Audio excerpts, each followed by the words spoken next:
Did Josh experience his first death yet? Listen, it's not... I didn't die. What I did was I tactically took my health to 0.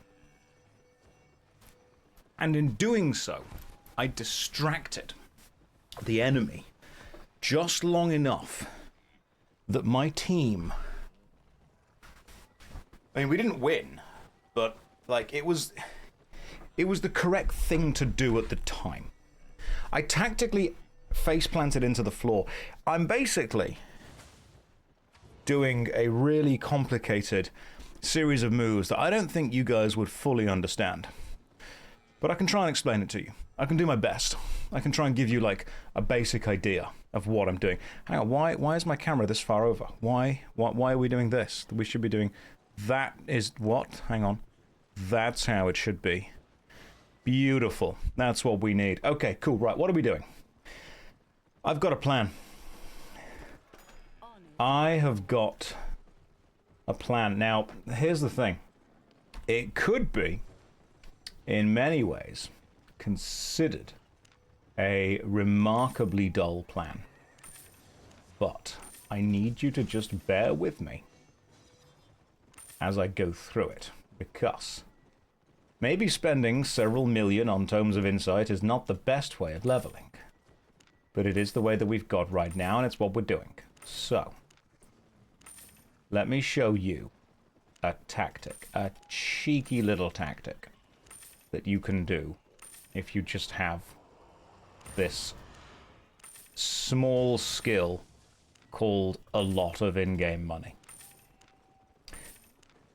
Am I going to beat... Is this handler approved? I will explain to you how Nomad Poncho is doing his best, and you will watch me do my tactic. Is WoW over for the Strife, or just change of scenery / break?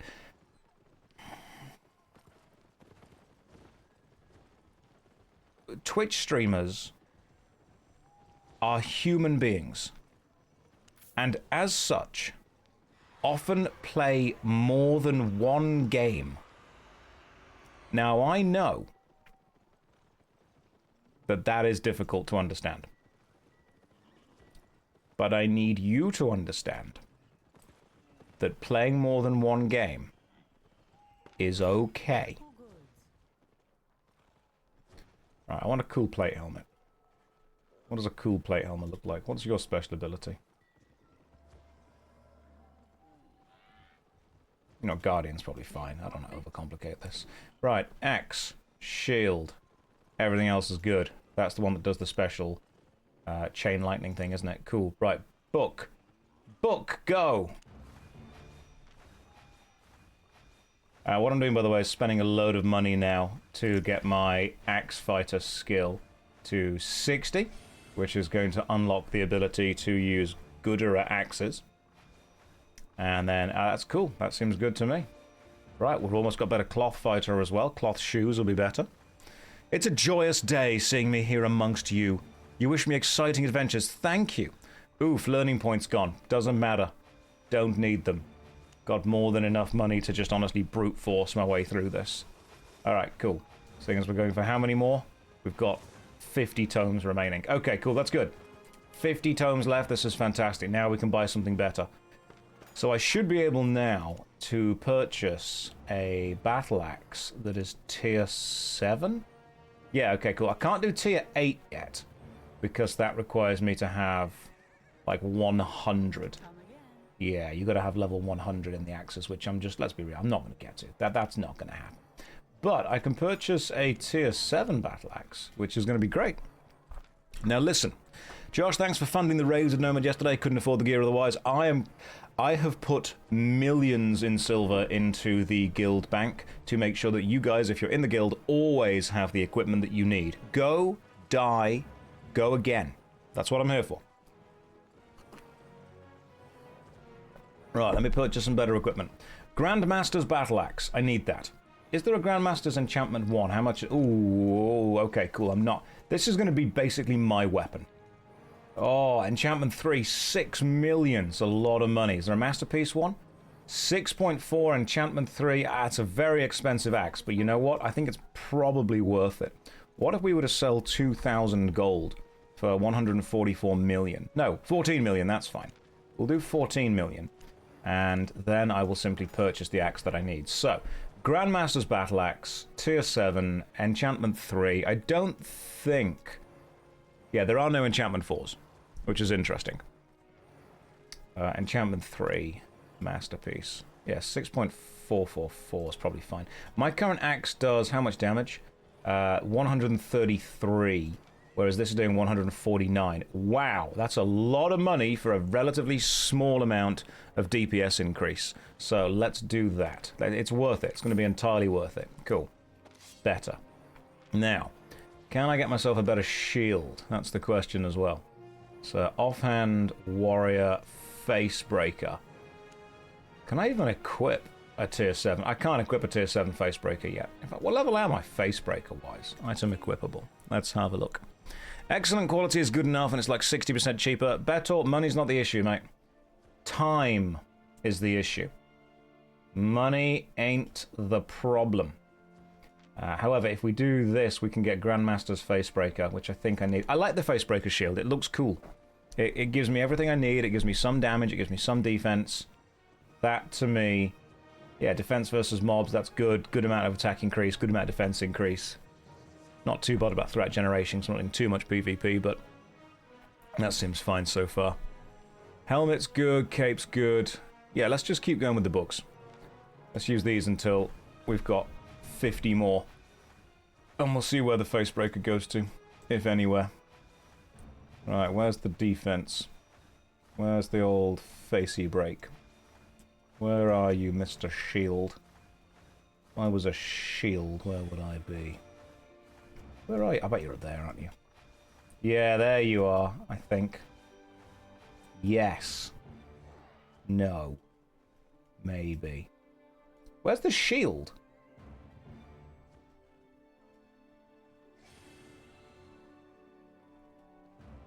Oh, there it is. Okay, cool. Right. Are we still gaining points? No, we're not. Right. 78418. Okay, cool. So I need to get level 60 in the shield stuff to equip a better Facebreaker.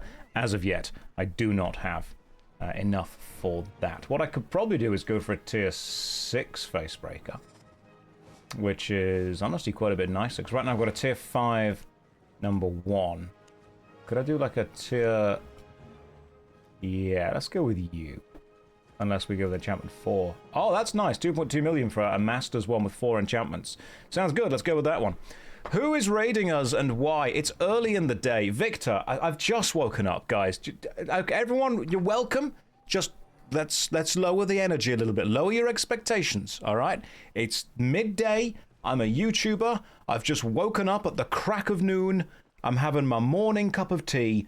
And I'm using what streamers have, which is an annoying amount of in-game currency.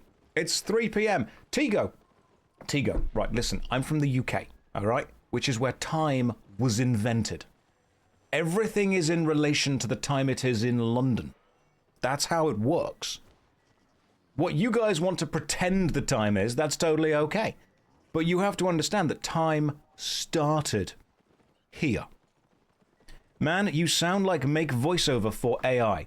Welcome back to Albion Online, where we will be purchasing Master's Facebreaker. We will then equip the shield and go and do the solo dungeons. Thank you, Victor Zane, for the raid. It's appreciated. We can carry on with that AI voice if you want to. We can do that more if we want AI stuff. It is a Master's Facebreaker, see? Froggy, welcome to the stream. I hope you enjoy your Albion journey. Froggy, don't tell me what to do. Coming in here, spreading good vibes. That's not how you get on live stream, fail. That's not how we spread marketing. Come in here and call me a dickhead. Come on, do it properly. Right, we're just waiting on Froggy Johnson. Hang on. I'm not kidding, Froggy. We're not moving until you've done it. Froggy, I was a teacher. I will hold the entire class behind until you do this.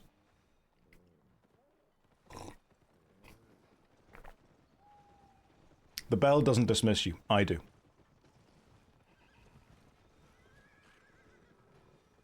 Demoris, hello to you. Welcome. Josh, do whatever you want with your strem.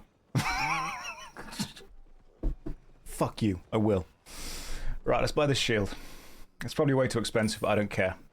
I am what the kids call minted. Do kids still say that? Like, I assume they still say that. That was, by the way, if you've just joined, that's a very confrontational energy that we've just started this stream with. I want you guys to understand that I meant every word of it. Alright, just so you're all... We're all on the same level there. Right, Grandmaster Cultist's Robe. Chest armor, cloth armor, cultist. That is a VII, which I know from playing Final Fantasy VII is 7. Now that is a VII, but it's also silver, so it's going to be excellent. Are there any masterpieces? There are no masterpieces. There's no masterpieces at all? Ah, it's a shame. It's 7, but it's... what? There's no enchantment 4s. There's an enchantment 3 for 3 million. That's my enchantment 2. 1447. That's 1547. It's not really worth it, to be honest. It's not worth it. What is this game about? I think it's about ganking noobs in PvP. Which is, if you know me, all me. I'm all about the gank of the noob. No, I'm not. I'm a PvE player. I'm a little PvE bitch. That's true. Right, Grandmaster Thetford's Cape. That's fine. We're not getting better than that. You're 77777. That tier 6 shoes, sickening. Utterly sickening. Cloth shoes, sandals of purity. Tier 7. Can we wear them? Yes, we can. Let's have a look. 1513. You, oh, okay, cool. Let's do this. Tier 7. Enchantment 4, 4 million. Can we get a masterpiece? No, we can't. Can we get an excellent? Yes, we can. Am I going to spend 4 million gold, silver on shoes? Yeah, of course I am, all right? Of course I am. I'm flexing. That's what I'm doing right now. Right. Now I've just got to learn how to play the game. It's weird that as soon as I started this game, I got billions of silver and I bought a guild island, which I think goes to show that as soon as you become a billionaire, you just instinctively buy an island. I hate the fact that I fell for that too. But it's just a thing. It's just like a mental switch flips. As soon as you get over a billion anything, your brain straight away goes, right, where's the lowest tax? And then you buy it. Victor Zane raided you after finishing his 24-hour stream. We expect you to do the same and raid somebody else after your session. Giga, I'll raid Victor. You know, we'll just bounce it around. It streams all the way down. You guys will never have to be left alone with your thoughts, ever. Don't you worry. I know that you've all had a bit too much to think, and you don't want to have to, you know, consider anything, really. That's what I'm here for, guys. I'm here to make sure that you always and forever do not need to consider literally anything. That's my whole purpose. That's what Twitch is about. Because if you weren't here, guys, you would be left alone with your thoughts. And let's be real, you don't want that. Nobody really wants that. When was the last time you were left alone to interrogate your thoughts? I bet that was a horrible experience. I wouldn't want to have to be left alone to think. Right, so what have we got? We've got a Masters Dungeon Map solo and an uncommon Grandmaster's Dungeon Map solo, which is tier 7. Right, we can't get any tier 7s that aren't going to absolutely wreck me. So instead, we're going to do the tier 6s. Too real. Too real, guys. Absolutely, that's what I'm here for. You tried applying to a guild in a Korean MMO. They asked me, how much does your credit card glow? That's how you win. Remember, the most overpowered move in any MMORPG is be rich in real life. That's the way. That's the moves. Would you like to know one of the biggest ironies about what we're playing? Right, listen. Here's what's happening. I am currently taking part in an event called the Crucible. The Crucible is an Albion Online guild event where we basically do lots of fighting together. Master's Dungeon map. I want solo. Where's the Master's Dungeon? They're group maps. I don't want to group up. I want to hang out with you guys. Where's the... Are these... Okay, hang on. Adepts. Adepts solo. Adepts solo. How do you know when they're solo or not solo? Oh, there we go. Master's Dungeon Map solo. Cool. I'm going to take those. Right, they're mine now. Now, consider this. the Crucible is an event within Albion Online. It is meant to be a PvP event, because Albion Online is a PvP game. You earn points for your team in different ways. However,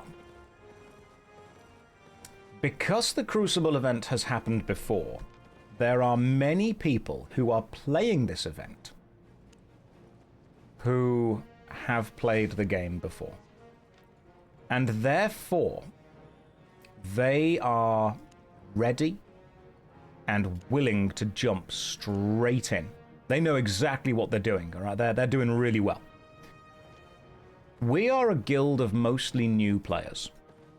And therefore, doing... Jesus, what are you trying to do with those maps? Are you asking me or are you asking Jesus? Because if you're asking Jesus, he's trying to find his way to you. But that's a false dichotomy, because he's already in your heart. I don't believe that. You think whatever you want about Jesus. I'm sure he was a great guy. Can you ask personal Jesus? Yes, you can. Damn hell, how expensive you're going out. Yeah, I'm not going into PvP, am I? Not going to go into PvP? That would be a silly thing to do. Right? Pla v pla? I'm not doing that. That's insane. I need to get to a tier 6 map. That's what I need to do. And a tier 6 map is called a fissure. So we go through Pengarn, which means we need to go north left. So we go up north left until we get to Pengarn. So, here's the thing. Albion Online is mostly a game about PvP stuff. And the Crucible has ways to earn PvP and Crucible points. At the end, the guild with the most points wins. Our guild, Lords of Strife, will not win. The reason it will not win is because I have opened the guild up to new players. And by opening the guild up to new players, we have what I would say is probably more than half the guild are not Albion Online experts. They don't know how to play the game, they don't understand the PvP, they're just here for a good time. Which means whenever we go into PvP, we will die. So, what if, in order to take part in the Crucible, instead of attempting the PvP victory, we take the 300 people that we've got on the European server and we push toward an economic victory? Going the wrong way. What if instead we get everyone grinding? Everyone fishing. You could open 7 solo maps in the tier 6 yellow zones. Okay, well, the thing is that it doesn't actually count points for anything above tier 6, so there's no point me doing anything above tier 6. So what I'm going to do is, I'm going to attempt to earn as many points in this game, in this Crucible, via, that's a solo dungeon, but it's tier 4, so it wouldn't count, via PvE means as possible. We are going to push toward what Albion Online would have considered an economic victory. You can do it in Age of Empires. Randran, thank you very much for all the gifted subs. That is remarkably kind of you. We have unionized the guild. We are not attempting to win. We are attempting to lose slower. Consider that. That's what we're doing. Josh, I saw that video on YouTube of the guy being mean to you about having 1 bar in Outlands. The amount of World of Warcraft people that have contacted me and they've been like, bro, just get more action bars. Just do it. Just play the game the way you're meant to be playing it. Just do that. Just stop being silly. Stop having, you know, stupid fun at everyone else's expenses. You've got to play the game this way. Guys, chill. Someone even messaged me saying, this would be like playing a piano without using all of the keys. I can do that. All right, I am an absolute wizard at 3 blind mice on the piano. I'll bust out that bop at any party I'm at. I will get the room turned with that. All right, people will be shaking they booty to me absolutely tinkling on the old ivory. That's what'll happen. How many of you are uncomfortable right now? How many of you are thinking, my God, Gramps needs to go back to the home? You know what? Yeah, I think that I think if I were to be given a piano and the chance to learn Three Blind Mice, people would get turned down. For what? I don't know. No, Josh, it's too early. Stop it. Serene, it's never too early for the funky, funky music. Right, let me just open this map. U. VI, which is Roman for 6. And we go top left. Jump in and off we go. Feels like an AI stream. I can do the AI voice if we need to do that. Would that make you more comfortable? Is that... Are there any kind of, you know, Gen Z people in the chat? Any kind of Zoomers who are like, I don't understand what to do unless this person is shouting at me next to a massive pile of money, Mr. Beast style? Do you guys need to be adding a timer to everything? Do you want me to crash a Lamborghini? I'll do it. You know, I want to make sure you guys are entertained. That's the whole point. You're 27 and you're Gen Z. How does that apply? I think at this point, honestly, Gen Z is just more of a vibe. Not enough distractions. I'm going to run into this dungeon, do the solo dungeon, and then run away. That's my entire plan. I do think it's a little bit silly. So consider this, all right? I had a thought. Doesn't happen often, but when it does, important to acknowledge. Think about this. Nomad Poncho, my handler, contacted me yesterday and basically said, Josh, we're going to need to be doing this and this and this in order to put down some kind of guild hideout. And I said to him, okay, should we stream the guild hideout? And he said, well, the danger with that is if you stream putting stuff down, people stream snipe you. Which I completely agree with. A couple of guilds have tried to put down guild hideouts and they've got stream sniped. So hang on. Let me think about this. The Crucible is an event that is designed to create interesting content to watch. However, it is also designed in such a way where if you stream the content, you are effectively giving away the most important thing, which is your position and your team composition to the enemy. Meaning there have been people who have tried to place down hideouts in the game who have been unable to because they have been streaming. There's a better cue than that. And the backseating begins, doesn't it, Kaiser? Okay, Kaiser, right, you play the game. Kaiser, I'm waiting for you to play the game. Kaiser, we're being attacked. Kaiser, we are dying. Kaiser. Kaiser, you told me there's a better cue. Press it, Kaiser. Kaiser, we're nearly at half health. Press the button. You can't, because you're not there. Maybe you should shut up then, shouldn't you?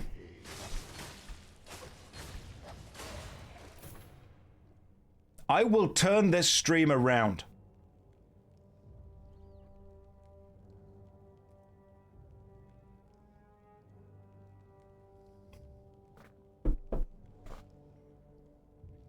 I think what Kaiser means is there's a better cue to press. I think you believe that Rending Strike does more than Rending Spin. I haven't yet unlocked Rending Rage, because that's at a higher level. Oh, the ability that I don't have, that I'm not using. Gotcha. We're on the same page now. Josh, what are my thoughts on gym skin? Oh, so many. Complicated, many. Why don't you tell me what you think gym skin is, and then I'll tell you what I think your thoughts are on that. Yeah, the trick is to pick the one with the best animation. That's what it is. Today is going to be fun. Dark Josh is going to return. I'm just going to give up. That's what I'm going to do. I've taken stock of what I'm doing in my life, and I've decided the best thing at this point to do is just to give up.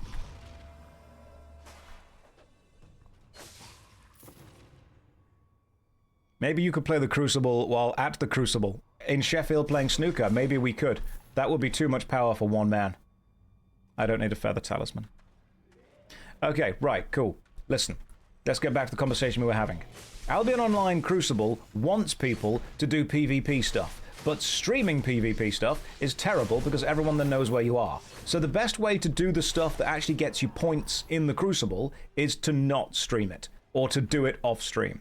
Nomad Poncho even contacted me and said, hey, we need a guild hideout, but we need to do it off stream, because if we do it on stream, we are going to get stream sniped. And I just thought it was a little bit ironic that something that would make excellent content to watch is the exact kind of thing that we do not want to be doing on stream.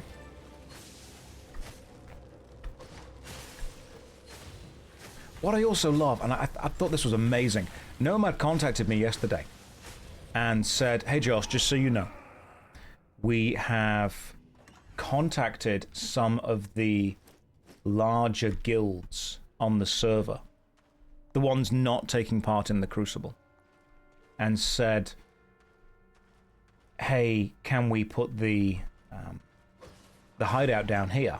And they have given us permission. And I was like, permission? Is there some kind of Albion Online underground mafia? And he was like, yeah.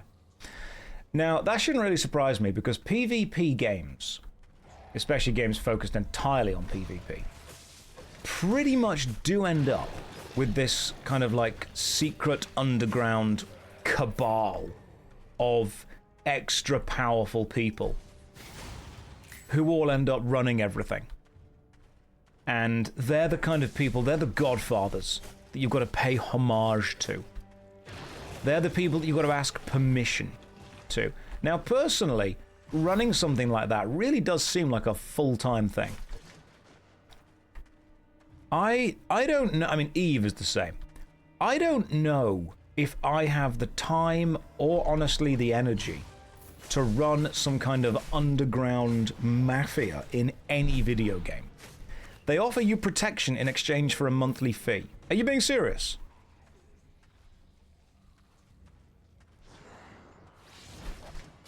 I don't know if I ever met someone and asked them what their hobby is, and their hobby was, I extort people in a free-to-play, full-loot PvP MMORPG.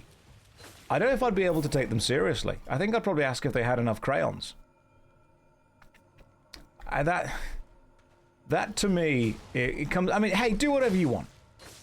Live your best life, do whatever you want. I'm not here to yuck anyone's yum. If that's how you get your kicks, you go for it. Alright, I glue together little plastic men and then paint them. That's fine. 40 million silver a month to have a hideout in their territory. Their territory. God, it's Earth 3. Now, you don't need to kill every enemy, but, I am noticing this axe is way better. They ate the crayons. The crayons didn't pay the protection fee. You know what, guys, if you're having a good time with it, have a good time with it. Josh, what's my favourite Xenos faction in Warhammer 40k? Good question, Inquisitor. I hate all of them equally. Is that because they got upset when you glued together the non-plastic ones? Hey, models used to be made of metal as well. Good morning, Red Sky. Welcome to you. So we're very much wading into the territory that I don't know very well. And some people are going to have full loot PvP mafias going on here. Oh, hang on. That's a dangerous thing. Move away from that. I do love this axe throw, which is great.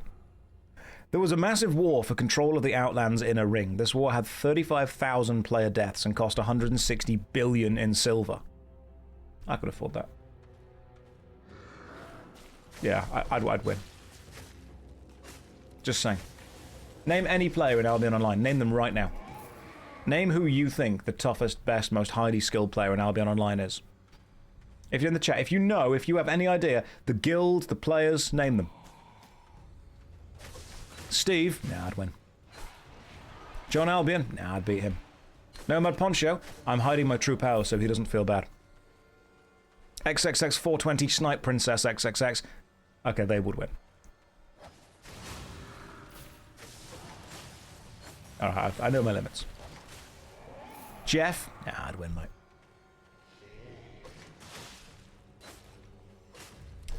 Alright, do you guys want to know what the true victory is? Listen, okay? I've read Sun Tzu's How to War book. It's a good book. And in that book, I followed some of the principles that book taught me. Now consider this. Listen, consider. Don't judge me straight away. No, you didn't. Of course I've read Sun Tzu's How to War. Listen. Yesterday, we went into the dangerous black zones. And we bumped into a guild called Fist. And as soon as Fist saw our guild, they overcharged all of their weapons, and they were all using tier 8 equipment. And then they killed all of us without mercy. But consider this. There is a chance that some of that tier 8 equipment, when it goes back to being unovercharged, will break. And the repair cost of repairing that broken tier 8 equipment will be higher than the loot they got from all of us combined. And that is what I like to call an economic victory. Joke's on them, guys. Alright, that was the art of the deal right there. We slowly depleted the enemy's resources by having them kill us so often. The repair costs on their own equipment became higher than the amount of money they were getting from us. That is how you win.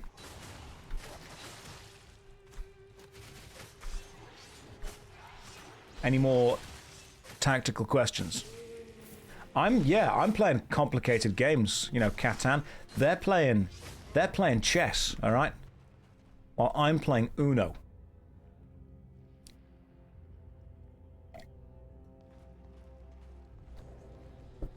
And while they keep playing chess, the Uno pieces are being stacked against them.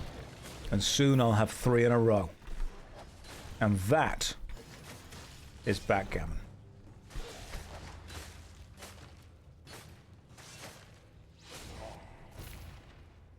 I'm just a tactical genius, alright? They're playing chess. I'm playing 3D checkers. That's what I'm doing. You know why? Because it's simpler.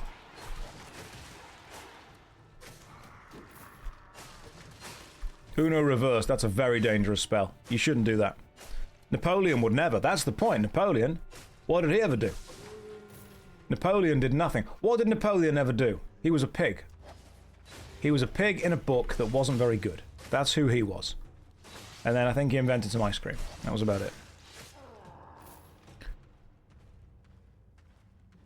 But you're playing Albion Online, Josh. Am I?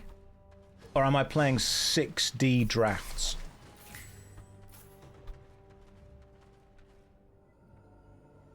When are you playing Baldur's Gate 2? I've watched your Baldur's Gate 1 video at least 6 times now. You've got to watch it 8. I'm sorry, I'm counting. I've got a little tracker set up. Why are you not playing leagues? Late. There's a couple of reasons. 1, the Oracle foretold it. And 2, Albion Online paid me. And I'm going to be honest with you, that heavily affected the choice. It really did. I got an ad as soon as you read my question. Well, you're going to have to go back and watch the entire VOD. Sorry.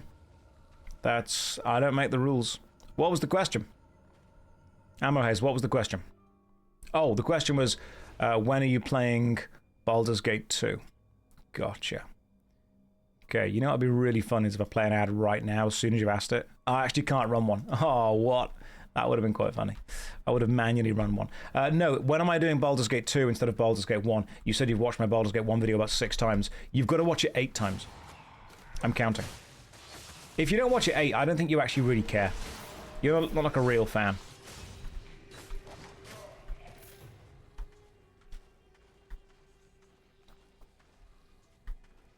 I mean, yeah, I found it ridiculously persuasive when they went, hey, we can get you into the Crucible.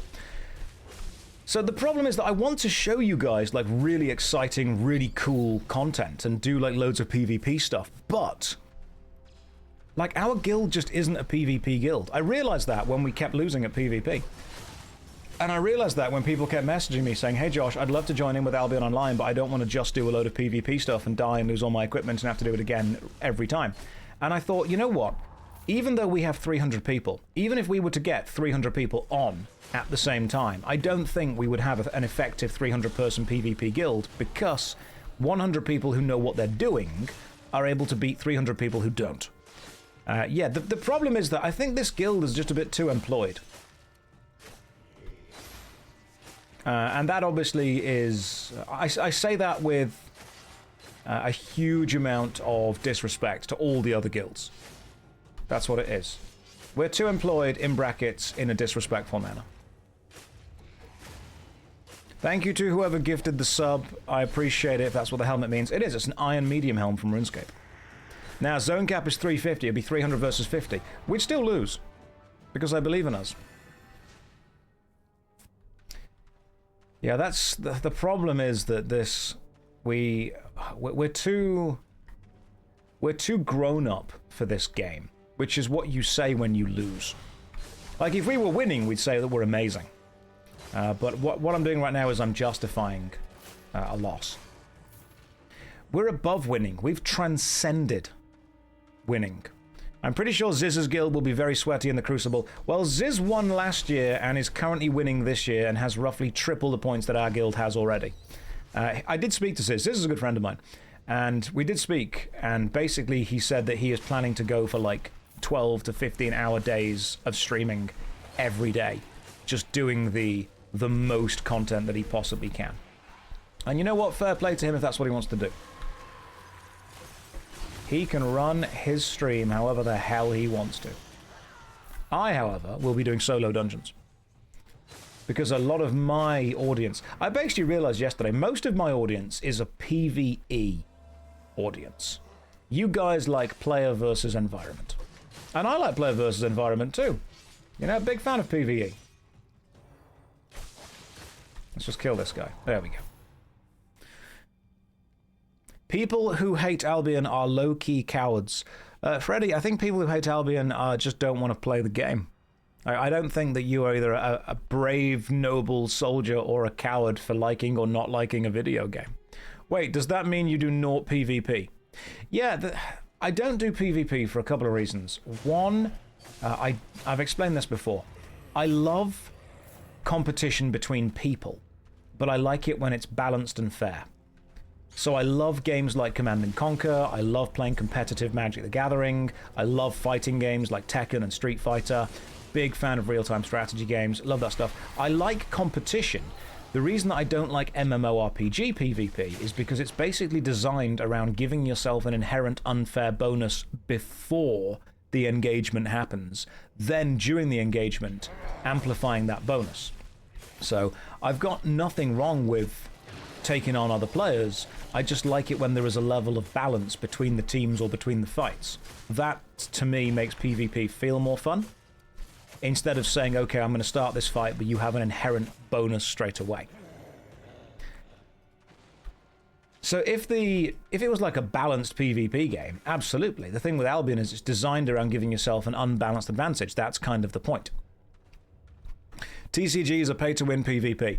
I would say that trading card games do have an element of pay-to-win to them, but a well-constructed synergistic deck, even if it's cheaper, can defeat a deck that has more expensive cards in it if those cards don't have any synergy together.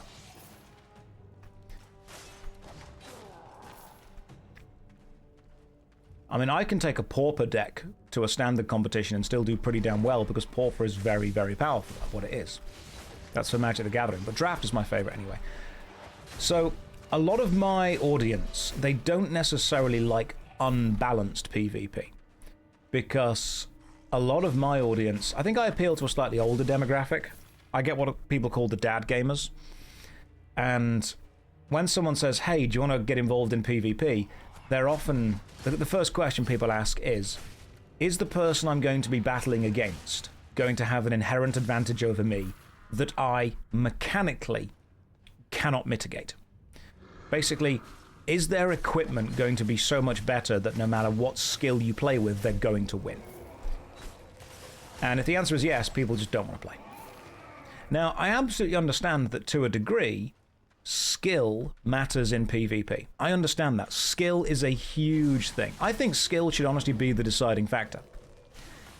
When you can mitigate a loss of skill by simply replacing it with a mechanical advantage, as in having higher stats, that's when I start to lose interest. You can have a low-skilled player with all the gear be defeated by a higher-skilled player with less gear. But if you give a lower-skilled player the best stuff in the game and a higher-skilled player the worst stuff in the game, and the lower-skilled player can still win, at that point you are saying that gear has a huge effect on the outcome. And you have to remember, guys, that the majority of this guild have been playing the game for 2 days. Literally 2 days. I don't want to be taking 50 people who are uncoordinated with tier 4.1 gear into the black zone and have them fight against a guild of 20 or 30 people with 8.4. That would be silly.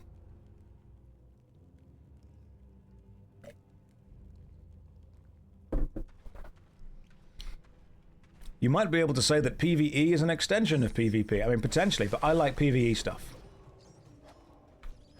Freddy, that's why you like Albion. Absolutely. There is nothing wrong with liking Albion Online because it gives you that exact experience. Some people want to be able to go into a fight and absolutely wreck other people because they have higher equipment. That's what people want. And I'm not saying you shouldn't be able to have that. I'm saying it's not the experience that appeals to me personally. I prefer PvE stuff.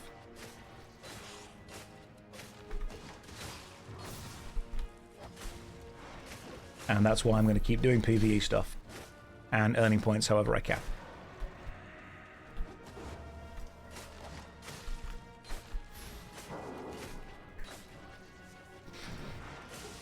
I think people should be able to play games the way they want to. However, I think you'll agree with something if I say this. I very rarely see PvE players telling PvP players they're playing the game wrong. I very often see PvP players telling everyone else they're playing the game wrong. That seem fair to you guys? I think that's fair to say. Cool. One more done. Because they need more people to kill. Yeah, absolutely. The reason they do that is because they need more people to kill. You need to have the... Oh, right, we're over in Cairn Cloch. You need to have the people to kill. You need to have the smaller people that you hunt. The whales need to hunt the minnows. Like, just players that focus on gathering and players that just focus on doing regular PvE equipment, they're just kind of doing their thing. PvE is often way more toxic than PvP. Ammo, I would completely disagree. Based on the content and the comments that I've got and the interactions that I've had with people, I would say that PvP is far more toxic in most games than PvE is. Now, we're not going to get into the Suffering Olympics. I'm sure that there are, this will be fair to say, I'm sure there are toxic people in both these game modes, but I think from what I've seen, people that make killing other players a core part of their personality are a tad more insufferable to deal with than people that worry about the rotations. People can be toxic in many ways.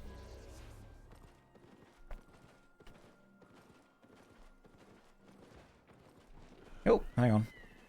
Hey, solo dungeon. But that doesn't have the special butterflies outside of it. And I want the solo dungeon. Another what? Okay, it's a sign from the Lord. Let's do it. PvE people can be so mean. Anyone can be mean, but from my personal experience, I've found a higher concentration of people being insufferable to deal with in PvP guilds and focused and contexts. What about role players who don't play the game but get upset when you call their blood off? Brain, you'd have to just talk to that individual person. Like, people want to come in with whataboutisms. I don't know. That person sounds like a bit of a dickhead. We're talking about generalities. In general, people that insist you play the game... Okay, you know, that's fair. Let's actually do that general. In general, people that insist that you play the game the way they think you should play it are insufferable to deal with. We on board with that? Hey Josh, old Neverwinter Ranger player. Ryu, welcome to the stream, man. Oh, the Neverwinter Hunter Ranger, my favourite class in any game of all time. It would be interesting to have unbalanced PvE events, like an invasion that encourages an entire server to get together and attempt to stop an overwhelming horde where the players are all at a disadvantage. Killy, that is a great idea, actually. Are you saying that there should be an MMORPG where some kind of big, evil, legion, like, invades, and the players have to, work together to stop the legion invading? That's a good idea. I mean, what could we... Like, maybe the legion that's invading could be on fire.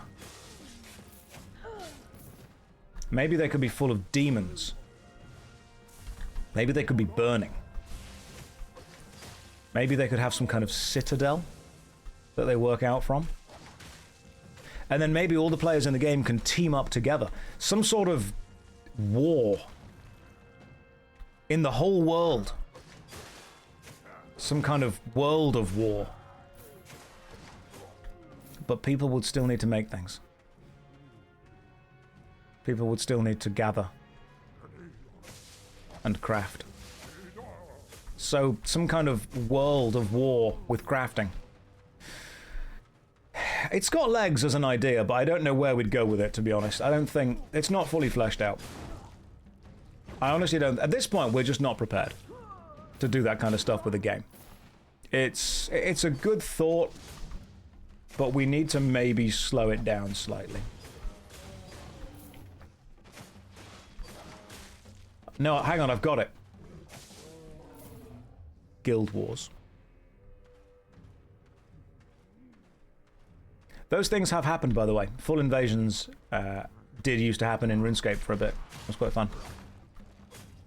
Right, I'm going to press my get big button and then just stand here and keep smacking this guy with an axe. That's my plan.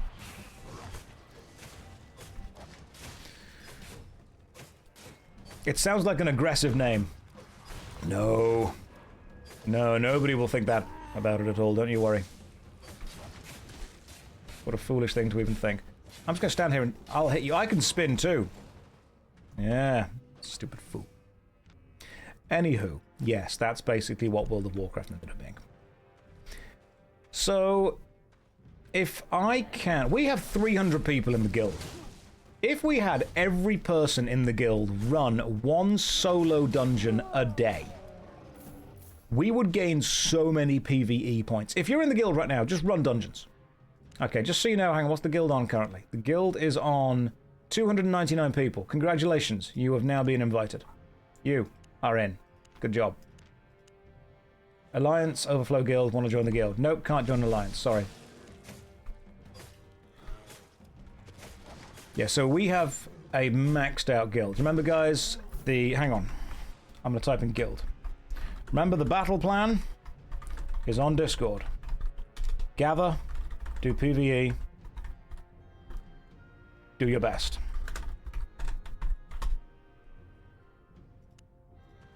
How many people are online right now? 56. We should have 56 people running solo dungeons right now. If we don't have that, what are we doing? Can I play Albion on mobile? I'll join if I can. You can, but you need to be in the guild already, because we have 300 people in the guild, and the waiting list to get in is 193 people long. What I might do in a second is kick people out, though.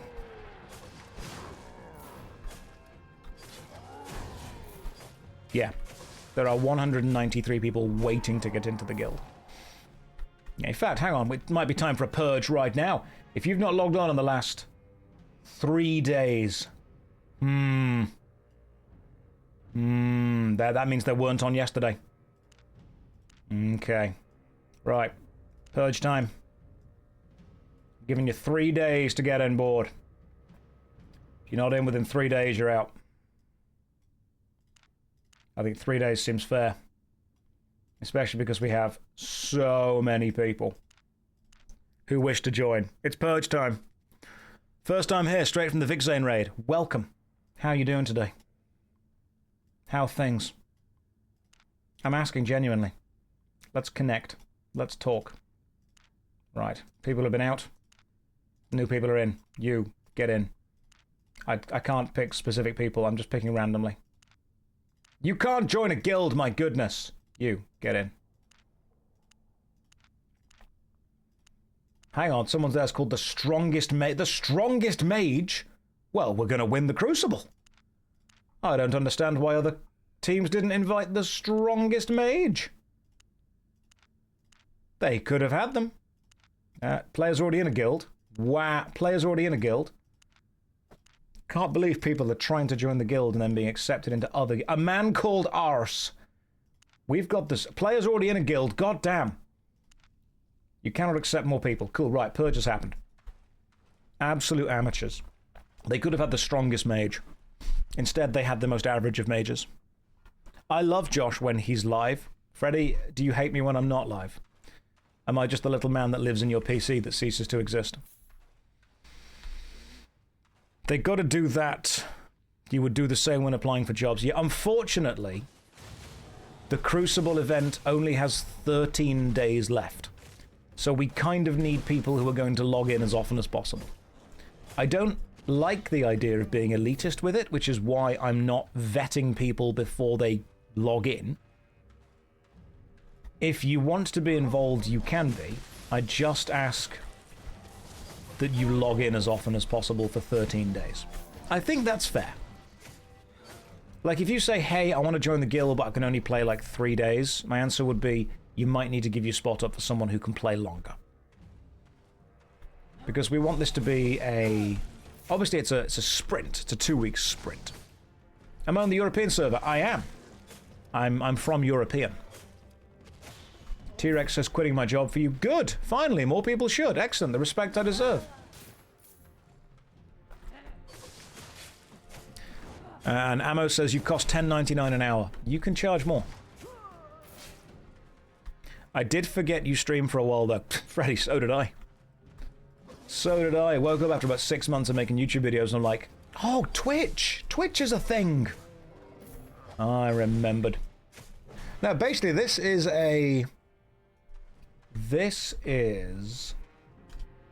solo/group dungeons, accessed by maps or the green cave entrances. Are good guild points. We will do some team dungeons later on. What if you don't have a PC? You can hallucinate me, that's fine. I'll give you permission to do that.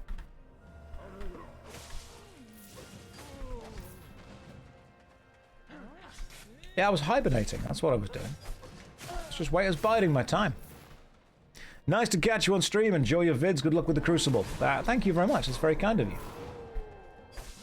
We're doing, I would say, fine.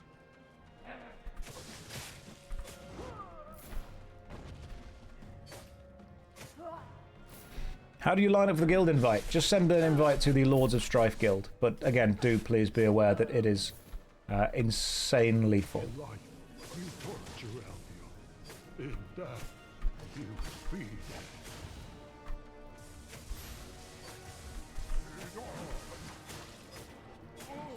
Hey, we got a blue chest from this one. What do we get? We got some silver. I'll take some silver. And some stuff that I don't care about.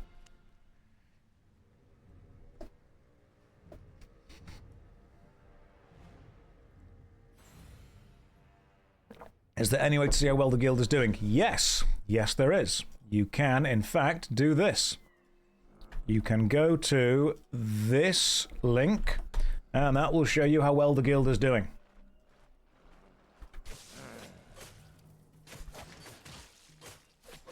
And I think so far we're doing, honestly, pretty well. Considering the fact that we have a lot of new players, and therefore we are playing at a lower power level than a lot of other people, I'd say we're doing pretty damn well. So if you're in the guild, get online, get involved. Ooh, double dungeon action. You have journal rewards, might want to claim them. Nah, I'll be fine. Not important. I have got a load of journal rewards that I should claim. I'm not going to. Hi Josh, hope you're having a good day and good luck with Albion. Squall, what do you mean by that? Why would you come in here and say something so kind? What's the motive? Josh, I have an idea for an MMORPG. I'm sure you do. Why don't you write your idea for your MMO down and we will put it right on the fridge. That's what we'll do. And then we'll look at it and I'll tell you how proud I am of you. That your game is World of Warcraft but a little bit different. You mean you want Elder Scrolls Online style overworld exploration with World of Warcraft style raids and Guild Wars 2 style jumping puzzles and RuneScape style crafting and gathering? It's never been suggested before. And you also wanted to have full loot hardcore PvP, but you also wanted to work in a VR headset because you watched Sword Art Online once. I mean, yeah, it's got legs, it could work. I don't understand why nobody's tried it before. Mobile gaming makes more money than every other type of gaming put together. Literally put together. It's sickening. I was watching a Code Bullet video yesterday, and he explained that Last War makes more, what was it, $141 million a month? Yeah. Code Bullet is fantastic. That's insane. Someone once said to me, if I had enough money to make an MMO, what would I do? And the answer is not make one.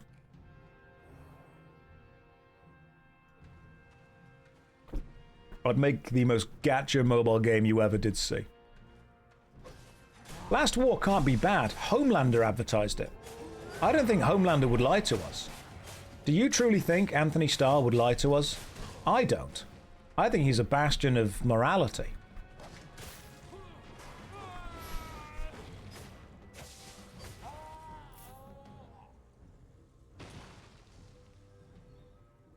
Hey Josh, have you seen the movie The Thomas Crown Affair? I have. It was a while back, but I have. Speaking of Pierce Brosnan, I watched a movie a few days ago called The Thursday Murder Club, which I actually really enjoyed. I had a really good time with that. Don't know if you guys have seen it before, but it's basically like a super long movie version of an Agatha Christie book. The Thursday Murder Club book. People say that the book was better than the film, and I'm sure it was, but you know what? I find Pierce Brosnan just effortlessly watchable. I can just watch Pierce Brosnan all day.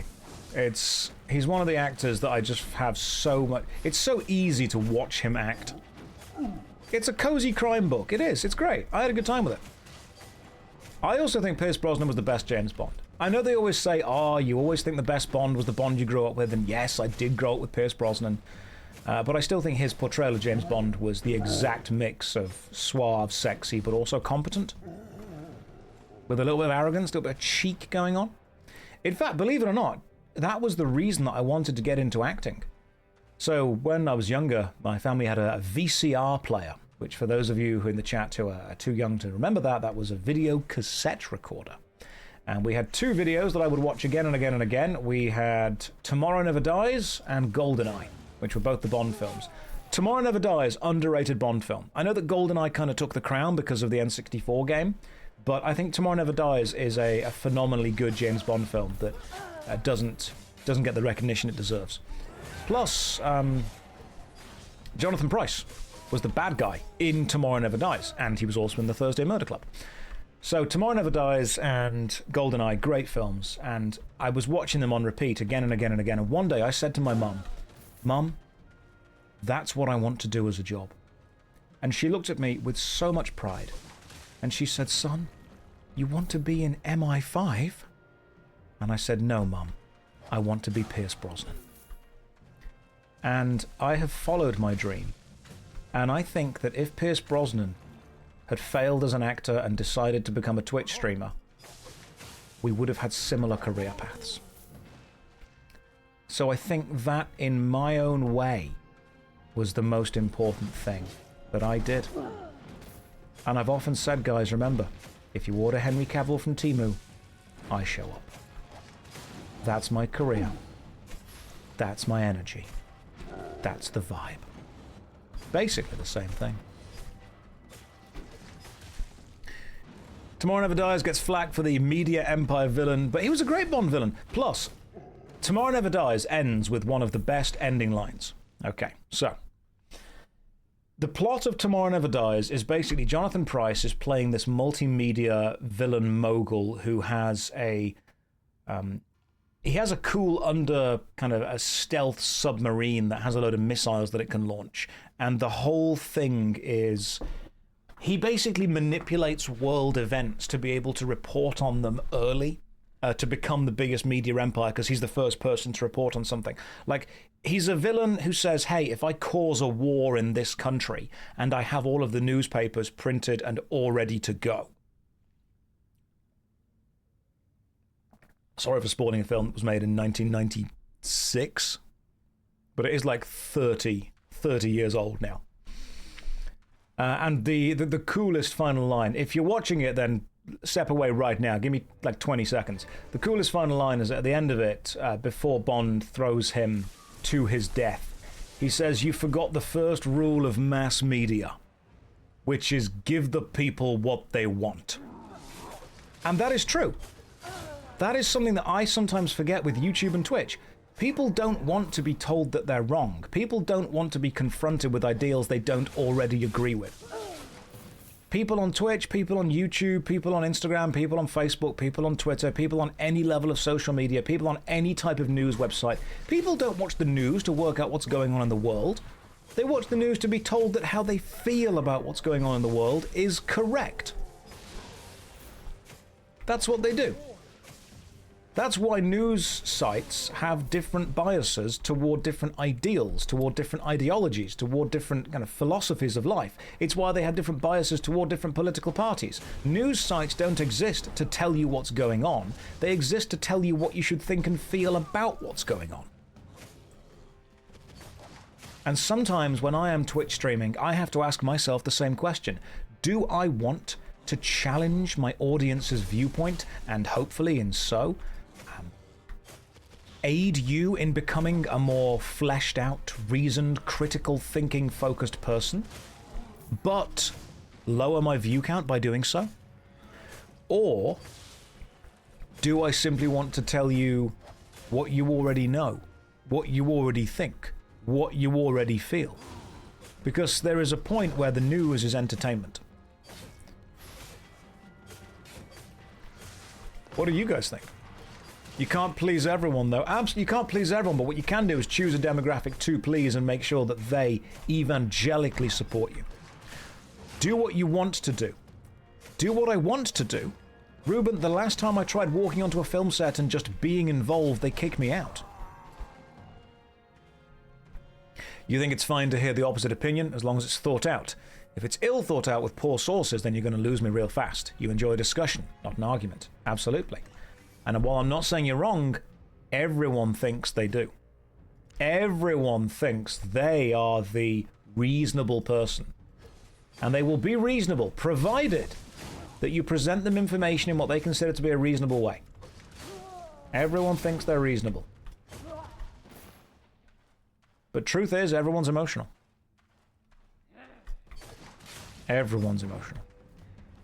Do you think you have a moral duty of sorts?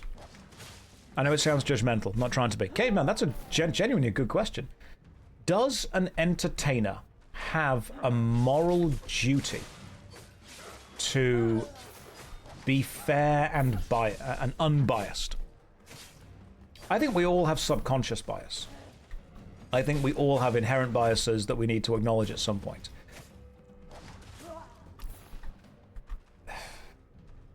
I think I have to ask, what is my purpose in entertainment? You know how yesterday, well, a few days ago, we discussed that certain actors don't actually act, they just play themselves in various ways. And the reason that works is because some films don't actually want actors to act, they just want them to play themselves. When people turn on this stream, they turn it on for a reason. That reason is normally not to be preached at. That reason is normally because they find what I do and how I talk about it entertaining. If I know that, do I have a moral duty to make sure that my audience are thinking about things in a fair and balanced way? Do I have a moral duty to ignore that and simply entertain? Or do I have a moral duty to my friends and family to simply earn the most amount of money that I possibly can from entertaining, so I'm able to support the people that I love? Because if that's the answer, if my focus should lie on friends and family first and foremost, surely I would just pick a demographic that want to be validated and validate them. Well, the reason you do this is for money. Absolutely, Emma, this is a job. Don't get me wrong, I'm very privileged to have this job. I enjoy it, I'm very lucky, and aspects of my personality will of course come through whenever I'm trying to play or to entertain. But at what point do I overstep my boundaries as an entertainer if I am in any way attempting to convince you of an ideology? Do I just want you guys to be... Because there are people who watch big streamers just to be validated. People that agree with the ideals of a big streamer will just watch that streamer because they like somebody that they see as, you know, powerful and successful, saying the same things that they think. It's comforting to them. They're not watching that for the news, they're watching that for the good boy points. Inju just said, validate me, daddy. Inju, are you back on the drugs? You're probably back on the drugs. We can tell how many... It's actually quite nice. You can tell how many drugs Inju is on by how horny they are at any given time. Which I think is honestly great. It's very easy to just track that. Like, we can start streaming and be like, Inju's just had an operation, they're back on the drugs. What makes you say that? That they're being horny on main. That's how it works. Oh no, don't make me laugh. I won't make you laugh. Alright, nobody make Inju laugh. Everyone stop. Stop being funny. I can't. It just comes naturally.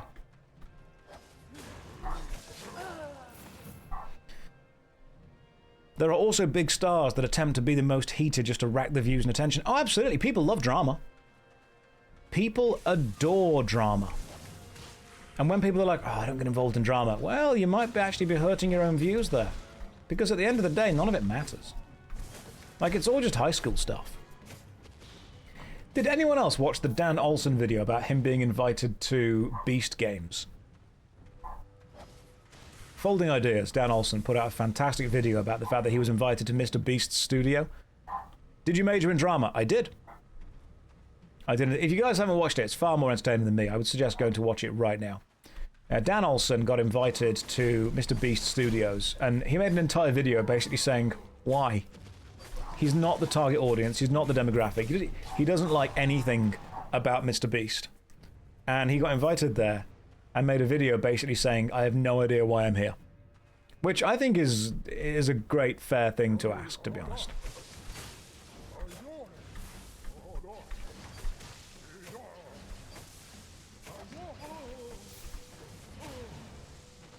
Hey, level 45 Facebreaker Shield. I think we should stop calling celebrities stars because their ego has gotten out of this world. That's true, Valen. That's true. You are correct. That is a really good opinion. You are smart. You are sexy. I completely agree with everything you say, Valen. If you'd like to have more conversations like this, you can subscribe to my Patreon. And I will continue to validate whatever you think and feel.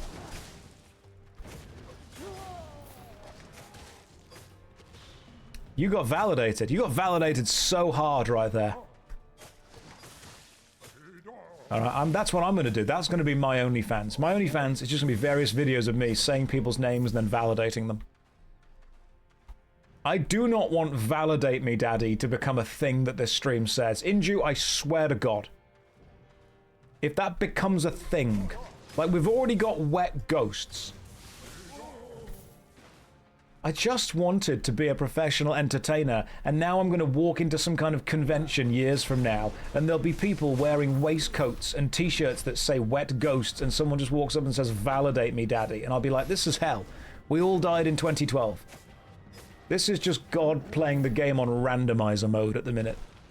He's just playing SimCity, constantly clicking disaster, disaster, disaster. That's what's happening. I'm not becoming the Valor Daddy. Oh, God. We summoned the Praise Kink army. We did! Although we don't kink shame in this stream. Unless your kink is being shamed.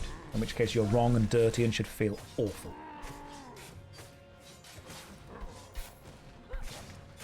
The name is available. I don't like this. This dungeon is the world's longest dungeon.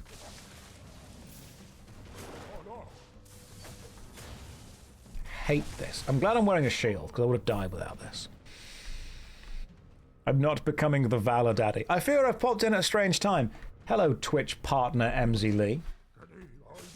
Can't believe I have to introduce you like that now.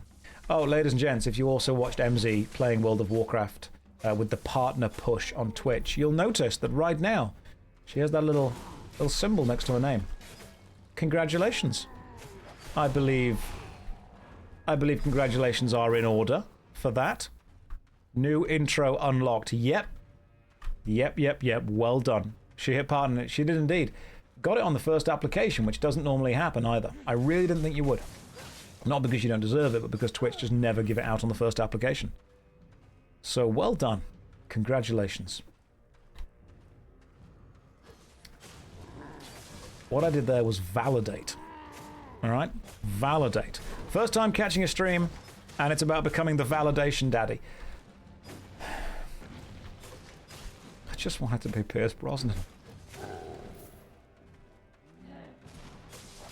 If I could go back and tell child me that, no, young Josh, you may not enjoy an early life, successful career in film and TV, but what you will do is be watched by thousands of people play a video game while talking about validation. I wouldn't have believed me. Let's be fair. I wouldn't have done it. I would have looked and I've gone, please get out of my house, strange man. Please stop telling me to buy Bitcoin. I don't even know what that is. That's what that would be. Anyway, turns out that the best way to earn Crucible points is just to run endless dungeons. Why is this dungeon so bloody long? We're in the 3rd level of the Hidden Caverns. This is mental. Is it based on item score or gear score or something? This is crazy. This is so long. This is not outdoors. This is a random dungeon. Hi Josh, how's your day going? You know what? It started weird, I'm not gonna lie. There's definitely been a few weird moments. Random, more levels, better reward. I don't care about the reward, I literally just care about finishing the dungeon to get the Crucible points. Not actually bothered about whatever the box is at the end. Maybe it's worth running past random packs. You need to kill at least, I think it's 80% of the enemies in the dungeon. Otherwise you don't get the reward at the end. So you've got to kill at least 80%. Which is actually quite a lot of enemies, to be fair. Hang on, Ammo, you're doing it. Albion Online is a sandbox MMO in which you get to write your own story instead of following a laid-out path. Explore a vast open world consisting of different unique biomes. Everything you do has an impact on the world. As in our player-driven economy, every piece of equipment is crafted by players from resources gathered by players. There we go. Nailed it. Nailed it. Sometimes you've just got to do the old man mouth voice.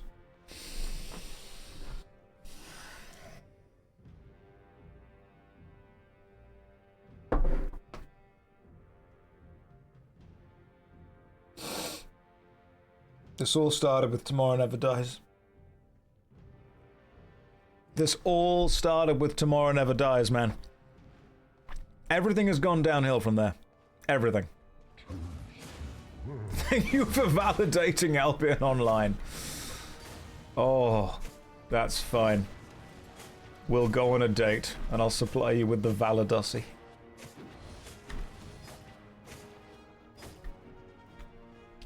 Sometimes I hope God is dead so he doesn't have to see what this world has become.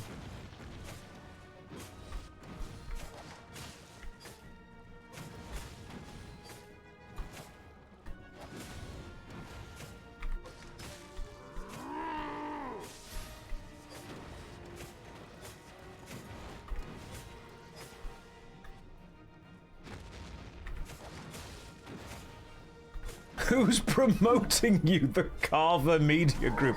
Oh my god, should I put the Carver Media Group promotion on things and see if anyone gets that it's a reference to an old Bond film?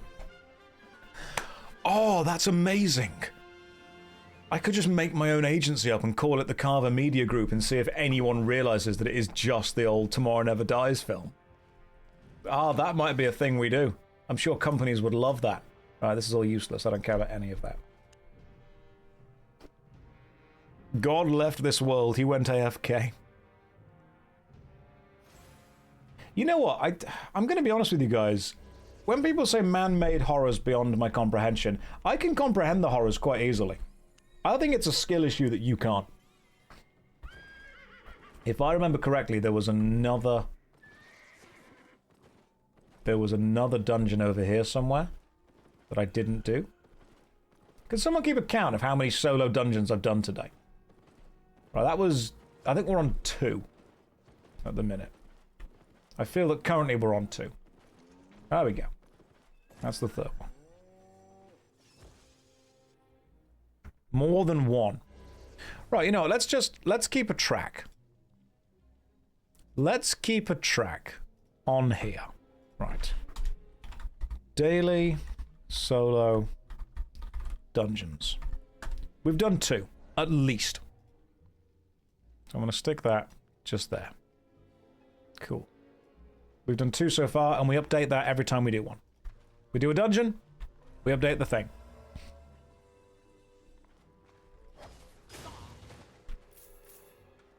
I will solo your dungeon, Valor Daddy. I think today was a mistake. I think more could have been achieved by just staying in bed. Maybe the void does need some more screams. Can we go back to the Jortipede? It's an interesting day when you all decide that you miss the human Jortipede. You've got this on while you try to fall asleep and the whole stream has felt like a fever dream. Falcor, you've been asleep for a while, man. You need to wake up. You're late for work, dude. You're late for school. And prom's tomorrow. Can you imagine? Man, has Slutterday already started? I feel that Slutterday has become more of a vibe and less of a day. Which is probably the wrong word to use to describe that exact type of day. But I've used it now. So I'm just going to hope we can all forget and move on from it. It's 5 AM, Lamau, as far as you think. You haven't slept yet. Go to sleep, bro. I think... Hang on, it's Saturday today, isn't it? Wait, no. What day is it today? That is the most Twitch... It's Saturday. That is the most Twitch streamer thing I've ever said. What is time, bro? Wet Ghosts, the Valor Daddy, and the Human Jortipede. Words that are not in the Bible.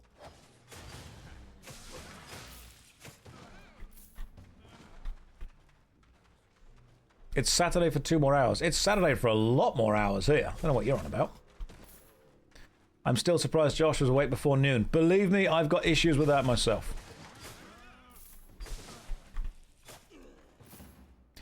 I mean, the UK did invent time. We did.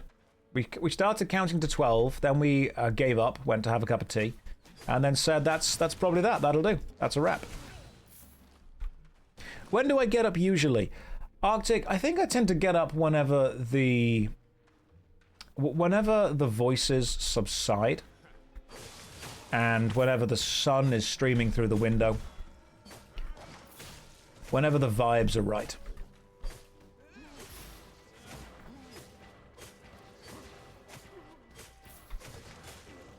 You know what? I might even use the torch instead of the shield. Just figure out the measure of how good a streamer, how much you're caring for the evolving of the loop. The loop is like a child, which must be protected and cared for, and slowly evolve over time to become something greater than itself.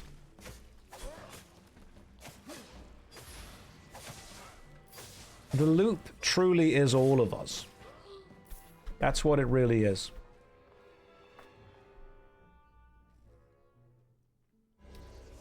And when someone says to me, yeah, it sounds weird to say the loop is like a child, because what we're then implying is that we are slowly adding horrific backstory to a child. And if someone said that to me, that would be, you know, quite damaging. But I would say to them, don't worry, it's okay. I'm a Twitch streamer. Nothing to worry about.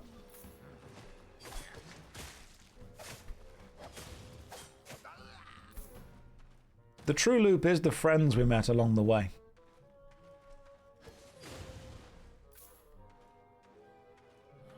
That would be implying that we met a lot of children along the way, which is not something we need to be implying. Alright, we're still pushing back against the Twitch streamer, the YouTuber job. Irreparable damage. Josh, ever played Chrono Trigger? Yes. I have an entire video on the JoshStrifePlays channel where I break down and review every aspect of Chrono Trigger. One of my favourite games. Would you judge me if I said the barbarian woman from Chrono Trigger is my biggest crush to date? I'd only judge you for not knowing that her name is Ayla.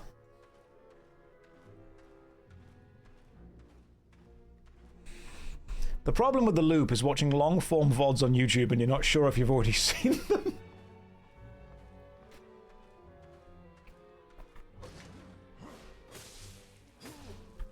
Is this your first... You know what, yeah, has this happened before? All this has happened before and all this will happen again. Wise words from Battlestar Galactica. I've not played Chrono Cross yet, no. I've not yet played Chrono Cross. I've heard good things, though. Well, I've heard mixed things. You got chrono maxed. I just trigger mogged on you. That's what happened right there. Now, one of the best multi-attacks is Ayla and Chrono have this attack where he throws her horizontally across the screen, which hits almost every enemy in the game. It's brilliant. Really good one. Validate, pilled, and jort maxed. That's what this stream truly is. Which is greater, Babylon 5 or Battlestar Galactica? I would say Battlestar Galactica. Babylon 5 got a bit weird for me. I think they all pale in comparison to the next generation. I think the next generation is definitely, without a doubt, one of the greatest TV shows. Remember, guys, if you're in the guild right now, get gathering, get doing stuff. Gather, solo or group dungeon. You can do this. I believe in all of you. What about Stargate? I still like the original Stargate SG-1 film. I don't know if you guys remember seeing that, but I quite like that a lot. Yeah, I mean, Battlestar Galactica does end in a weird way, that's true. There was definitely a level of weirdness to the ending there. Can't deny that. Remember, guys, if you're in the guild, remember the ABCs of being in the guild. Always be collecting guild points.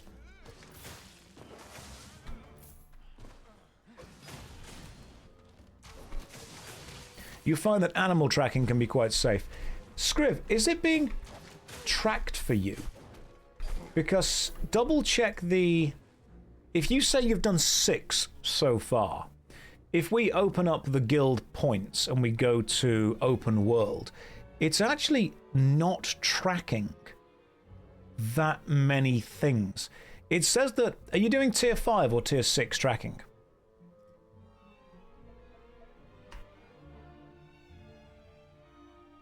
Because if you're doing low tier tracking, I think it's struggling to keep up. Hey, Zedam, welcome to the stream, bro. How have you been? Congratulations on the European thing. Sorry I wasn't able to make it this time.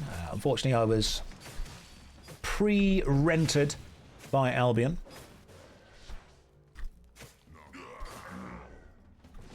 God, there we go.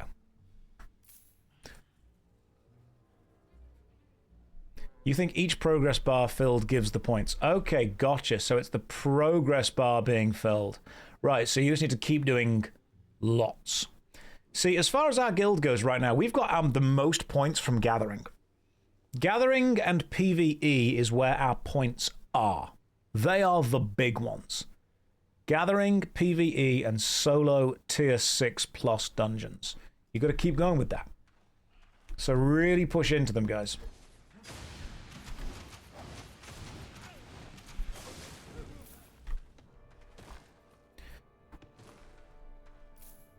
Josh is just Doctor Who. Is Doctor Who British Star Trek?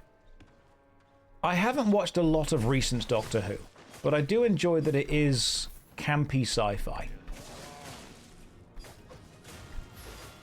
Christopher Eccleston was always one of my favourite Doctors because he brought a level of darkness to it that I really appreciated. I don't think I appreciated it at the time, how dark he actually was with it. Whoa, forgot about you.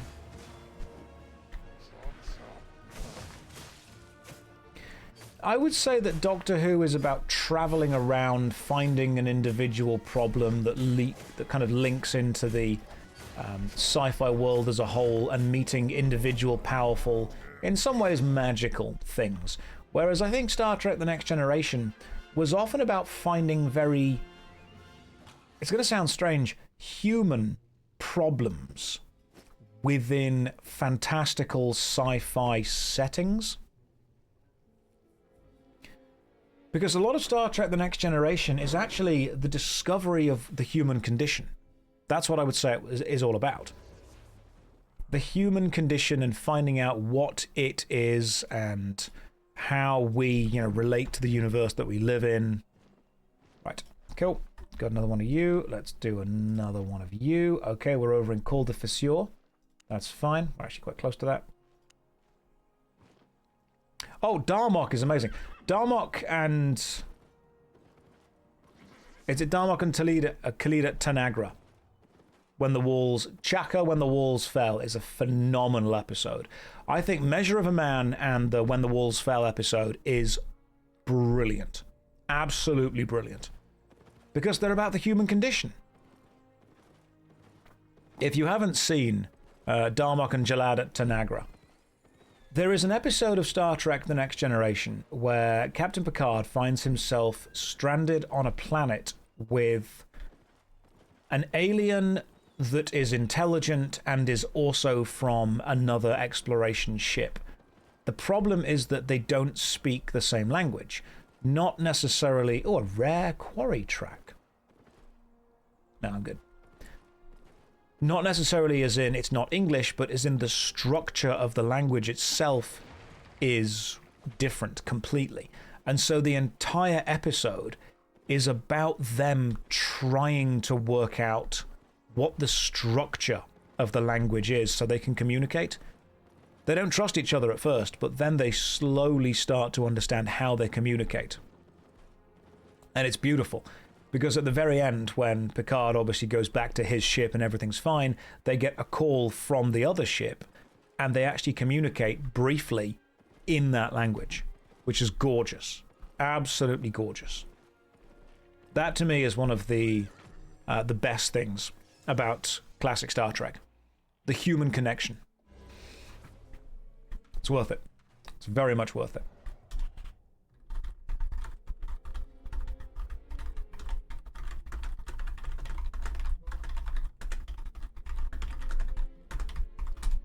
Remember, guys, gather, focus, PvE. We can do this.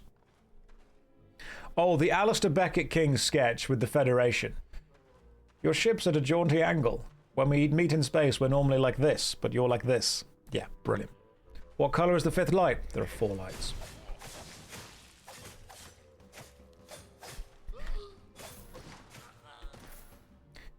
Do you guys want to know something cool about the There Are 4 Lights episode?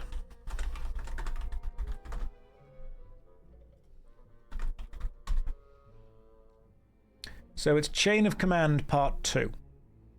The episode... Hang on. Chain of Command Part 2. And the bad guy. There. That's the one.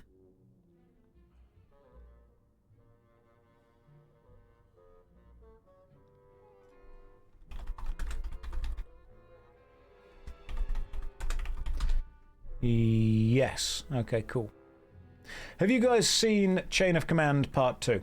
Chain of Command Part 2, if you've seen it, is a Star Trek episode, and the bad guy is an incredibly intimidating guy who ends up torturing Captain Picard. That actor voiced John Irenicus in Baldur's Gate 2. So if you go back and play if you've seen Star Trek Chain of Command, and you go back and you play Baldur's Gate 2, as soon as the game starts and you hear, "Ah, the child of Baal has awoken. It is time for more experiments." That's him. Measure of a Man is also iconic. Chain of Command, Measure of a Man, and When the Walls Fell. God.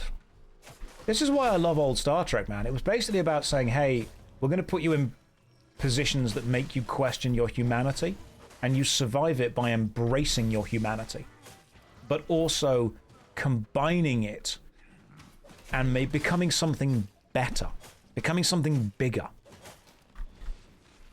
That's what I think I like. Old Star Trek wasn't about denying what makes you human, but about taking what makes you human and combining it in a way that respectfully embraces what the other kind of cultures and societies that it interacted with made them uniquely not human.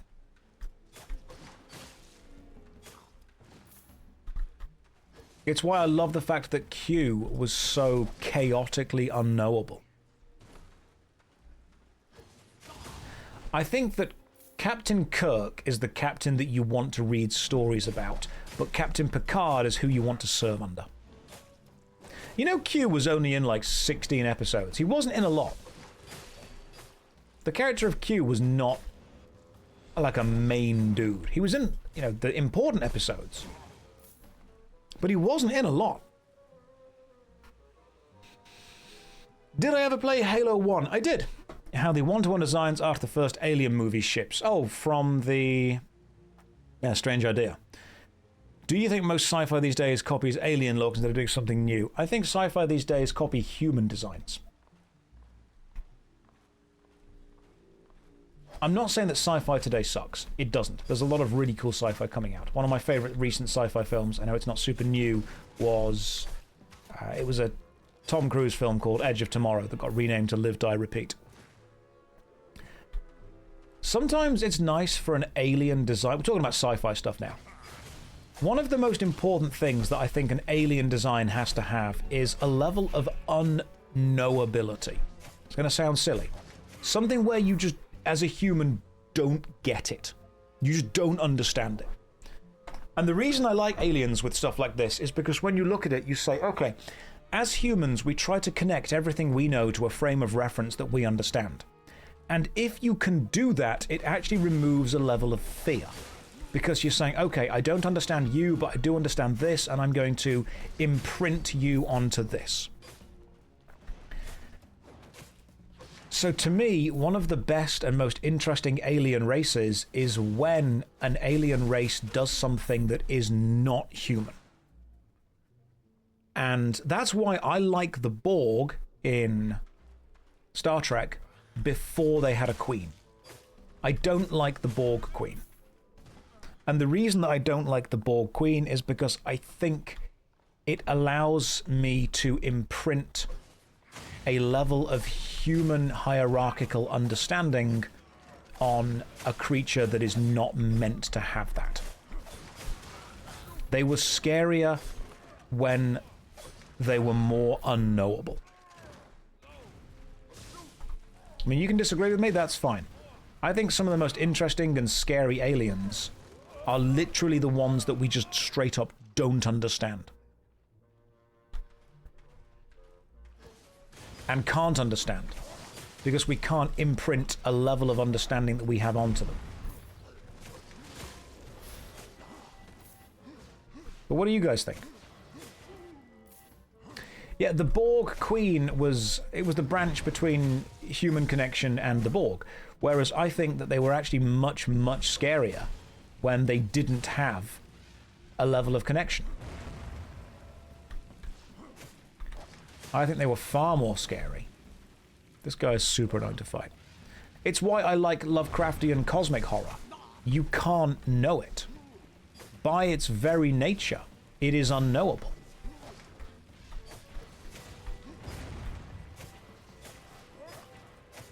And I think that makes it way scarier. You know, it's because of budget constraints. The aliens are all clearly humanoid. Yes. Absolutely. It's why I think that the queue was so interesting. There is an element of not knowing something isn't lack of something. This is a storytelling technique that people don't understand. Not having the information is actually sometimes part of the storytelling process. Having that unknown, having that I'm not sure, having that I don't know where it came from, I don't know where it's going to, that is an element of storytelling. And sometimes I feel that companies, writers in general, they feel the need to explain everything. They're like, hey, we've got a mystery set up. It's absolutely important that we explain it. No, actually, it isn't. Sometimes the unknown is part of the story. We do not need to know where this came from. We do not need to know where it's going to. We don't need to know its purpose. We just need to know how we deal with it at some point. But what companies and corporations and kind of writers do who aren't writing for the story specifically is they will say, hey, the audience are interested in this. Yeah, you know why they're interested in it? Because they don't have answers. And they're like, well, we should give them some answers. You don't need to. You straight up do not need to. Because if they had answers, they wouldn't care. The Reavers in Firefly were scary because we didn't know anything about them. Spacemen gone mad. Now, don't get me wrong, I don't mind the film Serenity.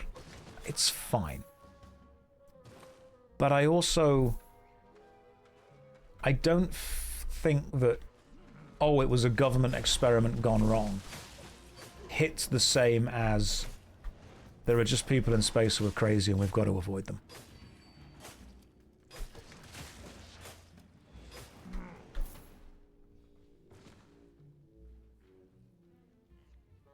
There was a film? Exactly.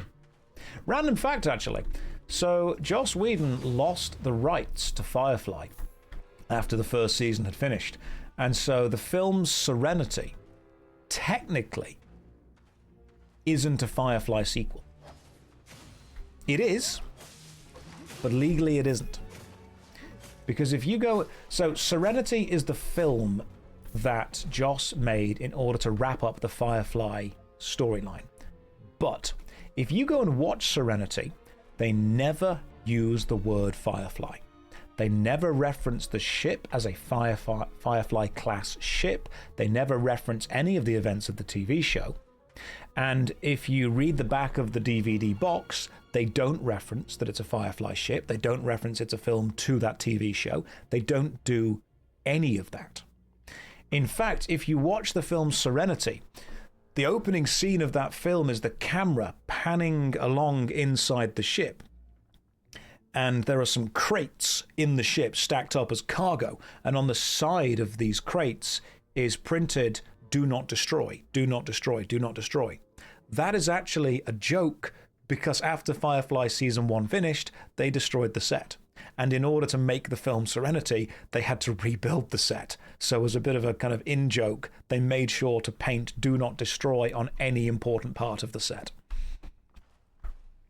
WTF is Firefly, one of the best single-season TV shows ever made. Phenomenally good TV show. Is it on Netflix? I don't know. It's only, I want to say, like 12 episodes.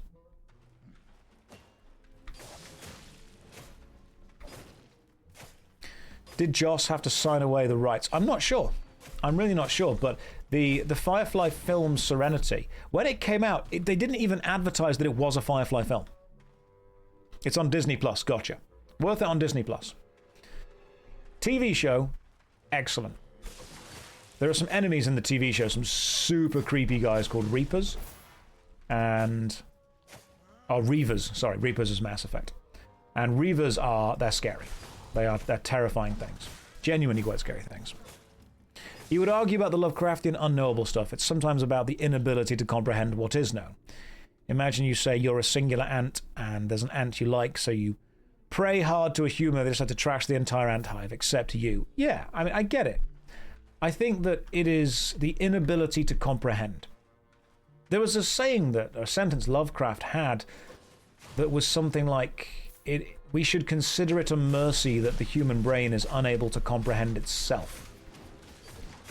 And I think the idea behind that was the human brain is actually exposed to so much stimuli every second, every nanosecond, that if we were aware of all of it, we would go mad. So this is getting into kind of physiological stuff. And people say there are 3 types of memory. There's long-term, short-term, and what people call short-term sensory. Now, long-term memory, studies have been done. Long-term memory doesn't seem to have a limit. Some people remember a huge amount of stuff, some people don't remember almost anything. Short-term memory seems to be able to hold between 5 and 9 things in it that you can then recall. But short-term sensory is actually processing thousands of input every second and then working out which inputs are worth keeping. So the feeling of all of your clothing on your skin is being input to your brain. That's happening. But your brain is simply not storing those feelings in short-term memory or long-term memory. There is a huge amount of stimuli. Every single thing that you're seeing and hearing and feeling and thinking, everything that you are experiencing at any given moment is being processed, but it's not being kind of stored, if you will.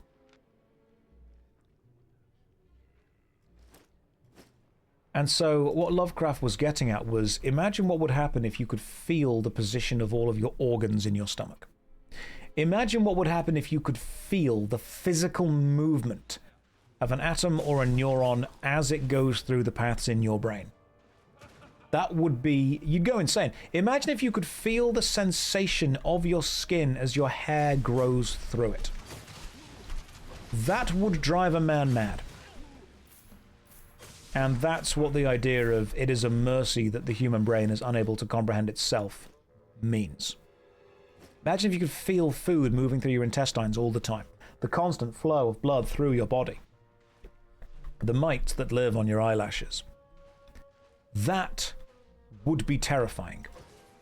As a human, you would simply not have the capacity to deal with processing that amount of information.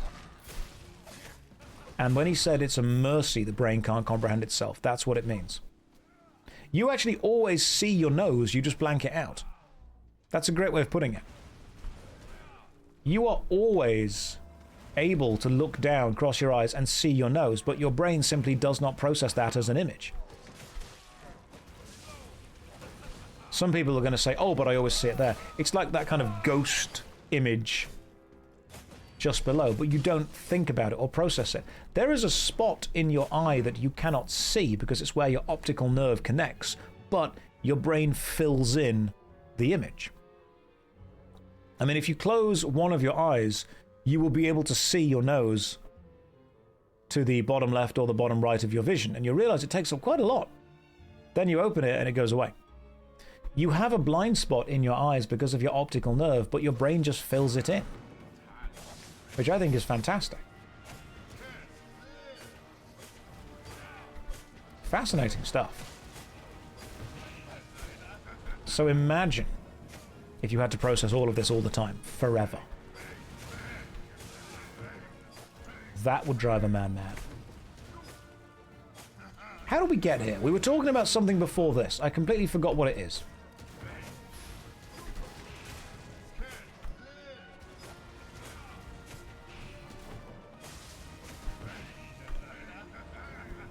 Movies. That was the one. We were talking about movies. We were talking about the unknowable. That was it. Alien. The alien ideals of the unknown. So Lovecraft's idea is that you effectively go mad if you were able to process the amount of information you have to process. Hey, level 69 cloth sandal. Level 69 mastered. Thank you. You always knew I was good at something.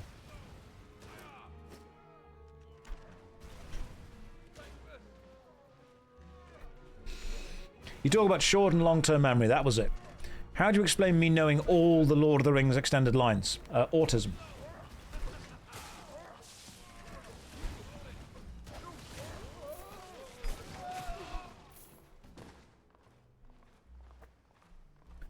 It's a pretty fair explanation straight away. There you go.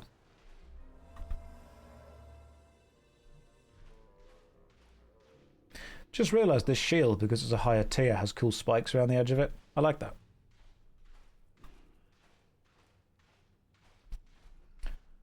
What I love is when old people are like, oh, we didn't have autism back in my day. Now let me show you my model train set that's modelled exactly like it was on July 16th, 1972, which was a Tuesday and it was raining. And also let me show you my stamp collection. And I'm like, haha, I think you might be in for a bit of a shock when I tell you something.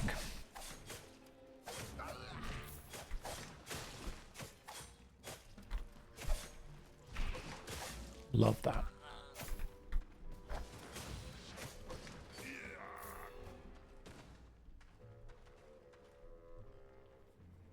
They do know the exact date and weather, that's true.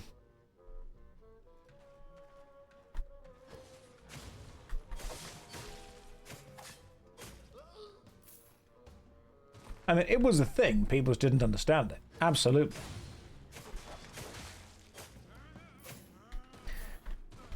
It's kind of a shame that the best way to earn guild points is going to be just grinding stuff that isn't going to get the guild killed. I put a post in the guild Discord yesterday. If you're involved in playing this game, you're in the guild Discord. I put a post in the guild Discord, and I basically said, look guys, you can play the game however the hell you want. I'm not going to tell you how to play a game. But if you want to win this Crucible challenge, we need to play to our strengths. The vast majority of people that watch my content or subscribe to the either the Discord or the Patreon or any kind of stuff like that are PvE players. I would not say that we are a heavy PvP group. I think you guys would agree with that. Where can I find the link on the Discord? Inju has linked it now. It's on the main Discord. Scroll down. It is called... Hang on. Let me find it. Let me find it. Let me see what I can do. Scroll down. It's an Albion Online Crucible, and I posted it in AO Guide. The huge amount of people... We've only got 2 weeks. Remember that, guys. We've literally only got 2 weeks. So when people join the guild, they are going to be... Some of them are brand new players that we have 2 weeks to bring up to speed. We ain't doing high-level PvP in 2 weeks. It's not happening. We aren't going to be able to defend super high stuff from people who have been playing this game for, weeks or months or years. Not going to work. But what we can do is gather. We can gather, we can craft, and we can do PvE. We can do PvE so damn well. So I would say that's actually our strength. Also, why does my daily solo dungeons say 2? I'm pretty sure this is my 4th. Yeah, if less people are out there trying to grind points with PvP, less people the opposition has to kill. That's also very true. We do take people away. Arrange multi-group sessions. Ideally, people would organize themselves. In an ideal world, people will either take it upon themselves to do solo dungeons, like I'm doing, or they will form themselves into groups, and they will be able to, through those formations and those groups, be able to do group content. That would be ideal. People often don't do that because people join guilds to play with the streamer. That's what it is. Ninja, I think you labeling the extended Lord of the Rings lines as autism is the same as the Andrew guy saying other MMOs are dead and it's not that black and white thoughts. Ninja, that's probably true. However, this is an entertainment stream on Twitch where I just made a one-line joke. If you want to actually sit down and have a deep, in-depth conversation about it, we're going to need a medium that is a little more impersonal than Twitch. We're going to need to be able to sit down and actually have a conversation about it with ideas, facts, figures, numbers, that kind of stuff. I also don't think that that's the kind of conversation that we're going to be able to have in good faith online. Sometimes, in order to say a funny line that will make people laugh, we have to be extremely reductive of the entire situation. And sometimes, reducing the situation, people will then say, well, actually, I don't think that's completely correct. You are spot on. You are absolutely spot on. It is far deeper than that. Unfortunately, I'm not able to get into the depth and the complexity of it while also doing this.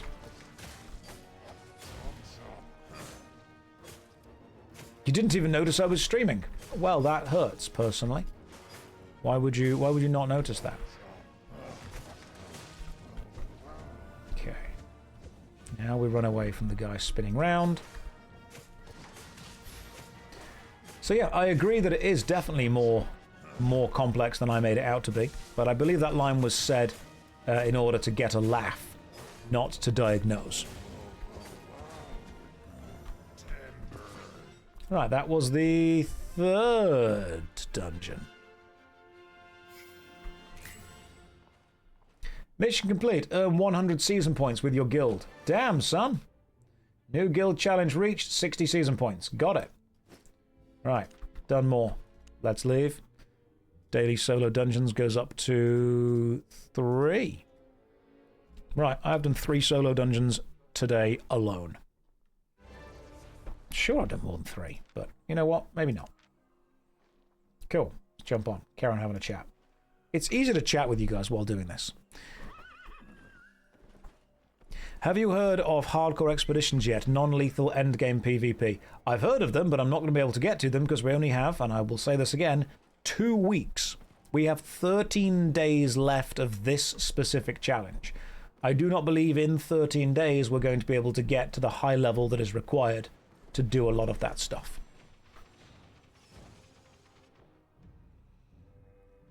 Did you see for solo dungeon points you can just skip to bosses? You won't get the chest loot, but you get the guild points. Is that confirmed? Is that actually absolutely confirmed? I would need to ask the guys there. I don't think it counts as a dungeon completion until you actually get the little glowy exit dungeon logo. I saw a stream yesterday where they did that and had a pop-up that showed they got points. You don't get pop-ups on the game that show the points. The points are listed here. And they're updated every now and again.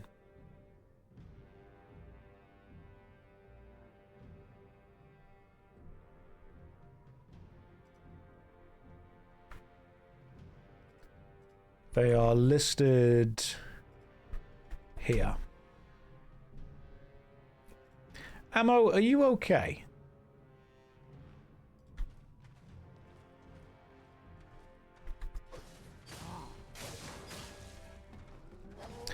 My little group of friends are looking to stream for fun. How do you avoid inflated egos? Just stay away from a really specific Rule 34 tag and you'll be fine. At some point, you don't avoid inflated egos. You just deal with them and mitigate them. If you're streaming, you have to have an ego to some degree. Otherwise, why are people watching you? I've got so many friends of mine who say, hey, I just want to stream, but I want to be like a casual, chilled out, relaxed. I don't want to put any drama into it. You know, it's going to be really casual. No. Why would somebody watch you? Somebody watches you for entertainment. To entertain people, you have to have a level of an ego. I have a level of ego as well. Mine's just better than other people's because I'm more humble. I'm just better at being humble than other people. Other people are, to be quite frank, shit at it.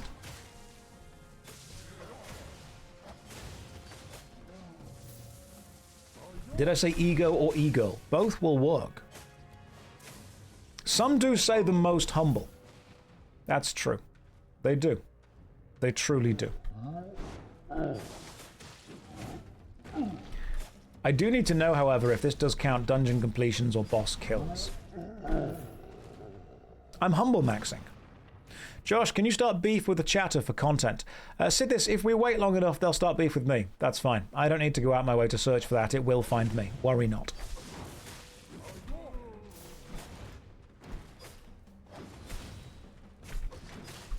Josh, I hate you. No, you don't.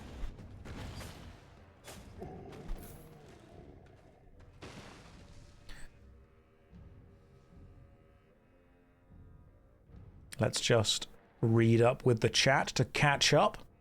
I've heard you can't even use a skateboard. I can skate. I can ollie in a gnarly way. I know all the skaters. Tony Hawk. Rodney Mullins? Spider-Man? Just thinking of all the characters that were on Tony Hawk's Pro Skater. I think that's all of them.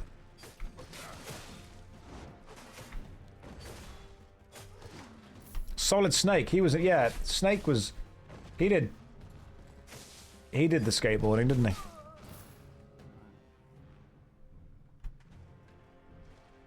Right, what were we talking about before this? We were talking about Albion Online getting points and stuff in general.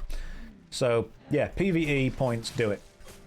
I don't think you just need to kill the boss. I think you do actually need to finish the dungeon as far as the dungeon actually cares about being finished. Josh, I can't finish Morrowind because I become too powerful and get too bored. Any advice on handling the game's difficulty? You control the buttons you press. Just power yourself down if you get bored. If you're finding it boring to play the game, stop playing the game that way.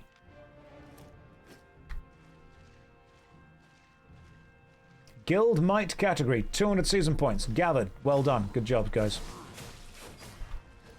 Like, if you're engaging with a video game and you're finding the act of engaging with it boring, just engage with it in a different way.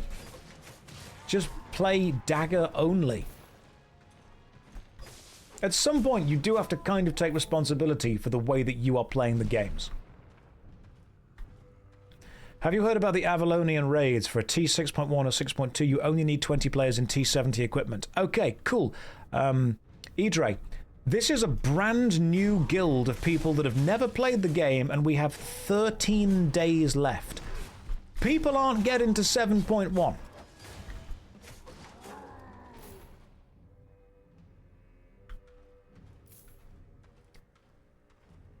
Let's imagine that the average guild member is employed and has a family and hobbies outside of this game. They are going to join the guild, play 1 or 2 hours a day, and then go and do other stuff. Only the streamers and the unemployed are going to be able to play for super long periods of time. Now, of course, I'm joking about that because people who are full-time employed can just take time off their job. That doesn't make the joke as funny, though, does it? So let's imagine that somebody joins the guild and plays 2 hours a day for 14 days. That's 28 hours of gameplay. If people don't spend money in the cash shop, 28 hours of gameplay might not get someone to that degree. People joke about the whole unemployed stuff, but actually I think the vast majority of my audience is employed. People just have jobs that are able and allow them to take time off when they want. You can play during your 15-minute break or 30-minute lunch break. Yeah, you could, or you could just enjoy your lunch break and not feel the need to do that. I'm not going to say that people have to or have to, you know, play or not play at certain times. I know the whole joke of video game players being unemployed is like a thing, but the vast majority of my audience is an older audience who normally have relatively comfortable jobs. A lot of people work in software. A lot of people have other stuff going on. My audience has me playing in the background to avoid the stress that their job is causing them. A lot of you might be just having lunch where you've got something playing in the background. You might be sitting down to have some breakfast. I mean, even if I'm having breakfast, I'm going to stick some YouTube on. I want to see what's going on. I want to keep up with the world without the news telling me what it needs me to know. Don't want to feel judged, you know.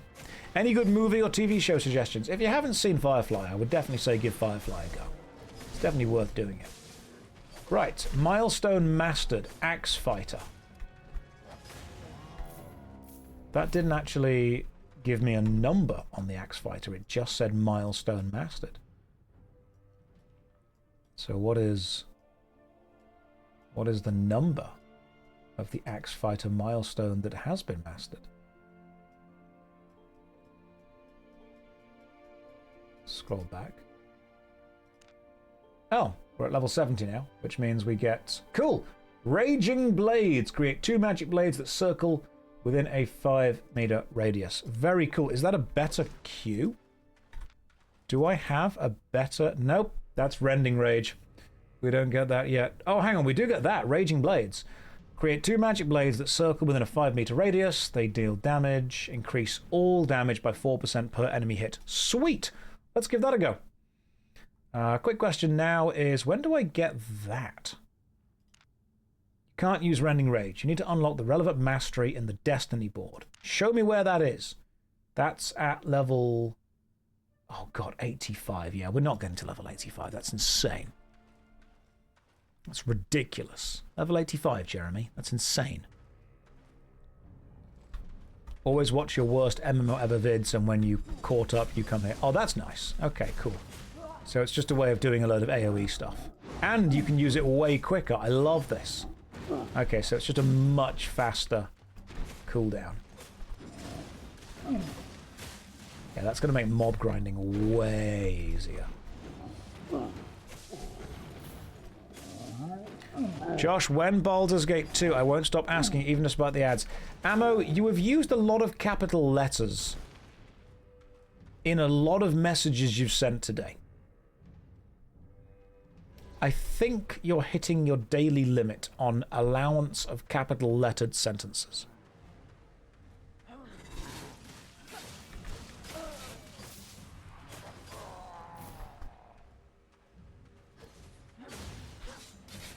That's a blatant lie. Pull me up. Right, you've confused me with Joe Rogan.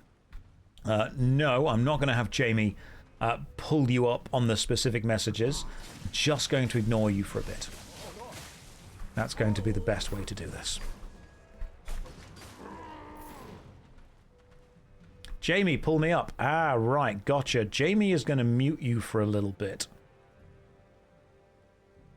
There we go. You can have 10 minutes in the quiet corner.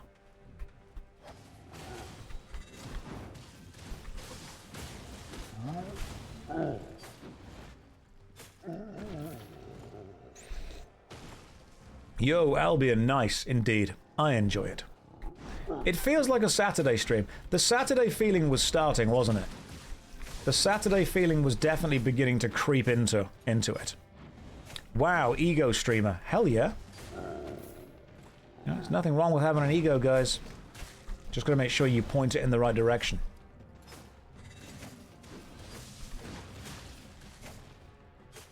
You're going to play Albion for the next 2 weeks until the event finishes, then go back to WoW. Maybe. Probably. We'll see how the wind blows. We'll see how the grass grows. Other lyrics to that song that I don't know. You have unclaimed rewards. Do you want to claim them now? You can always claim them later. No. Why would you pop up on my screen in the middle of a boss fight, game? I'm focusing. I do like the spinny battle axe, though. The spinny battle axe is great. I don't care about you. Have I ever seen In-Betweeners? You sound like that briefcase twat. I have not.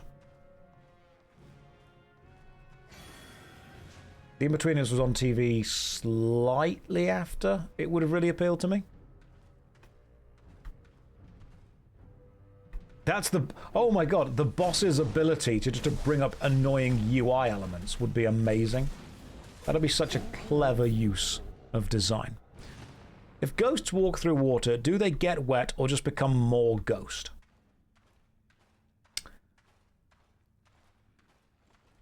I think the ghost requires validation. If a ghost was wet, would you validate it more? This is the EU server. This is the European server based in Amsterdam. Mission complete. Use 30 combat buff shrines in solo dungeons. How many other Albion players actually do solo dungeons? Because I do think that I'm just blitzing through as many solo dungeons as I can.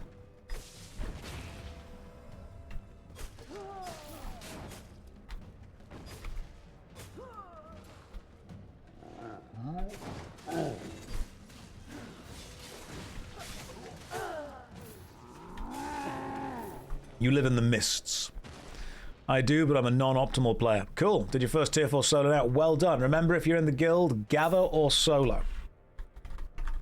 Remember, guild points can be tracked. Keep going, guys. 13 days left.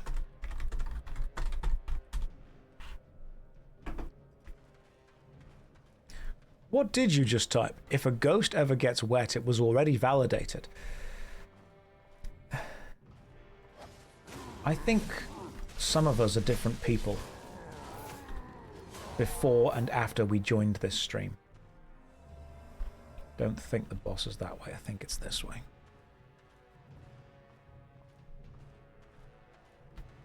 Let's...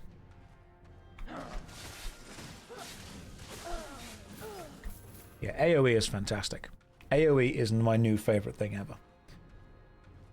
Isn't there a helmet or some shoes that have a special AoE on them? I'm sure there's a... Is it that? Hang on. Frost Shield. I'm not using that, so Frost Shield could be good.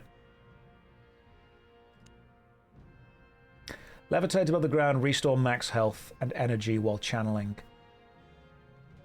That can be used in combat, so that's probably good. What's the item that gives you the electric field around you?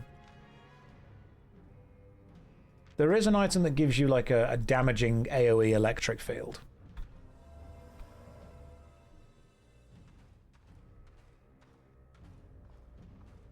If I can put that on, then I will just be able to run into whatever I'm currently fighting and facing.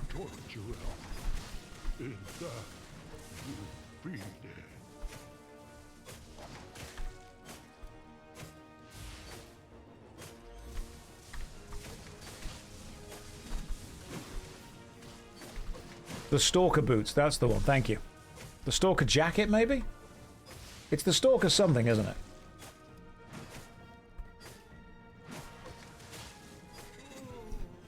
Yeah, because a load of AoE is going to be super duper useful. We get an absolute ton of AoE going on, just run into enemies and we'll win, pretty much. Right, we got an Adept's Longbow tier 4, and we got some stuff there that's basically useless. Utter useless. It might be the Stalker jacket, yeah, that's a good point.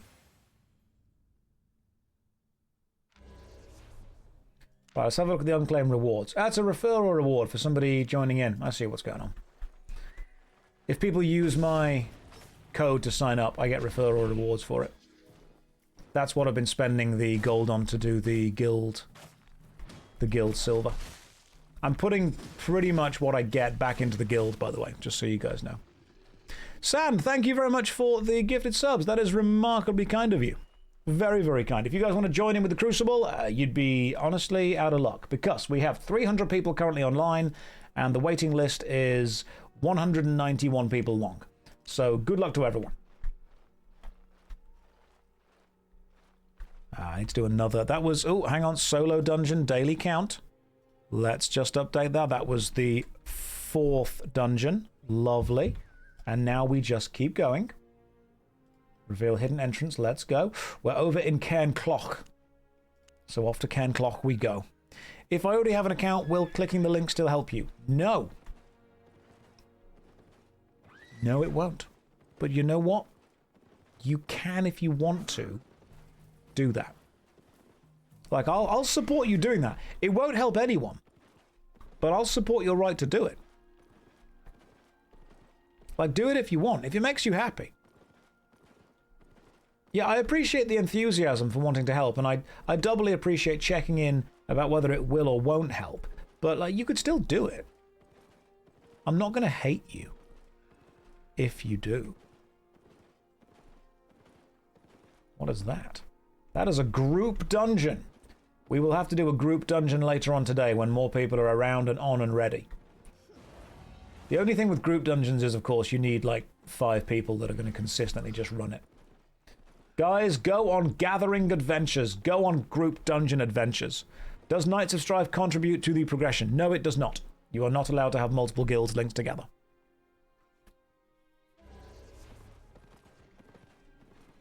Otherwise, we would just form like 10 guilds and have everyone do the same thing at the same time. Ah, solo dungeon will do. Josh, would it be selfish to ask the guild to help finance my own island? Yes, it would. How much do you need to finance your island?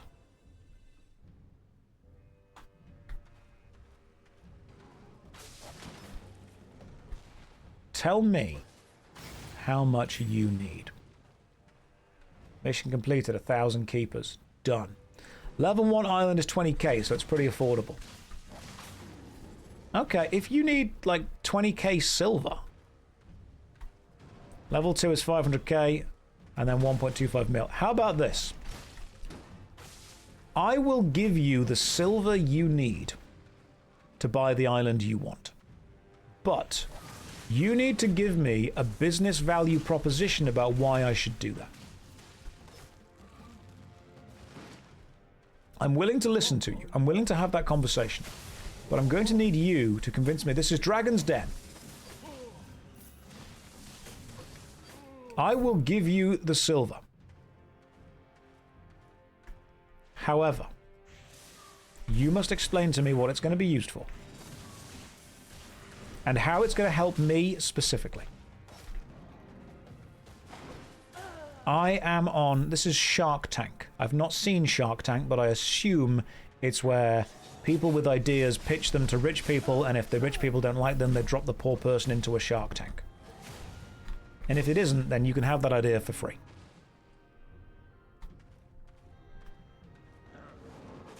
So, you explain to me. You pitch why I should give you 1,000,000 silver. Because I'm going to be honest. It's a lot of silver.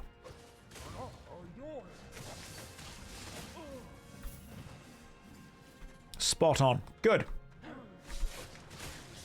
I knew how things worked.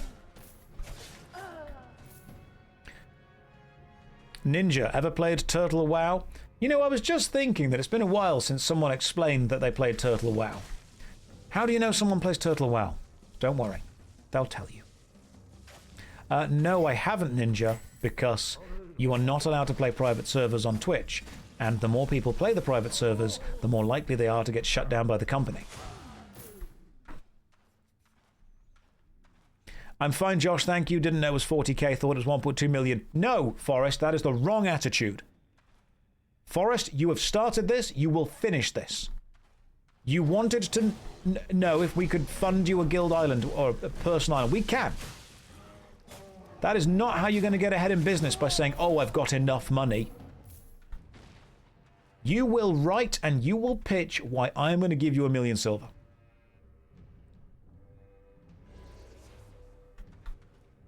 So you start thinking on exactly what you need to be doing. You do not have ChatGPT write it up.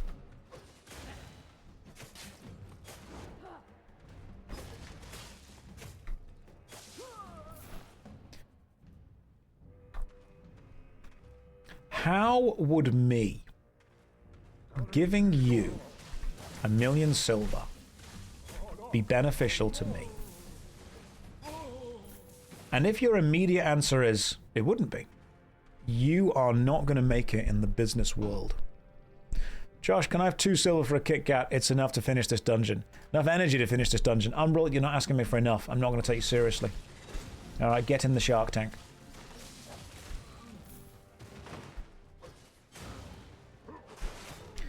Listen, guys. Here's the art of the deal. If you want 1,000,000, you ask for 10 million. Because that makes the person that you're talking to think that you are involved in a process which is dealing with the amount of money such as £10 million. That gives you a level of prestige. What you then do is you talk to them about them being involved, and then you go radio silent for a bit. Then you come back and say, hey, we've managed to secure most of the funding, but we're just looking to finish off the final bits. We're looking for $1 million. Are you still interested in being involved? What that makes that person think is, oh my God, this is a £10 million project. I could be involved in this for £1 million, which is roughly 10% of what they were, saying they've already got. It's going to be super beneficial to me as a business in order to be involved in that, because the level of prestige that's going to bring is much higher. You've given yourself not only haggle room, but you've increased the optics of the prestige of that. You don't say to someone, hey, we need 50 quid. You say, hey, we need 50,000, then you give it a few days, then you come back with, we've managed to secure the vast majority, we're only 100 shy. And then people go, well, if they've managed to secure the vast majority, that means it's less of a risk for me, because somebody else must be giving them £49,000. Therefore, me giving them a small amount is no risk at all. Isn't that fraud, though? No, because you're not actually saying that you've definitely got that. You're asking them for 10 million quid. They're saying no. You're coming back afterwards and saying, hey, we've secured most of the funding we need. Would you like to be in for $1 million? You don't tell them most of the funding you need is 2 million, and therefore they'd be going in for half. Lying about your investments. You're not lying about the investments. You're being economical with the truth. If they ask to see your actual paperwork, then yeah, you've got to show them. It turns out it's not there. But remember, a huge amount of investments and money is just about optics. It's just about what people think you've got. Power resides where people think it resides. You tell people that you've got what you need already, suddenly they want to be involved. It's literally a lie of omission. Okay, I think some of you are taking this as actual financial advice, which it isn't. I'm talking about the ways that you can convince people to invest. This is not actual financial advice. And if you take it as actual financial advice, you are honestly a bit of a fool. There we go. Dead Mango, if you're coming to Twitch and asking Twitch streamers for financial advice, don't do that. It's crypto bro advice to... Yeah, basically, people don't invest in projects, they invest in people, which is why most projects need a figurehead. It's why most projects have the main guy. Because people like to put a face to a project. People like to say, we're not investing just in the product, we're investing in this person's belief in the product. It's very important for that. That's got a huge amount of emotional power. You know what? The ability to restore my health is probably the best thing that this body gives me. This is a door in the face technique. Ask for something outrageous. When refused, move to something more reasonable. Absolutely. People do this all the time. In fact, I'll give you an example of a company doing it. I won't give you the exact company, but I'm sure you'll notice them doing it when I point this out. Have any of you ever seen a company do something that you think is unreasonable and angers the player base, and then the company decide to walk it back? And the player base go, we did it, guys! We won! We managed to beat the company! Because they did something and we said, no, you can't do that. And they went, oh, you cheeky scallywags, we won't do that. You got us. Here's the idea. The company never originally wanted to do the extreme thing anyway. What they wanted to do was the slightly less extreme thing. But if you just do the slightly less extreme thing, you annoy the player base. If you do the more extreme thing, annoy the player base a lot, and then walk it back and do the less extreme thing, you give the player base that lovely validation, that lovely warm fuzzy feeling of having made a difference, of having beaten the bad system. And then the company can even say, look, we do listen. We listened to your feedback. We've found a compromise. This is a symbiotic partnership between you and us and them. If you want to take an inch, instead, take a mile, make people annoyed at you, then walk it back to only taking an inch, and everyone looks like the good guy. Okay, if you're not looking at the screen, I need you to look at the screen now, and the reason for that is this dungeon has jiggle physics. This is not clickbait. I would like you to pay attention. First of all, welcome back, everyone. Love that I have you with us. Let me prove it.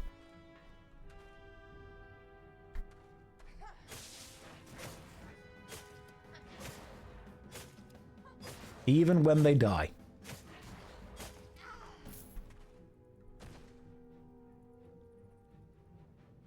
Game of the year every year. This is my favorite dungeon for reasons. But why, though? Because some people understand game design.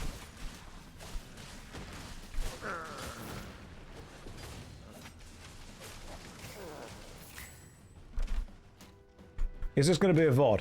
I will probably make a video about the actual Crucible event afterwards. You see how many people have returned? You want to know something interesting? There are the powerful witches in this dungeon that we've just obviously found. There are some trainee witches as well, which just have slightly smaller boobs. And that has led me to... I'll show you in a second. That has led me to believe that in the Hidden Sanctum dungeon, the authority and understanding of magic is stored in the breasts. Like, look, when we find someone, I'll show you.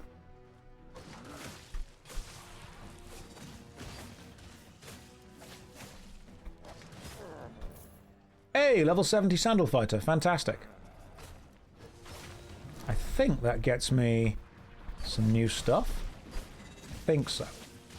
I'll have to double check.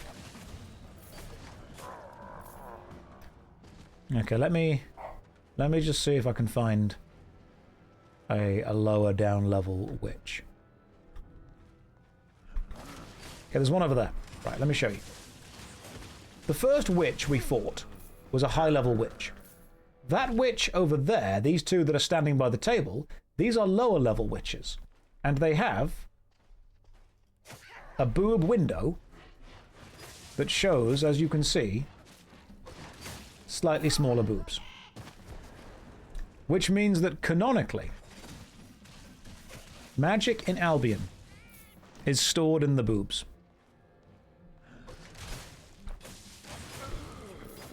I would like Albion Online's either approval or disapproval of this theory. The power scaling here is weird. Yes. Yes, it is. It's science. It's straight up science. Like, we can do it again. Okay, look, these two. These, much more experienced witches. See if you can spot the difference. Can you see the difference in the experienced witches and the less experienced witches? You should be able to. Right, so I died, but I think you can tell the difference. I died for science. Right there. You're here for the leg cutouts, to be honest. That would work too. Maybe magic is stored in the thighs. Magic is stored in the curves. I think we know that. Like, we can very much tell there is a level of magical power here. I may have died, but I needed to stare at the in-game boobs. So I think I died for a good cause.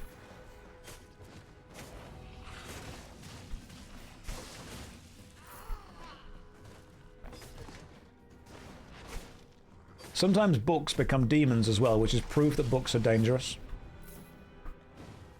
Morgana is the last boss of this dungeon, and she just has the biggest boobs of anyone in the dungeon.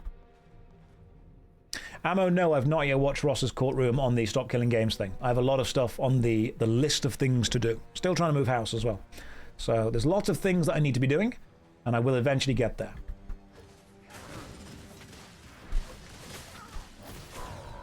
I'm loving the AoE this course. This is fantastic. Lance, thank you very much for the gifted sub. That is very kind of you.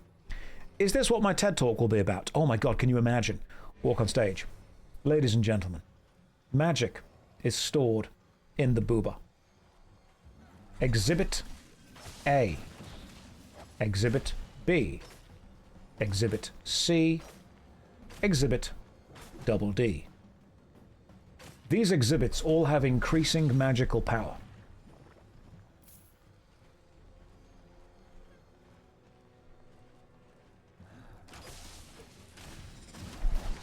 That was quite a funny joke, actually. I thought of that on the spot, and I'm quite proud of that.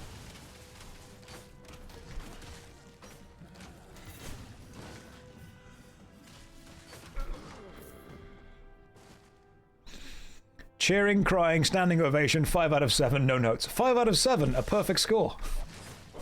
It's an older meme, sir, but it checks out. So where do undead liches store their magic? In their phylactery, which contains their implants. That's how it works.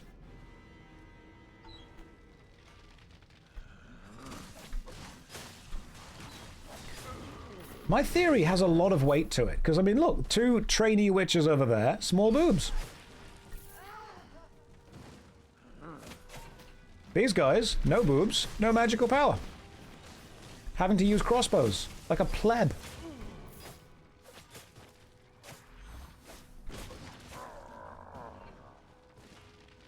Do you have to sacrifice your boobs to make a phylactery? That's... oh god, we've just unlocked Lich lore. Dungeons and Dragons would never. We are getting into the ultra deep lore here, aren't we? Let's just zoom in for no reason.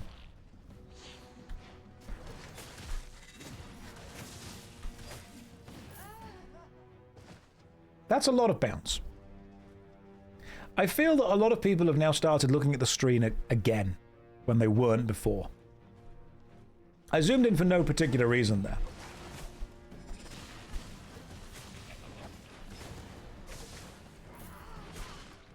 Books containing demons is definitely some kind of allegory for reading being dangerous.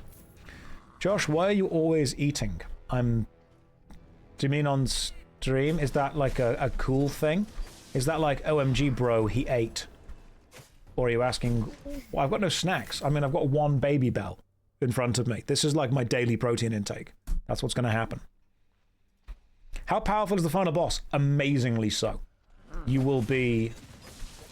You'll be intimidated, you'll be shocked, you'll be hurt. Oh god, no, I accidentally angered some witches. That's a problem. That is legitimately a problem.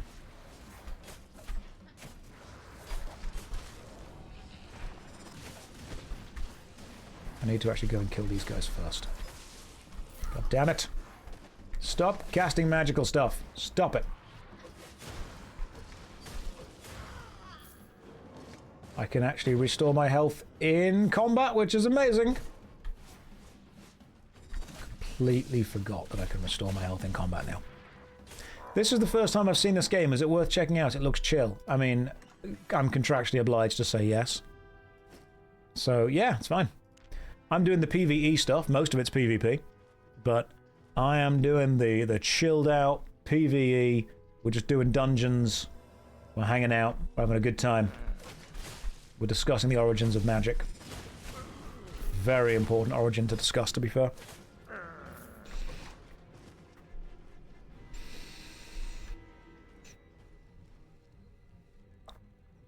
First time you've seen this game.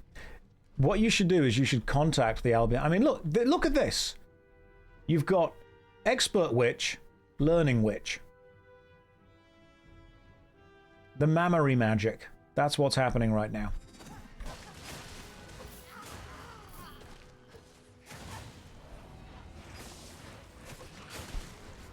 This may be my favorite dungeon in almost any game.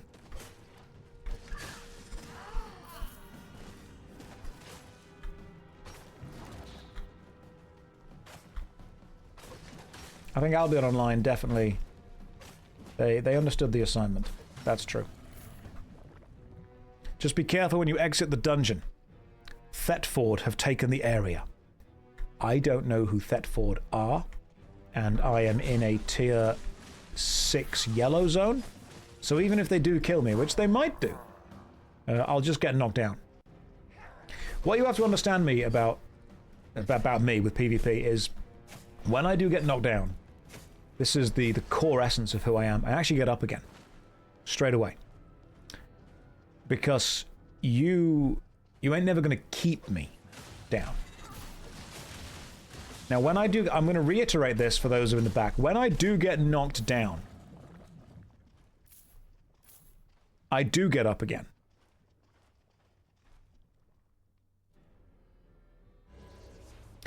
Sometimes I'll even have a bit of a drink afterwards in order to, you know, settle the nerves after being knocked down. But what kind of drink I have, well, that changes. Sometimes we'll start with a whiskey drink. Then we'll see how we feel after that. Maybe we go to a bit of vodka. Who knows?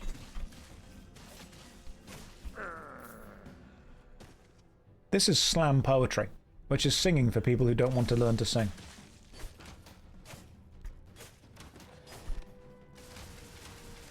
That will be considered bad etiquette in a chess tournament. Delaying the inevitable and wasting your opponent's time is considered bad manners. Ard, I think that going to a chess tournament would be a waste of my time in general. Like, chess is solved, guys. We know all the moves. Every move in chess has already been made. Do you guys know how many different variations of chess there are? Okay, given the amount of pieces you've got, the amount of squares on the board, and the amount of possible choices, do you guys know how many possible games of chess there actually are? Okay? About 300.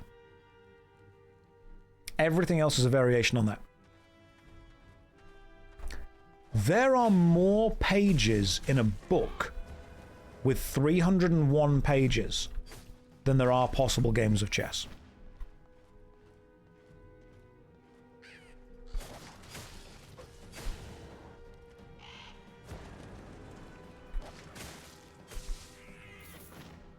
Because what you don't realize is that the board, the chessboard, is a square.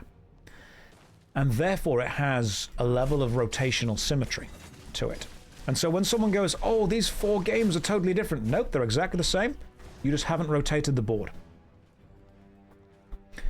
So, you know, if you move pawn to A27 or whatever you're doing with it, you will get, you know, a certain board configuration, and people will go, oh, but that's different to moving the pawn to here. No, it's exactly the same. You've just done it from a rotational symmetry point of view.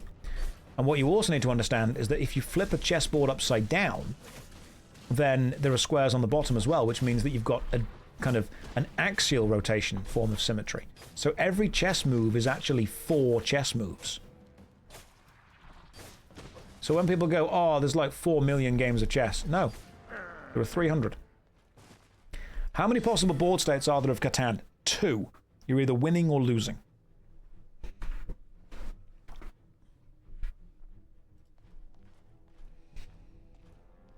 The reason that chess is honestly quite dumb is because you can't do an early game harvester rush and kill your enemy's single Tiberium harvester, which means they would be economically crippled for the rest of the game. You can do that in Command & Conquer Tiberian Dawn.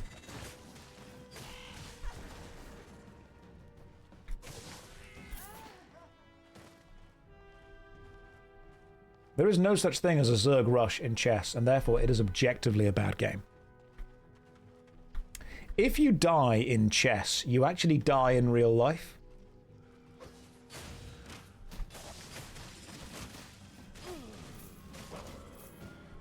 You prefer Tiberian Twilight. That was... Was that the... Tiberian Wars is the 3rd one. Tiberian Twilight's the 4th one, isn't it? It's Tiberian Dawn, Tiberian Sun, Tiberian Wars, and Tiberian Twilight. Okay, listen. This is rage bait, yeah, but there is a line in the sand. Okay, I can say that chess is crap. That's fine. You can't come in here and say Command & Conquer Tiberian Twilight CNC 4 is good. Right, there's having a laugh, And then there's essentially a war crime. Straight to jail. Immediately. Too far. Too far. As punishment, you're not allowed to look at the boober in the game anymore. For those of you who are unaware, Command & Conquer 4. Command & Conquer has two storylines, the Red Alert storyline and the Tiberian storyline. And Command & Conquer 4 Tiberian Twilight changed the way the game works pretty substantially, and honestly sucked. And it was a real shame because Tiberian Dawn, Sun, and Wars were pretty freaking cool. You know, I enjoyed those. I really like Command & Conquer. I think Command & Conquer should come back. Who am I trying to beat during the Crucible? I think every man's battle is with the version of themselves that they see when they close their eyes. And for me, that's Zizaran. Laughing consistently from his little throne.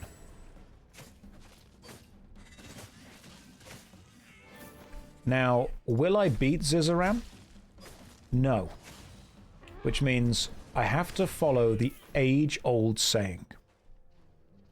If you cannot beat them, arrange to have them beaten.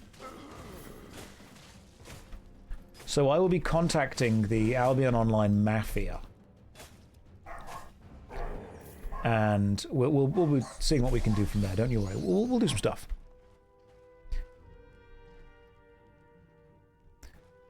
So, look, this guild ain't gonna win. Lords of Strife, it's fun, we ain't gonna win.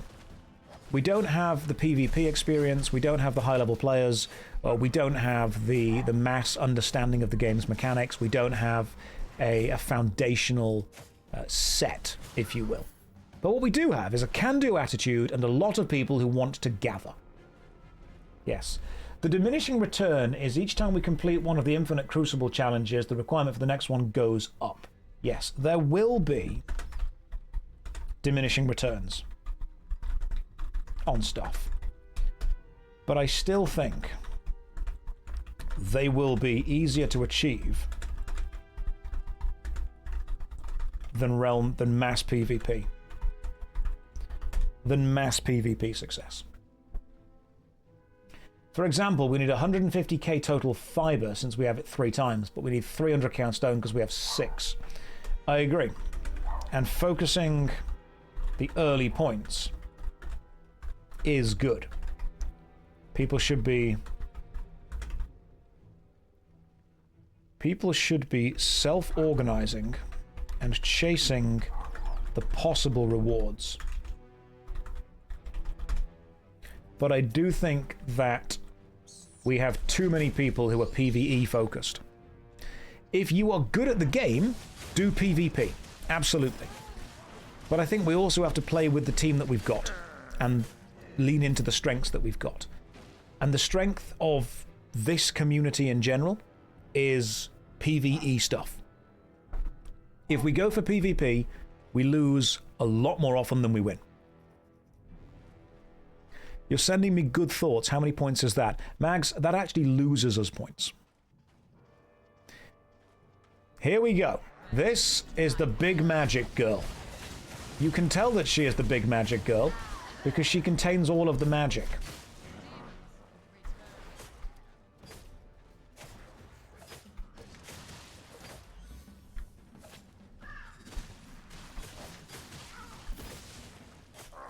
See? When she turns around, you will see where all of her magic is.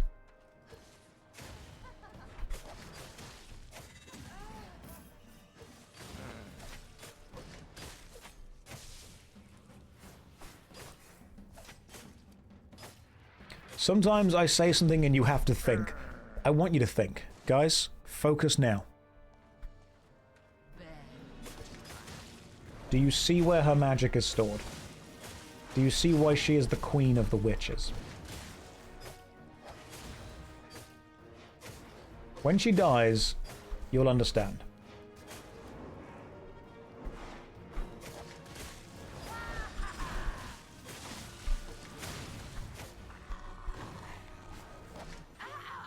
There we go. Okay, that's where the magic is stored. And also we succeeded. Yeah, some of these guilds have been playing like years and years and years. These guys are super duper new. Hey, we've got a Master's Tomb Hammer. Crafted by your dad, Leet. Cool. Don't know if a Master's Tomb Hammer's any good, but I mean, we got one. Can't use it, but we've got it. We also got a Master's Dungeon Map Solo Tier 6, which is amazing because that's about to self-sustain. Serious question. What is her actual lore, and does she have big boobs in the Arthurian legend? I don't know. I do not know. None of that is useful. Alright. That was a daily dungeon count of 6 now. Daily solo dungeons of tier 6 and above, 6. T4 stuff is in the guild bank for free. Okay, here's what I want people to do. I would like people... First of all, I'm going to use all these books. These stack? Oh, they do. These are all the same book. Hang on a tick. Beginner's Tome of Insight. Okay, gotcha. Do these stack? Yes. I didn't even realize that I was getting the same rewards from the same dungeons. That's so much easier. Okay, hang on. Let's just stack all these together. The inventory has a stack button. Love this game. That might be the best button in any inventory ever. Right, so I've got a plan. Let me show you my plan. Coming out of a normal lurk to say thank you to this stream specifically. Thank you. Helped you break bad patterns and think more about your games. Amazing.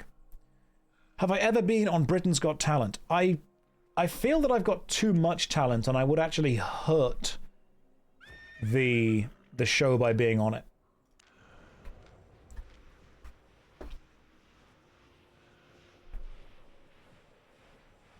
Okay, I've got a plan, but I'm going to need you guys to trust me.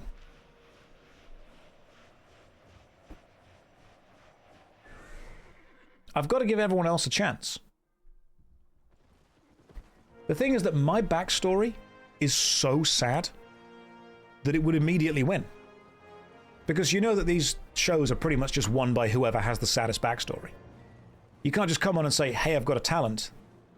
You've got to say, but I've also got this incredibly emotionally gripping story.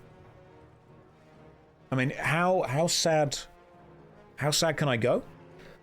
Both my parents died before they met. That's how sad it was. My mum didn't even show up to my birth.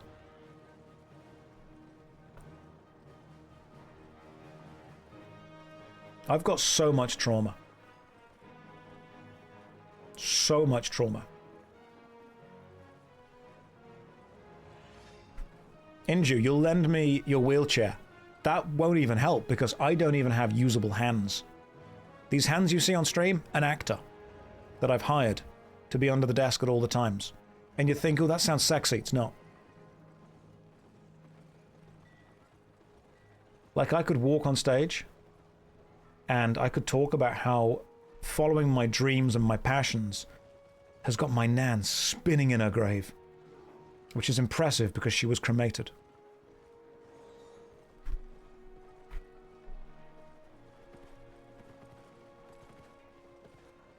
Okay, here's what I'm going to do.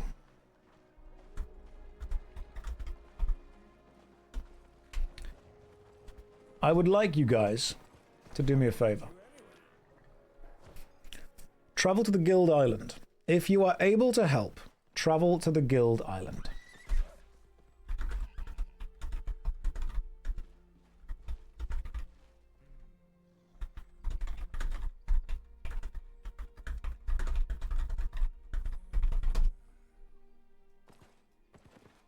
Right, here is my plan. I'm going to sell 5,000 gold for 38 million silver. And now, you, Edma, trade me. Here's 1 million silver. Have fun. You, Knight Aid, trade me. Here's 1 million silver. Have fun. You, Callan, trade me. Here's 1 million silver. Have fun.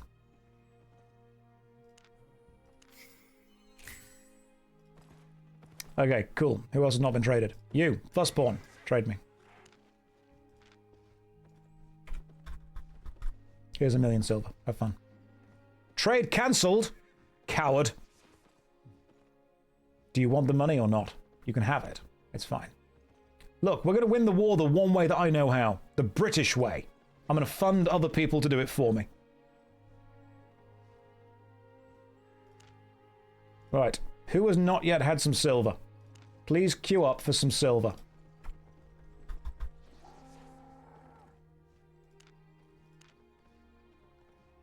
Altays, have some silver. Moustache. Trade. Have some silver. This is how we do it. Right. Who has not had silver?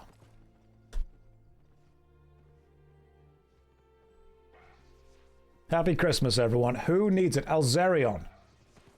Who? You've not had silver. Trade me. Hang on. I'm trying to click on you. My goodness. There we go. Have 1 million silver. Suddenly many people are in the Guild Island. I know, right? It's interesting, isn't it? It's almost like that's what people wanted to be here for. Okay. Who has not had... Trade me if I've not traded you yet. This is working on the honor policy.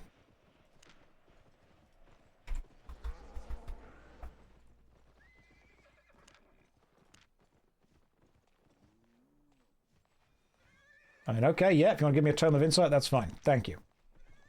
Right, what's the interest rate? Just have gold. Just have silver. Summon again. Yes, here's 1 million silver. We are going to win this by funding everyone to fight for me.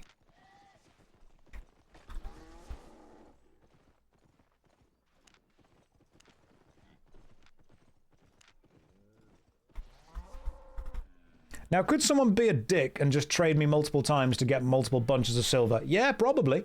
But I'm going to kind of hope that just doesn't happen, you know?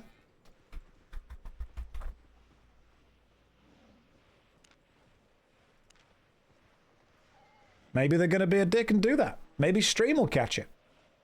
Trade me if you've not yet traded me.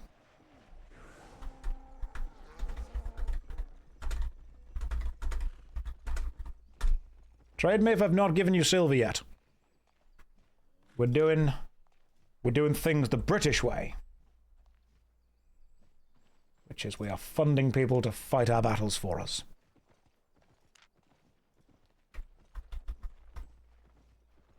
What will happen if they're caught? I don't know.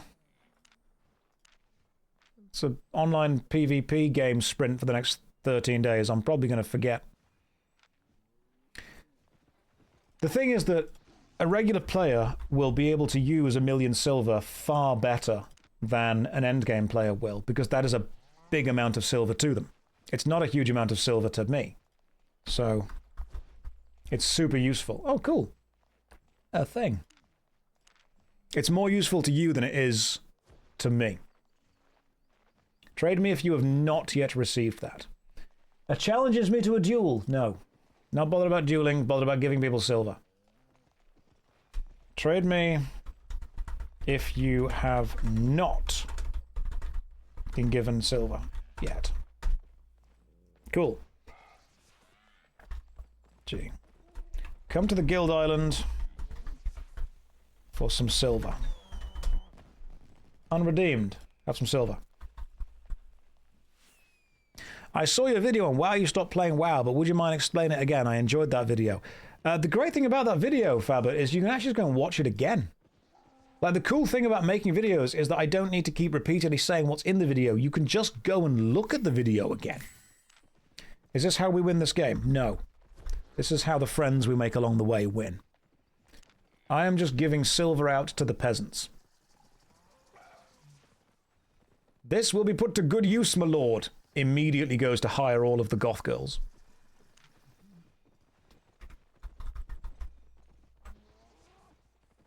Is there a second guild or a waiting list? Yeah, the waiting list is roughly 200 people long. Am I going to play Guild Wars Reforged? I don't know. Grenade Shark, have 1,000,000 silver. I'm not familiar with the Crucible. Won't this affect the economy? Absolutely not. Grenade Shark just gave me 2,000,000 silver. What an absolute baller move. He just turned up, accepted the trade for 1,000,000, and instead traded back 2,000,000. What an absolute flex. I'm like, have 1,000,000 silver. He's like, have 2,000,000, my lord. Deal with it. And then just rides off into the sunset. God. I just got silver mogged. What an absolute chad. Alright, trade me if you've not been...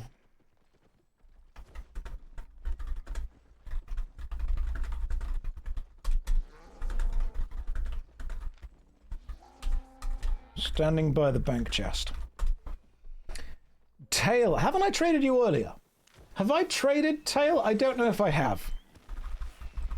I'm going to assume that I haven't and just be nice. 10, welcome to the stream, bro. Right, trade me if you have not yet got silver. Right.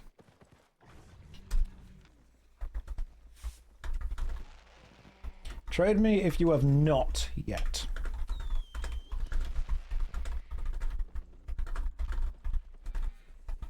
Trade me if you've not been given your guild support. I am supporting people with guild. Diomos, I don't know if I have or haven't given you anything. I'm just doing it the way that the British have always done, which is giving away large amounts of money to people. 1,000,000 silver is not that much. It's a sign-up bonus. That's what it is. Yeah, it's fine. Don't worry about it. Why are you giving me 40,000 silver? I'm giving you 100,000. Sorry, I'm giving you 1,000,000. You don't need to give me money. I'm giving you money. That's the point. Right.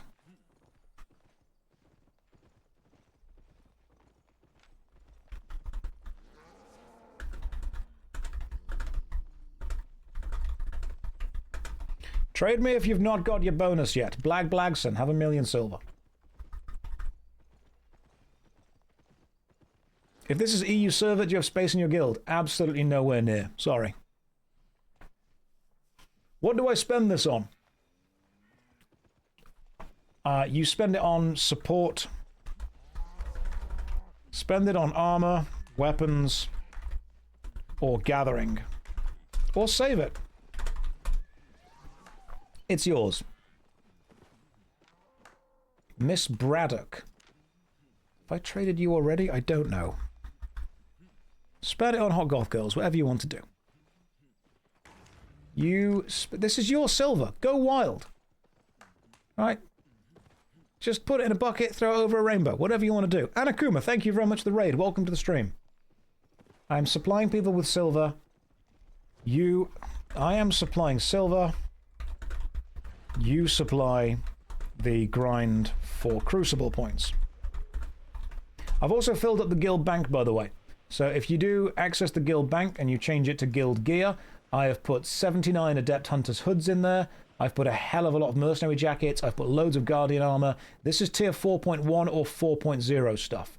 I've also filled it up with 93 axes, about 30 bows, loads of crossbows, loads of fire staffs, loads of shields, and a couple of wild shape staffs as well. So I have filled up as many basic tier 4 or tier 4.1 sets. So how do 30 of us standing here get points? You look at this, and then you go and do that. Right. Does anyone else need the guild bonus gold? After having it, please grind Crucible points. Thank you. Remember, you can check points on the website and the Discord.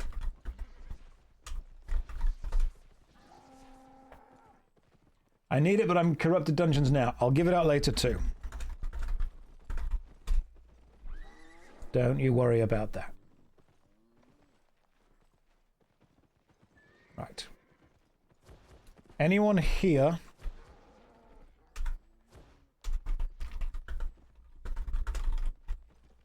Anyone on the island who now has gold, now has silver, spend it as you wish.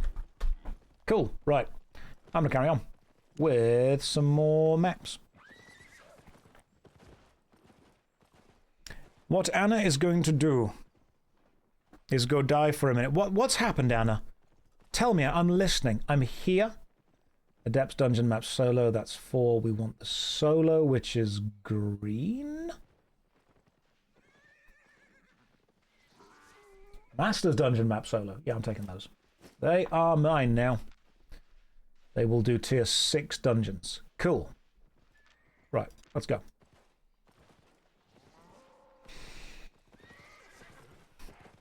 A blessing from the Lord indeed. I want to make sure that you all feel taken care of. You sneezed so hard your life flashed before your eyes, and then you did 6 tier 6 solo dungeons, and now you're very warm. Good! Well done. Anna, do you want some gold / silver? Silver's probably what I should have said first. Do you want some silver? If you did 6 PvE tier 6 dungeons, I can actually see that we have done quite a few of those. That's decent. Yeah, let's just keep grinding those, guys. We can do that. That was the stimulus check, guys. If you're in this guild, I will give you the things that you need. I will supply. You're good. You don't want the 1,000,000 silver. Okay, that's fine. That's fine. I mean, I feel hurt that you don't want that. I thought I was just buying your love, to be honest. Can somebody explain? Someone want to do group expeditions. Expeditions? I don't think get the points. But dungeons do. Use the dungeon maps. Use the dungeon maps and the guild chests. You don't need to buy my love. Yeah, but like, that way I can get like a legally binding contract. So if you turn around one day and say you don't love me, I can be like, well, legally you have to. Absolutely have to. Do T5/T6 dungeons in T6 yellow zones. Maps help you find the spawns.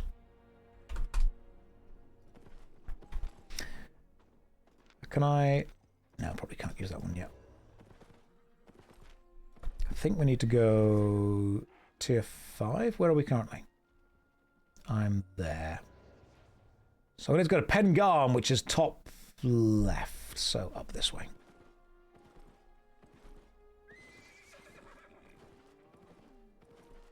You'll sign up for a contract if you promise to love me. Interesting. I'll consider. Group dungeons do count, the map ones.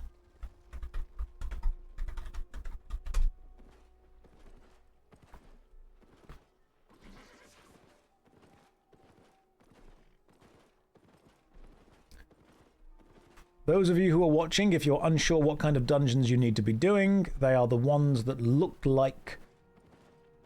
They look like dungeon entrances from Daggerfall, if you know what they're like. I'll show you in a second. You'll see them. Just really unassuming, relatively small dungeon entrances.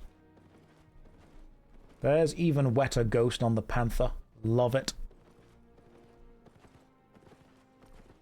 You're so stimulized, you'll go and do a tier 5 dungeon. I love it. That's what I'm buying your love. I'm buying your support. Now, I'm not saying that capitalism is going to work here, but I am saying that there is a high chance I just give you guys a load of money and then you go and do stuff. Hello, is this game friendly to personal time now? I mean, it's a game. There's stuff you can do in it, stuff you can't do in it. There's a good time that you'll have, there's a bad time that you'll have. What do you want it to do with personal time? Is WoW dead? No, it's very much alive. Perhaps there was another bunch of people that couldn't do it earlier. Let's do this. Yes. I would say, guys, form yourself into groups or go and do solo dungeons. You can do this. Am I sure? Yes. Am I sure that one of the most successful businesses ever is still alive? Yeah. You played this game for so long, then you got chain ganked for a week and lost interest. That's the downfall of a solo player. That's why I'm not doing PvP. I'm doing PvE stuff, including the PvE dungeons. I don't want to do PvP because I'm too good at it. And I would make other people feel bad. Any new content coming to YouTube sometime soon? That's a good question. So, we were talking about this yesterday. I am finding it very difficult to put out YouTube videos at the speed that people want them put out, and Twitch stream the amount of times and the amount of hours that people want me to Twitch stream. I could split my focus half and half and do half focus on YouTube videos, half focus on Twitch streaming. But if I did that, I don't think I would be able to put out enough YouTube videos or Twitch stream enough. I think if I tried to do half and half, I would fail at both instead of succeeding at one. And so one of the reasons that I'm Twitch streaming so much right now is to gather data. I want to know what a full-time Twitch stream schedule looks like. I want to know if it's even reasonable or possible to do full-time Twitch streaming and also do YouTube videos. The only way that I could Twitch stream and put out YouTube videos would be effectively making videos of the streams, which I don't really want to do because they don't do too well on YouTube, and I don't think they have the value of the curated videos that I normally make. Oh damn, that's interesting. That's very interesting. So what I'm doing right now is I'm kind of gathering data and seeing what it's like to do just full Twitch streams. If this ends up being super successful, then yeah, sure, it'll carry on. If this ends up not being as successful as YouTube was, then I will return to YouTube. But it's important that I know, because if I don't know, I'm always going to be asking, what if? Does this dungeon have jiggle physics? Yeah, but only for the rocks. There's no hot goth baddies in this one, which is a shame. Pip, thank you very much for the subs. That's remarkably kind of you. So I think what I would kind of explain right now is this is a lot of gathering data. Because so many people have come into the Twitch stream and asked where the YouTube videos are, but very few people ever used to comment on the YouTube videos, hey, where are the Twitch streams? Which means that Twitch is very successful when you are there. And YouTube is very successful after you've done it. And I think personally, I was getting a bit burnt out of just doing YouTube videos because it got quite formulaic for me personally. I knew that I would sit there, I'd play a video game, I'd analyze the UI, I'd analyze the mechanics, analyze this, analyze that. I knew I could do it, I'd make it work, it would be successful. And that was fine, but it was losing the personal touch. It was losing the connection with the audience that I value and that I wanted. Doesn't YouTube keep earning money as new people watch the videos? It does, Pip, but it very much falls off a cliff unless you keep updating it. Like, if you don't put out a YouTube video once every 1 to 2 months, the YouTube revenue drops by about 80%. I know that sounds like a high number, but it really is that much. It's insane. So while YouTube is, of course, still earning ad revenue and still earning sponsorship stuff, it drops hugely.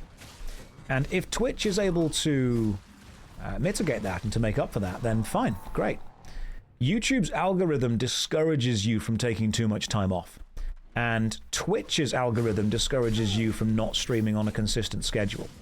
And unfortunately, my method of production for videos doesn't really suit a consistent schedule. The other problem is that the games that I review are long games, and other people often don't review them because they're long, which is why people like my videos, because they're reviewing games people aren't reviewing. Not many people want to play a 100 or 150 hour RPG. I mean, there are YouTubers that do it, but can you name any active, working, uploading YouTubers who actively review 100 to 150 hour long games and complete them and analyze the mechanics within them? Because that's a relative rarity within the gaming space. You've got a couple of people like you've got the Death of a Game series, which is lovely. You've got a lot of Kadikarus's videos that do a huge amount of effort into do stuff. It's a very extreme niche, without a doubt.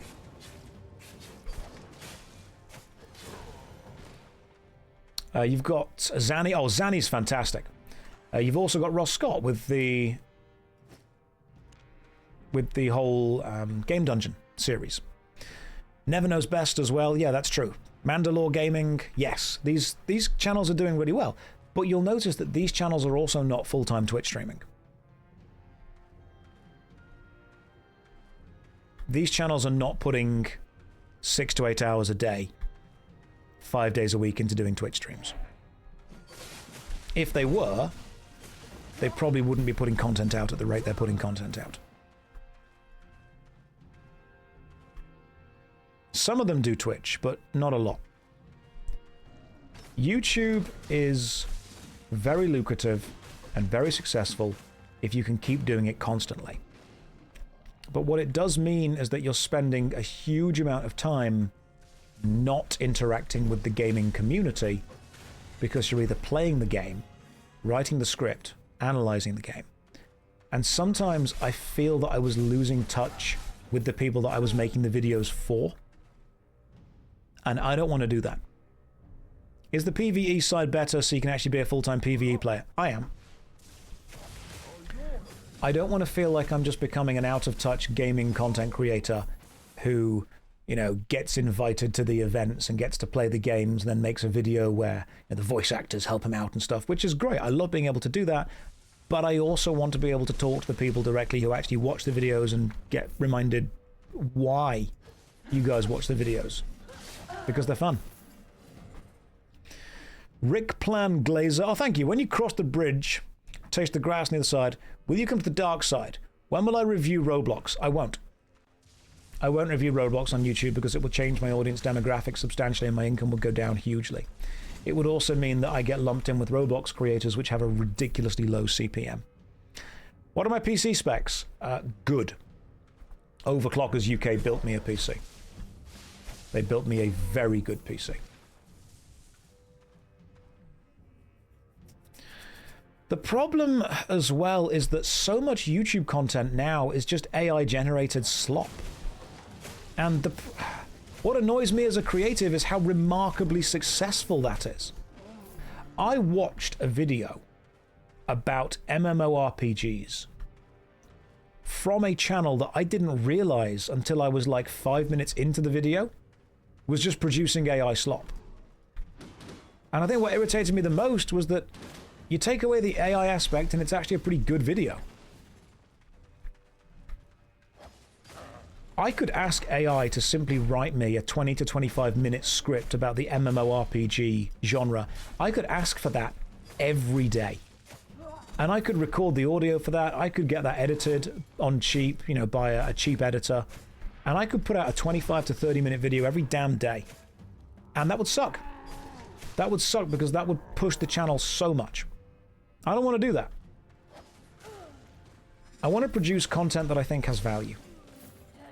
And I think what I was doing when I started... You know this whole Twitch streaming full-time thing? This started because I wanted to just play Warcraft without a camera, casually, off-stream, for a bit. That's what I wanted to do. About 2 months ago, I downloaded Warcraft, played it off-stream for a bit, just to understand what it was like, and then played it on-stream with no camera, super casual chat, really relaxed vibes. And people liked the stream. So I just kept going, and I kept going, and I kept going. But the YouTube videos have suffered because of that. I mean, the Was It Good Cyberpunk video came out 6 months ago. I could have put out 2 to 3 full videos in that time, but I wouldn't have been able to Twitch stream at all. And I think the human connection is an element that I value a lot.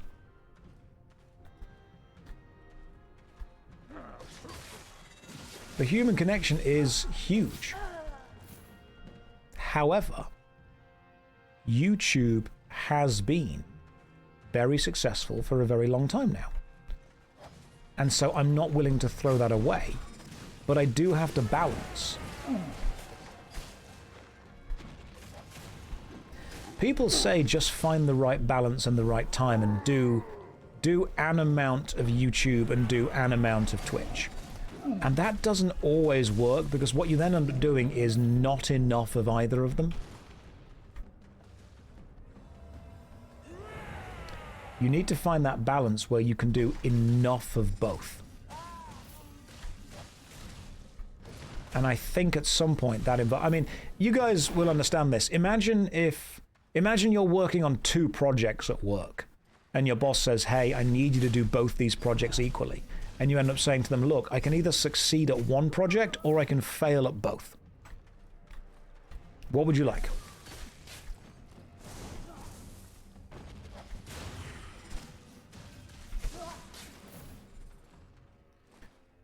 Yeah, you get half-assed. Never half-ass something, whole-ass one thing. But another interesting question is, if I keep making YouTube videos, I can only say what I know.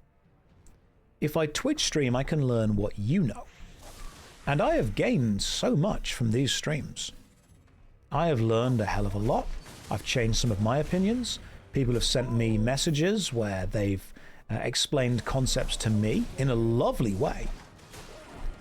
And that's been extremely beneficial to me.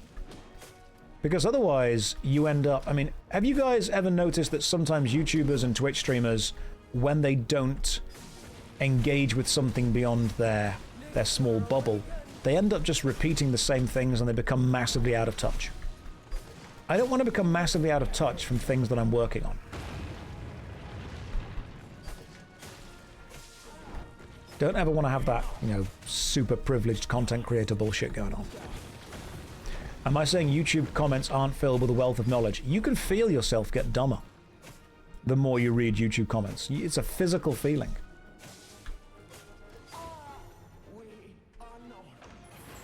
Now, what we got?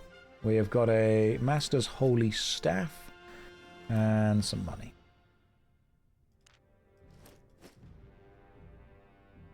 Okay, cool. What are the red flags that a public figure is becoming out of touch? When a multi-millionaire or a multi-billionaire will sit there in their nice massive mansion and tell you to give what you can. We're all in the same boat, guys. Yeah, maybe, but like, you're on the deck sunbathing with a margarita and other people are down below rowing. So... kind of? But we're not in the same part of the boat, are we?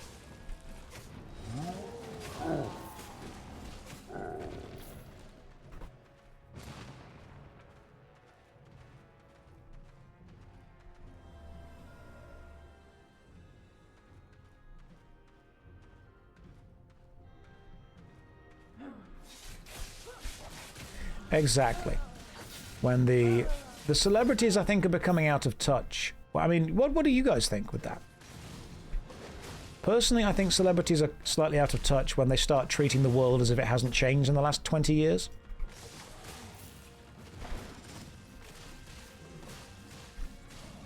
Just go and buy a Freddo for 15p. Still there.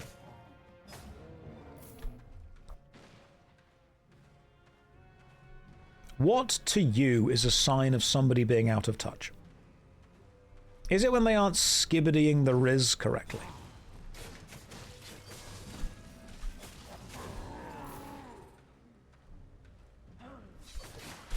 You mean 50p? No, I mean 15p. We're talking 90s costs.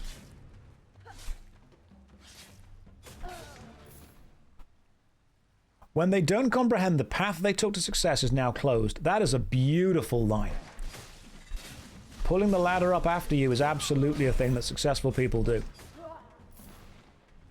It is possible to take the exact same steps and perform the exact same actions that somebody else did to find success, and yet you will not find success because the world will not react the same way to you that it reacted to them. And so when people say you just need to do this, no, you don't. You need to do that and have the world react to it in the correct way. We've been raided by Ecto, who insists that beavers are fish. Right, everyone stop doing everything. Stop. Let's sort this out. Okay, first of all, welcome in, Raiders.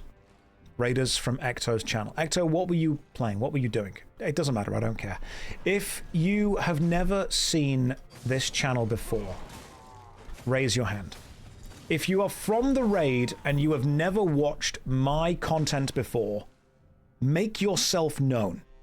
Say, right now, put your hand up. If you have raided in and you do not know who I am, raise your hand. Okay. Fuck is wrong with you? I've got millions of views on YouTube. I've been Twitch streaming for months. How do you know who I think I am? You come in here with the raid and you don't even do the research. You've not even done your own research to work out who I am. We were playing Poker Night, the inventory. I love World of Warcraft. World of Warcraft's great. I can't... Okay, Ecto, some of you guys don't know who I am, and that's... Honestly, my ego is hurting for that. My ego is hurting. Discount Ben Starr. I'll take it. It's a downgrade from Discount Henry Cavill, but I suppose we can go with that. Welcome in, Raiders. This is Albion Online, one of the games ever. You should absolutely consider playing Albion Online, and you should tell Albion Online that I sent you. That'll be important. Imagine Wagon says, I love you, JoshStrifeHayes. No, you don't. You love the idea of me. But welcome in, Raiders. If you need background noise to fill the empty silence in your day and prevent the thoughts from getting into your head, I'm here for you. Because I know that none of you want to be left alone with your thoughts. And so, I will make sure that you don't need to be. Some of you might be starting to think. You might be starting to self-reflect. Don't do that. That's terrible. Come to this stream instead. I will validate you. If you've just raided in, what do you want to be validated for? Let's start with some positive energy. Come on. Tell me something good you've done. Tell me I will be the validation daddy, which we learned earlier is shortened to the Validaddy. Wow, how are you able to be that condescending to users, telling them they're not able to be loving you? That's hilarious. How am I able to be that condescending? Reg, condescending? That is a really big word. Well done. I'm impressed you were able to use that in a sentence in the correct way. Tomorrow we'll do colors. But no, welcome in, Raiders. Hopefully you're all having a good day. Some of you probably worse now that I've been a bit of an arsehole to you. But that is the energy that we bring. I will validate you. Right, come on, who needs to be validated? Do it. Cops like, yes, colors. Dark Josh, hang on, Dark Josh is here. It's time to put on the shades. All right, guys. I'm going to be Dark Josh from now on. If you aren't aware of who Dark Josh is, I'm the bad boy of British MMORPG reviews that are generally over 30 minutes long. It's a hotly contested category. Right, can you validate my cheeseburger? I can, it's a good cheeseburger. You know what? Validate me. Rue, I will validate you. Rue, it's a good name. Right, have you guys ever seen that sign that says thank you for not loitering? Guess what? I loiter. That's just who I am. That's what you get with me. Are you ready? Reek has just gifted subs. Thank you. Oh, Reek gets the energy. You get the vibes. He's like, you know what? That was quite funny. Have some money. Appreciate it. It's 9 a.m. You're tipsy. You've not slept since yesterday. You need some validation. You're living the life. You're doing it. Validate me screaming at a 50-year-old after he refactored the entire main branch. Oh my god, I hate it when they refactor the main branch. Did he at least hack into the mainframe? Did he type on a keyboard really quickly? Because that's how you hack. I've watched some TV shows. I'm pretty sure that's how it works. Thank you very much for gifting the 10 subs. That's remarkably kind of you. 10 more people have ad blockers, which means when the ads play, you guys will still be here. It's very important. Right, is this another dungeon that we've done? That's one more dungeon. What have we got? We've got nothing, god damn it. Reg, now you're just showing off. All right? Honestly, now you're just flexing. Now you're mogging me in many ways. And 10 more gifted subs. Just got full-on sub-mogged. You are validated. Good, I'm glad you all are. Oh, stop it. Stop it. Playwright Fox. Thank you, that's very kind. Well, that's the Albion experience. Insane loot. The real loot was the friends we made along the way. It's time for a hype train. Yes, Amazon is about to kick off with the FOMO. Make sure you guys don't miss out, and if you do, be fearful. Are you fearful of missing out? You goddamn should be. I'm going to change my... We've done 7 solo dungeons today. I'm going to do roughly 100 solo dungeons myself. Not all of us. Some of you are going to be validated. We can't go back in. Right, give me another master solo dungeon. It's all the way up in Calder Fissure. That is... Oh, no, that's where I am right now. That's fine. I can do that. That's just north of where I am. You're only fearful of God and diabetes. The two genders. Do I farm dungeons for the guild or something? Yes. Yes, I do, actually. Because we're taking part in the Crucible event right now. And the Crucible event is about earning guild points. Guys, we've just gone back into the Hidden Sanctum. It's the one with jiggle physics. If you are new to the stream, prepare to be jiggled at. You're going to be happy with this one. This is going to be a good one. Why are you doing them in the yellow zone, though? Because, Nuck, I am so good at PvP that when other people see me in the zone, they leave. I am actively detrimental to Albion's player count. I'm that good. Right, if you have just joined the stream and you have it playing on in the background or a background tab, or you're having it played on your phone while you're leaning over eating, I need you to pay attention to the stream right now, because of the jiggle physics about to happen. See, let me explain Albion lore to you. Magic is stored in the boobs, which is why these two enemies here, the learning witches, have the smaller booba. And these witches here, the teaching witches, have the cannons. Let me prove this to you. Do you see the jiggle physics? Because they do be jiggling. They jiggle a lot. Are you picking up what I'm putting down? Are you understanding where the magic is stored? That's advanced sorcery. Trust me, I am absolutely pondering the orbs. I am pondering. There is a level of ponder going on. I'm going to draw several cards, 3 in fact, look at them and then put them back on top of my library in any order. That's what's going to happen. Rec is now just showing off. You have gifted 30 subs, and my dogs are downstairs barking at something that I think is delivering a package through the door. That's fine. You've played so long and you've never noticed this. You've never noticed that magic is stored in the boobs. I mean, that's just how it works. I see we have entered the sanctum. We have indeed entered the sanctum. We do be pondering. Do you have a WeHype link? I don't think I do. I haven't set it up yet, but you should go to one of the other chatters and go with them. Hang on.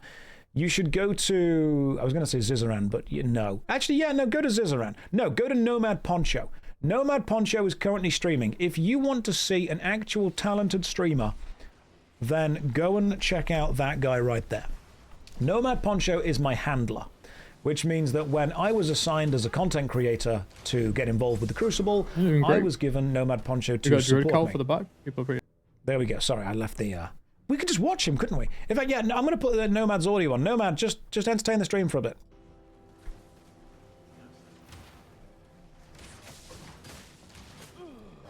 Seven minutes left on the chest.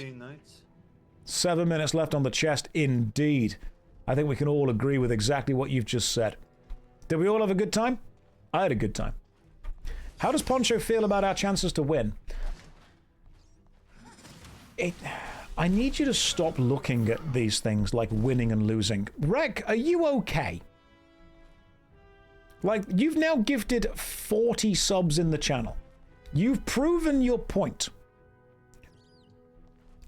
Do I need to call someone? Rek, do I need to stop you subscribing to the channel right now? Yes, I am. Thank you for asking. Okay, good. I think Rek wins right now. I think Rek definitely wins. He wants first place. It's a real thing. He is flexing. He do be flexing. That is true. I feel that if we were to have dinner together one day, he would simply flex on me. I feel that he would mog me, and I would be mogged. That's what would happen. Sorry, I'm Swiss. That's fine. You guys have got all the money. That's okay. You can... Sorry, that's fine. As long as you're happy. I want to make sure that I'm not taking advantage of you spending money and you are able to stop spending money. You were going to gift 10 subs, but now you feel insecure. That's Optimus. I mean, there's no real point now, is there? You would get mogged on. What is getting mogged on? Right, if you don't know the meaning of the word, I kind of don't want to tell you because you're still innocent and pure and beautiful and you need to be protected from this world at all costs. Okay, fine. Let's have a bit of a social lesson right now.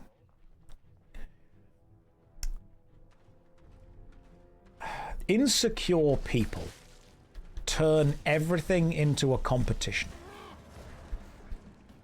And from the looks maxing community, I know, don't worry, I'm not part of them, came the phrase and the socially accepted phrase of mogging. Mogging is effectively being superior to someone by comparison by simply standing next to them. Looks maxing. Looks maxing is the community that believe by smashing your face with a hammer you get sexier. I'm not lying, you should go and check it out. It's horrific, don't get pulled into it. Be better than that. It is for insecure people to validate themselves entirely through beauty. Right, so here's the thing. When you mog someone, you are beating them by comparison. Let's imagine that I was wearing a nice suit, and then somebody else wearing a nicer suit walked up to me. We would be able to say they have suit-mogged me. Because by being next to me, they, by comparison, have won that idea. So when we joke around and go someone, oh my god, someone just sub-mogged me, that would mean that they have given more subscriptions out than somebody else, and in comparison have therefore won. New guild challenger level reach. Fantastic, level 6 guild. Good job, guys. Well done. Let's see where we are now, actually, with that. I don't know if we've reached level 6 or 7 yet, but we're going to have some good stuff. Good job, team. We've got PvE points, PvP points, and gathering points. Very good job.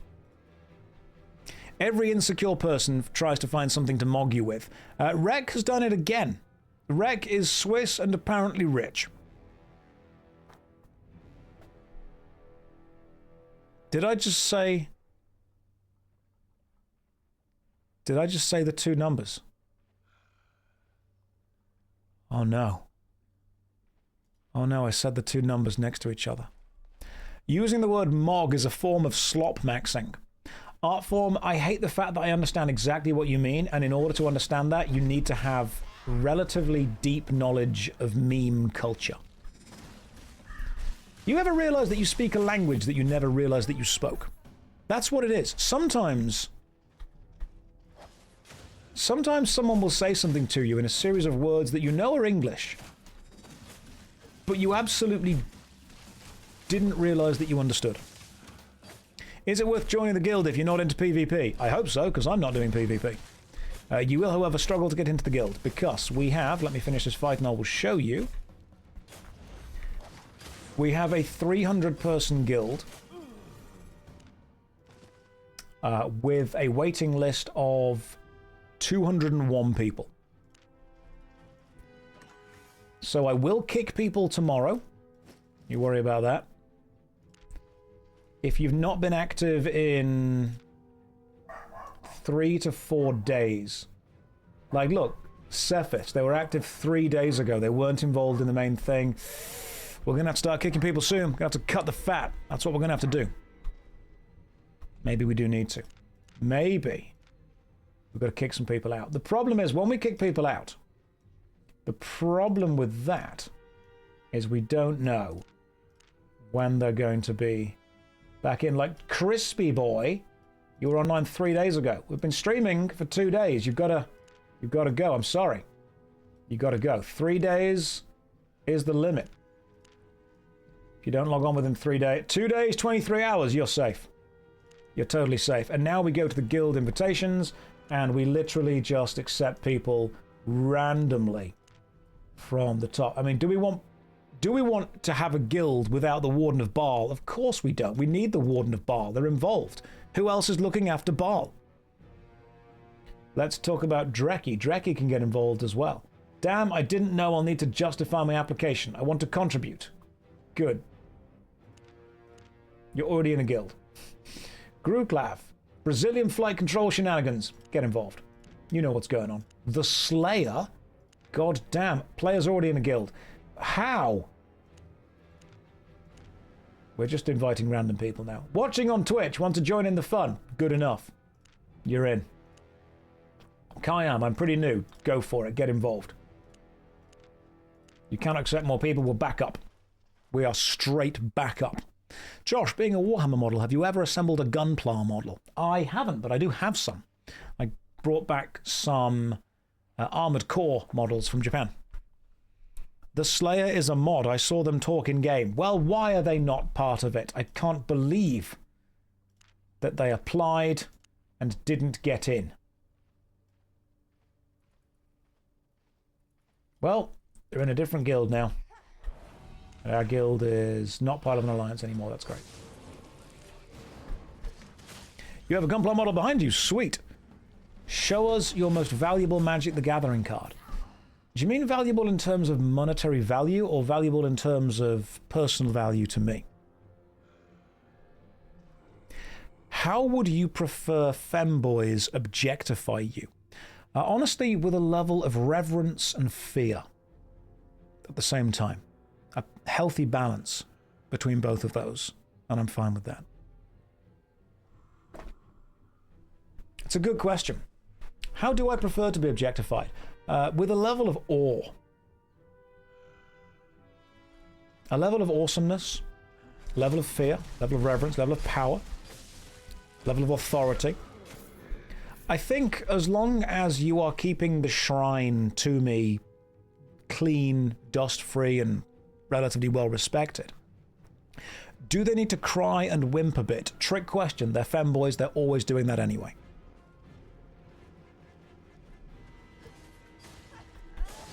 I love how I can just throw the axe at something and they die. It's just like real life.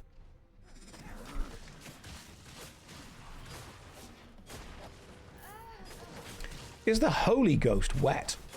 It might be. I think we have to contend with the fact that it might be. I'm going to zoom in for no particular reason. There was no reason for that zoom in whatsoever. I thought in real life he threw the axe and it misses. You could ask Zizaran about that. We went axe throwing when he was over in the UK for a RuneScape event, and I'm not very good at axe throwing, it seems. I'm very good at not damaging the target. Afternoon, Josh. Got your Imperial Knights box delivered. Oh, excellent. Are you going to be building it today? Is that your plan? Do I want to show you my most favorite and most valuable Magic the Gathering? I've got some cards in front of me. I can show you the cards in front of me if you want to see them, but only if you promise not to laugh at me. Okay. Let me make the camera slightly bigger and I'll talk you through the cards in front of me. Hang on. Hang on. Here we go. Okay. Right, let me show you what I've got. Here we go. So, got a couple of cards. Here we go. The first one is Gherkin Transfer. Gherkin Transfer allows me to take 2 extra gherkins from my deck and put them into my hand. Then, I've got the Fry Scoop. The Fry Scoop allows me to return any attacking but unblocked creature to my hand and replace it with a creature from my hand, tapped and attacking. I've got the McNugget Buddies.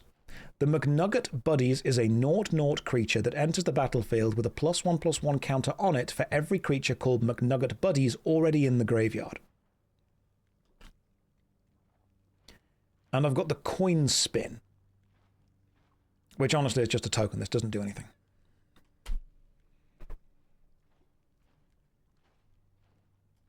Now, eagle-eyed viewers will be saying, Josh, they're not Magic the Gathering cards. Correct, they're Burger King cards.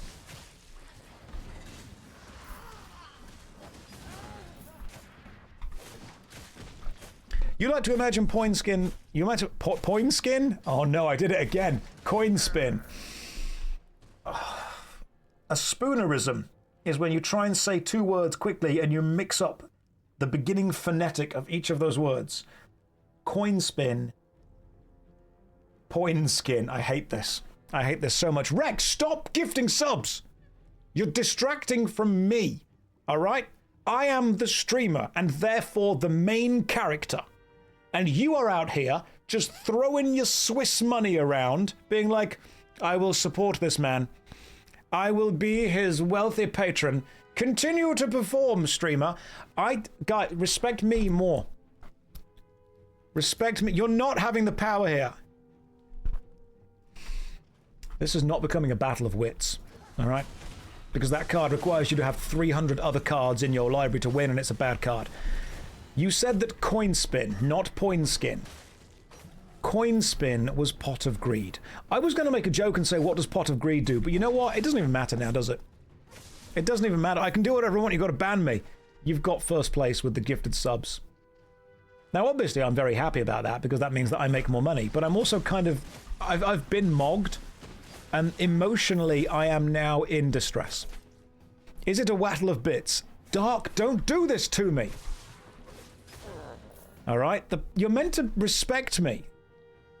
Earlier, I had the femboys asking how you're meant to treat me, and I said with fear and reverence. And then Rek just comes out of the woodwork and shows everyone that I can just be absolutely dominated. I don't like this.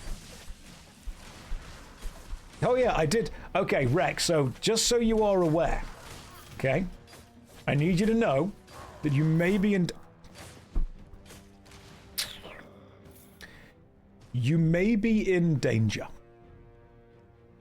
I will explain why you may be in danger. We have a few moderators in this stream. One of them is called Inju. You'll see Inju in the stream, screaming often. Sometimes I can't pay attention to the chat. And because of this, I have given Inju blanket power to ban whoever they want, whenever they want, for whatever reason. So while I may not ban you, Inju may. And if the reason is because it would be funny, I will validate them. I'll say that's fine. Now, you also need to be aware that Inju has had an operation recently and is therefore currently on the drugs. So we have a moderator in this stream who has blanket authority to do whatever they want, who is absolutely not all there right now. Now, if I were a professional streamer, I would say, Inju, you're clearly not in the right headspace to be moderating a stream of this intensity. Go and take some rest. But I am not that. I'm just saying, hey, fill your boots. Do whatever you need to do. He said, okay, look, I'm not, it's not that I'm not professional. It's that the word professional, Webster's English Dictionary defines the word professional as somebody who knows what they are doing or gets paid for their job and profession. How you don't take yourself seriously like you do. So here's the truth. I take what I do seriously. I don't take myself seriously. Like I will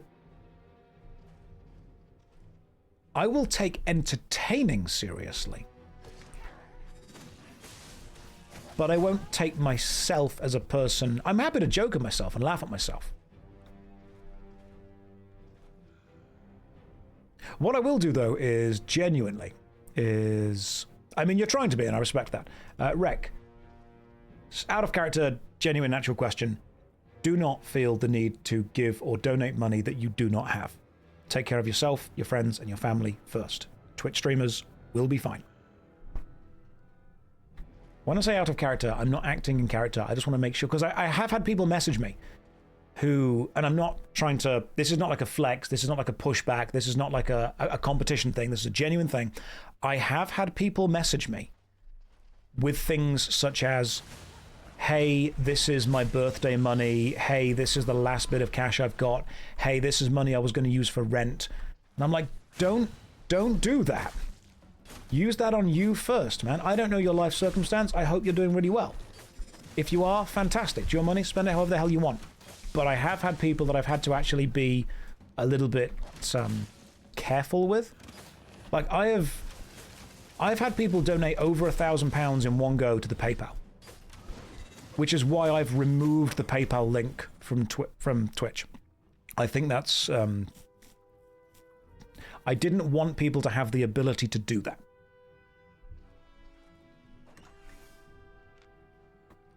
If people want to support via subs, donations, cheers, Patreon, YouTube things, whatever that YouTube subscribe service is called now, great. But as long as everyone is safe and happy and is able to do that.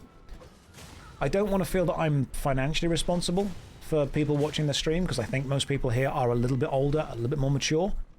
But we have had some people who are just incredibly financially insecure who still feel the need. Rec is proven a point at this point. God damn. As long as you're happy, man, I'm going to keep trying to... Can we support you on OnlyFans? We spoke about that yesterday. And... in fact, no, that was when we spoke about OnlyGrands, wasn't it? When we said that the retirement hall is going to go crazy. But no, Rec, thank you very much. That's very kind of you. What was it we spoke about yesterday? OnlyGrands and also the human Jortipede. Which I think is an important part of the stream by now. Is there a video explaining the current Albion event? No, didn't have time. I'll make one after the event, which completely defeats the purpose of making a video at all, but I will. He remembered. I remembered the human Jortipede. Yeah. That was what made lots of you sad, wasn't it? Lots of you were very unhappy with that. I, however, thought it was quite funny. Thank you so much for your work. It's enjoyed from my side. I'm glad you're having a good time. I'm glad we're all able to laugh together.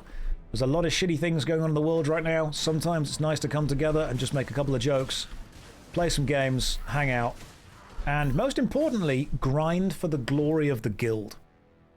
Josh, can you not just for today? I think Serena's genuinely begging. I'm like, Josh, one day. We're just asking one day where you don't get to the find out part of whatever it is. Okay, fine. We'll have one day where we be normal. One day. That's all you get. However, you do need to suggest some topics of conversation. I have also realized the amazing power of marketing, because in showing you those McDonald's cards, I am really craving product right now.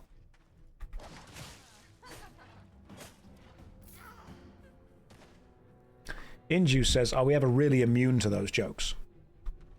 No. No, you're not. I am craving product. I think I could order product.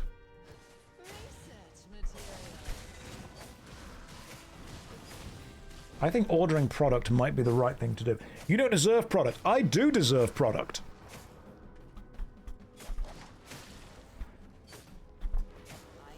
For those of you who are unaware, the McDonald's CEO recently ate one of their own burgers and referred to it as product, to which every other CEO of every other company then ate their own thing and proved that they could effectively enjoy their own product.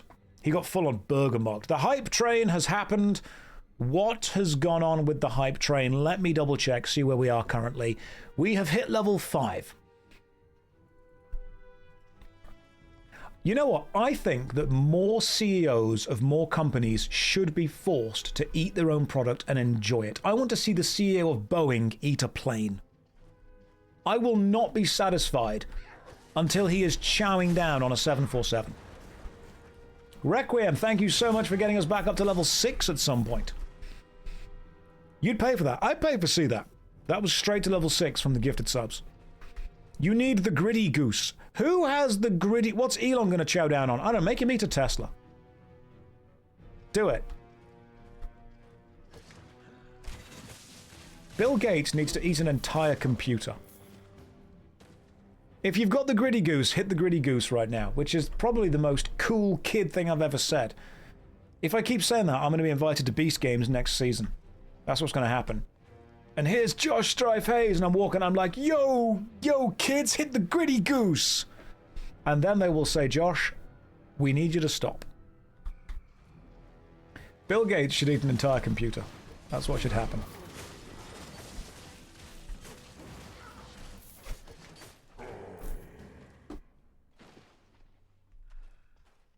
What other CEOs need to be made to eat their own products? So much for having one day. Serene, at some point this is your fault. You kind of know what you're getting into when you join this stream. You know the vibes. For context, the emote just says you missed. My emote was miss. God damn it. Jeff, yeah, you know what, yeah, Bezos needs to eat an entire Amazon rainforest. If he doesn't, then honestly, at this point, he's just not really committed to Amazon.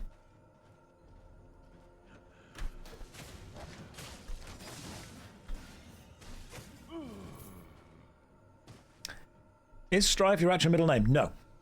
No, it's not. Are we wishing Inju all the best for the rest of the stream? The CEO of Blizzard has to eat an entire World of Warcraft player. Just one whole player.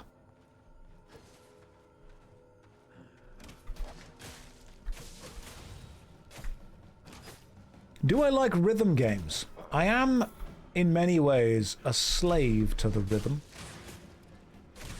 I'm so good at dancing that when I join the discotheque and the disc jockey puts on the latest bop, I start throwing shapes. And I know all the moves. The big fish, the little fish. Sometimes we even break out the cardboard box. If I ever went to a dance hall with you guys, you would be amazed at my moves. The sprinkler? I know the sprinkler.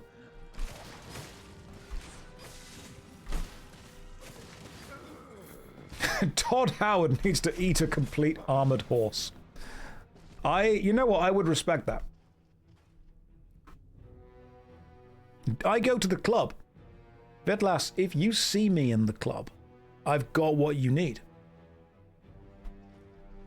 I don't know the rest of the lyrics to that song.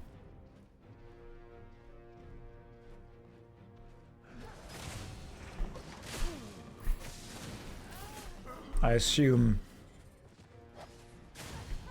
there's something about the club. Show us some moves. Anna, I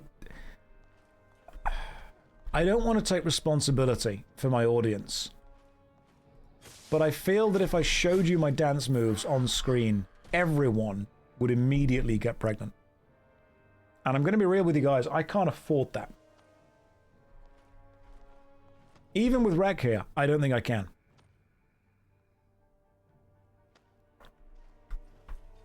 Right, let's see what we can do as far as this guy goes. Oh, this is the dude with the weird... Yeah, I know. Yeah, this guy's easy.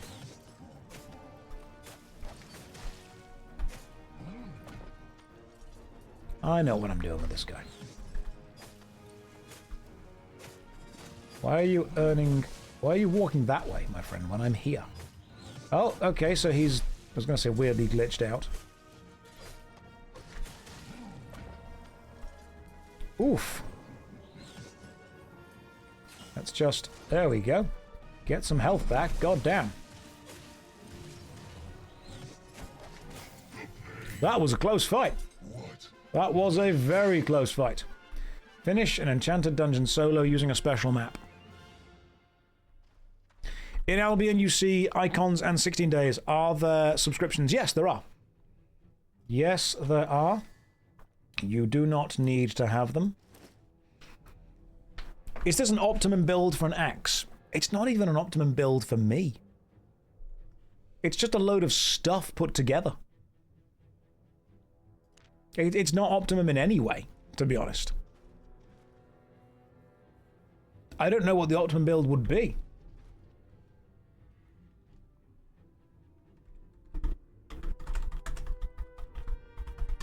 I would say the battle axe is a versatile weapon, though. It gets the job done. The reason that I love the battle axe is because of the fact that it has inherent lifesteal.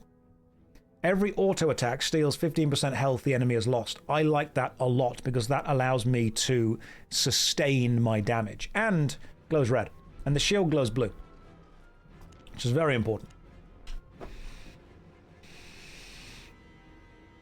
What happens if we teach the human Jortopede how to hit the goose griddy? I think at that point we escape the Matrix. T8 Druid Cowl is the drippiest item there is. The red aura is cool. Yeah, but I'm also equipped with the Paladin armor, which I think looks badass. Like, I like... My original intention with this build was to just have, like, full Paladin going for it. He's going to be stacked. Use. Right, we're over in Cairn Clock. Right, let's jump over to the clock. You do need to buy a 7-day sub at least to be able to buy your own island. Yes. Remember that later on I'll be giving out 1,000,000 silver to everybody in the guild who I haven't already given 1,000,000 silver to. So if you're in the guild, you're going to get some silver. That's how it works. Because I am a kind and generous god. And I have discovered that there is no better way than to get people to fight for you than paying them. And I believe I have discovered this because I am British. We call that the British way. You can just, you know, give the locals some money. And then we sugar daddy our way through. That's how we do it. What's my favorite biscuit? That's, you're going to start a war. That's a long and complicated question to ask. Will I do any group content during the Crucible? Yes, I will, but not right now. In fact, daily dungeons, we've just done one, so I can now change that to, say, 8. We have done 8 daily dungeons, and I've been streaming for 4 hours. We can probably get to 16 today alone. Right, guys, I'm going to take a 5-minute break, grab myself a drink, because I've been streaming for 4 hours. Grab yourself a cup of tea, grab yourself a snack, grab yourself a bite to eat. I might even order product, who knows? And I will see all of you in 5 minutes' time. I know that you have no attention span, so here's a DVD logo. The countdown timer is going on, so you guys know exactly how long I'm going to be. I'm going to give myself 5 minutes, but I'm going to lie and say 6, but the number goes to 5 straight away. There we go. Guys, I'll see you in 5. Don't go anywhere. Or do. I'm not your dad. That was nearly a DVD corner. That was nearly the corner immediately. God, that was a good start. Anyway, 5 minutes. See you in 5. Remember, guys, if the streamer isn't back within 5 minutes, you're legally allowed to leave. That's how it worked. Did the DVD corner hit the streamer not back right? Inju, you're meant to be in charge here. Inju, you are the person that I have put in charge and given almost unlimited power to, and I am literally 1 minute late, and you actively want to cause a riot. That's why you're in charge. That's the kind of proactive thinking we need here. Everyone else would have sat there calmly. Josh, I actually don't have any power. You literally... hang on, I'm just pouring my lovely bottle of water.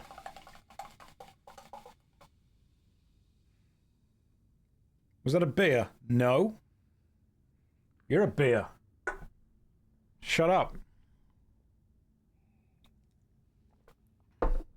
H2O. Why did it sound lumpy? I like to chew my water. Don't be a point, Skin. I hate it here. Mum, pick me up. I'm scared.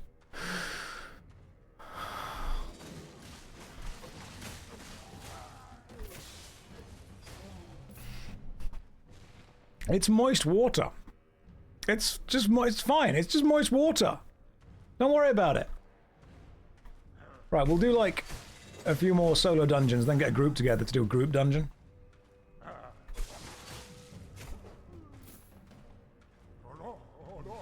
Yeah, just don't judge me. Don't appreciate being judged, as opposed to that dry water. What is non-moist water? Dust. Obviously, it's dust. Tom Shep. Hello, Teach. I used to teach someone called Tom Shepard, so this could be weird.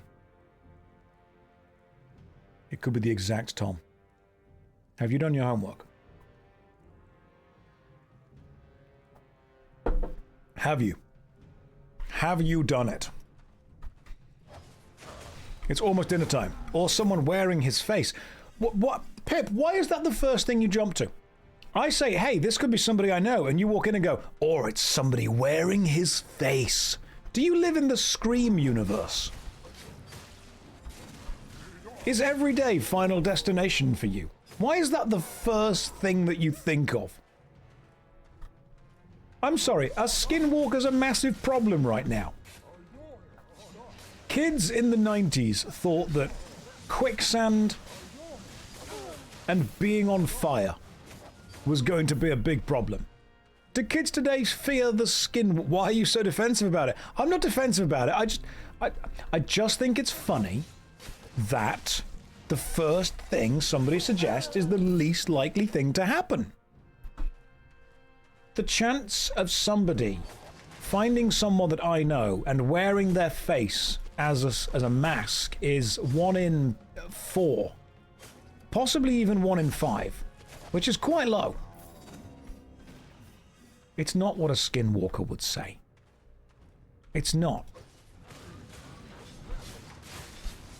How do I know? Vibes. Purely vibes. Okay, the enemy just did a defensive water wall there that annoyingly worked really well. Hate that. Some of you need to stop listening to murder podcasts and whatever those supernatural, unexplained phenomenon podcasts were. Right, okay, I need to understand things more, because life is about understanding. So question to the women in the chat, question to the girls. Why are you obsessed with murder podcasts or supernatural podcasts? And I don't mean the TV show Supernatural, I mean the... like Bigfoot and stuff like that. Anna says, why not? She's got me. Guys, I do think that we need to be aware that while we are ignoring them and playing games, the Council of Women are working out the mistakes that all of the previous murderers made. Maybe that's not going to be great information for them to have. Guys, you thought about that? You thought that maybe we're falling behind a little bit on the knowledge? They are trying to find out the best ways. They're deliberately. And they're saying they don't know anything. You like monsters but not podcasts. We already had the... For those of you who weren't here a few days ago, this will make no sense. We already had the fuckability tier list of everything from Dead by Daylight. Alright? That was already made. CD sorted that out very nicely.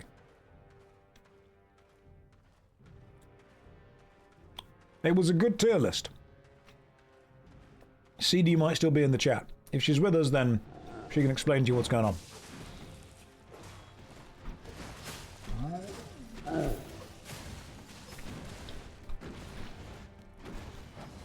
Look, it's not my fault that women do have preferences. And it turns out that those preferences happen to be fictional serial killers. Skinwalker was in the S tier. Am I aware of escapism? No, I'm not aware of escapism. Because once I finish with my daily life, I stop paying attention to it and go and, you know, throw myself into video games so I haven't got to focus. What's escapism?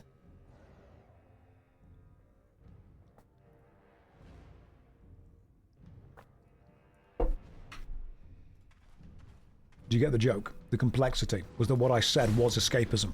I've referenced the same thing within it. I feel that we've been talking about strange things too long and we're getting into a weird part of the stream now. You think girls like the mystery? No, I understand that. I understand because I watched Scooby-Doo a lot as a kid. Which taught me that the true monsters were always, honestly, just sociopathic wealthy people.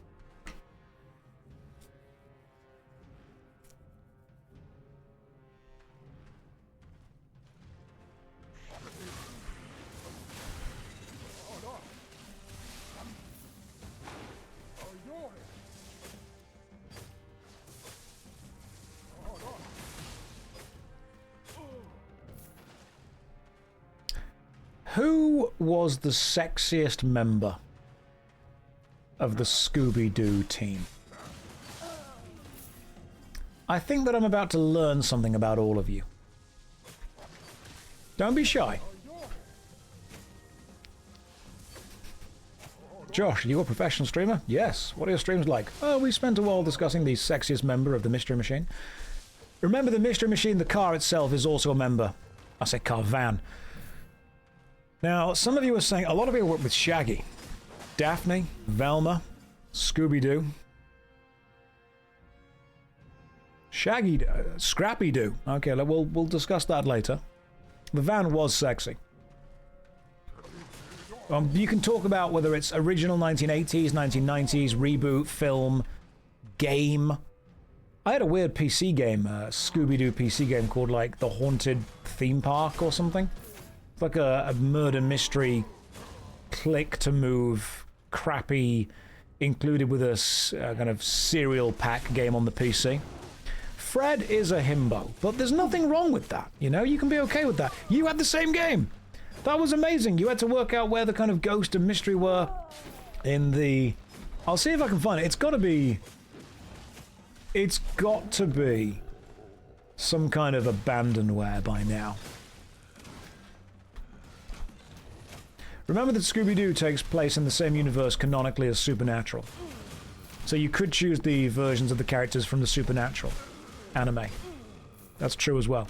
Serial video games were great.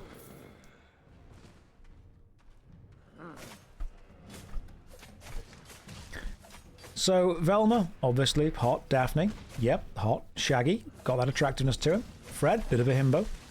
Yeah. I think the reason that Scooby-Doo did so well as a series is that all the characters are sexy. The Fun Park Phantom! Oh, that's what it was! Oh, you found the old Scooby-Doo game I used to have. That's amazing. Who's the vocalist of the Hex Girls? Right, the Hex Girls are the sexiest people in the history of cinema. It's true. Right?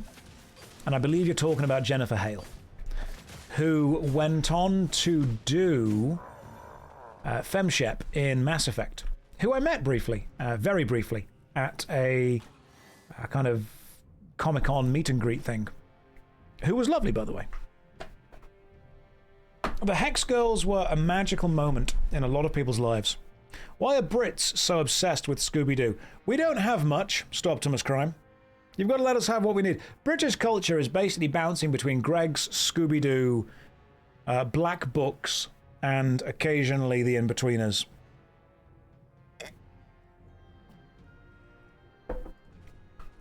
What is British culture? We also have Monty Python. That's a weird colour for water. I've got a colour filter on the stream. Hex Girls and Shago are the reason goth women work so well. Yeah, I think we have definitely learned things. It's 100% piss. No, not yet it's not. Not 100%. Black Books was great. Black Books is a massively underrated TV show. No, it's not underrated. It's rated very highly. It's underseen. It's not exposed enough.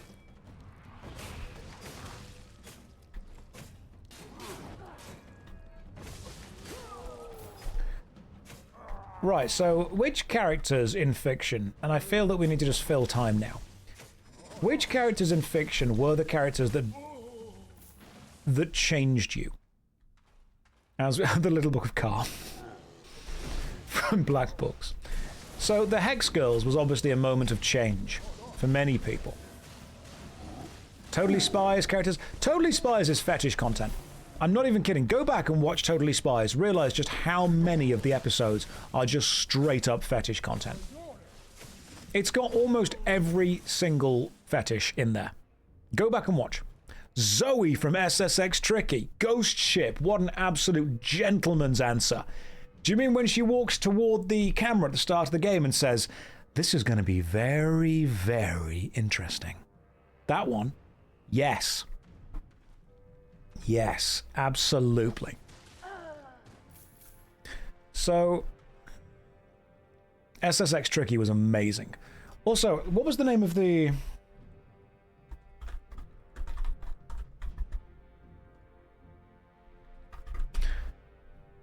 There we are. Okay, so there are two characters that I believe have unfortunately defined my taste in women. We're not going to include the Hex Girls. The Hex Girls are obviously very, very, very important. The Hex Girls brought out the whole goth element of it. But I believe there are two. And if you wish to understand me, I am now going to help you understand me. You might not like what you find, but I'm going to help you. When I was a child, I watched the Power Rangers first movie. The movie with Ivan Ooze. And if you've not seen Power Rangers, the first movie with Ivan Ooze, halfway through that movie, they travel to the jungle and they meet a character called Dulcea. D-U-L-C-E-A. Played by the actress Gabrielle Fitzpatrick. Effectively a scantily clad barbarian woman. That was a moment. Alright? That was important right there. My god, I heard this story yesterday. Yes, Varangard, I can't make up new stories every day, can I? The longer you stay with this stream, the more you will realize that it's roughly a 30-minute loop, okay? I tell the same jokes and the same stories and say the same things every 30 minutes because you wouldn't expect a professional comedian to come up with, 8 hours of new content every day. You wouldn't expect a Twitch streamer to have 8 hours of new stories every day. You're going to hear the same things every now and again.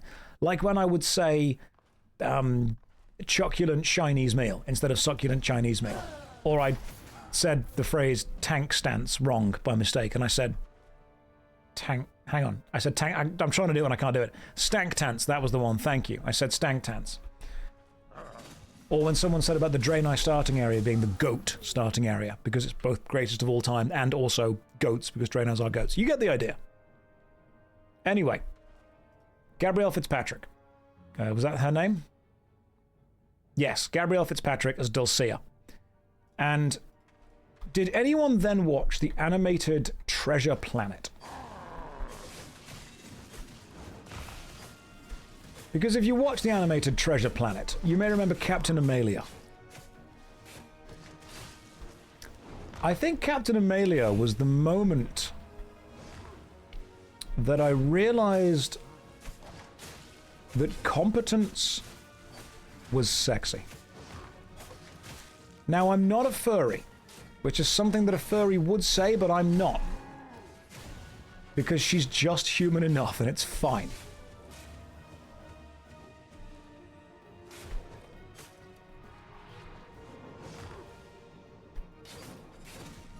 But there was a moment. There was absolutely a moment when I realized that the sexiest thing was the ability to care for your team and be competent. Meso Zero has gifted 50 subs. I would have really appreciated you'd done that after the I'm not a furry story had ended, but I appreciate the fact that you've done that. That's very kind of you. Thank you. It's now going to be a clip on the JoshStrifeSays clip channel. And people that are going to watch that clip are going to see 50 subs get gifted, immediately both preceded and superseded by I am not a furry. Thank you for the 50 ad blockers gifted to the community. That is remarkably kind of you. What do we get here? Oh, sweet! Elder's Guardian helmet. Hell yeah! Okay, hang on. Outstanding. That's actually really good. We've got a tier 8 helmet. That is brilliant. What a roller coaster. We've gone from Dulcea, the almost naked barbarian, to Captain Amalia, the not furry but animated cat captain of Treasure Planet, to 50 subs, to a tier 8 helmet. God damn, it's been an absolute roller coaster of a day, hasn't it? Can you put them back? And all it took was me saying that I'm not a furry. This was good. Our furry prophet and messiah. I don't like this. Go back to whatever was happening earlier. I'm sure worse stuff was happening a while back. Oh, a T8 Elder's Rune. Don't know if it's useful, but I'll take it with me just in case. Cool. All right, out we go. What a roller coaster. What's next? PvP? I could pla v pla. You guys want to see some good pla v pla? All right, hang on. Let me share what I've got. Let me queue up activity. Hang on, I think some of these activities are actually tracked.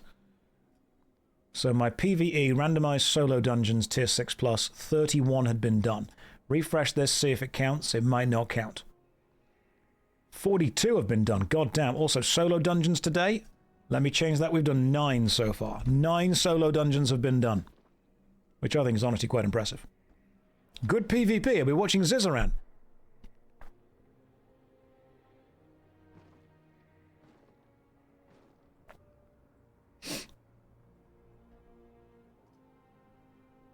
They don't mean it. It's just a joke. They're just having fun. They don't mean it.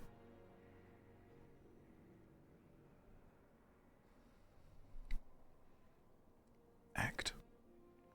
Act like you're happy. You're an actor, you can do this. Let's do some PvP and then, shall we? Arena, let's sign up for a 5v5 match and see what we can do. Oh, I made the furry streamer sad. I'm sorry, Joshy. I'm going to commit toaster bathtub.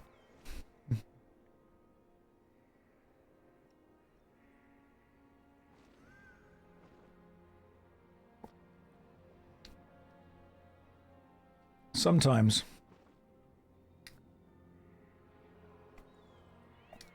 I feel that you don't respect me.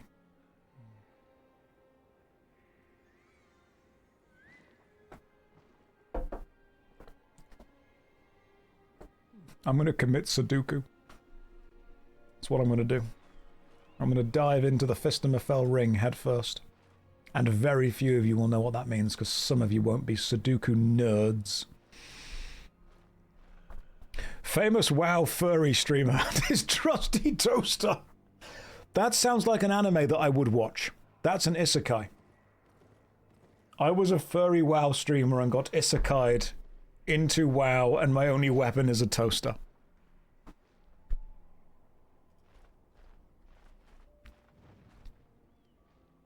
I can't believe that you would say all these things about me.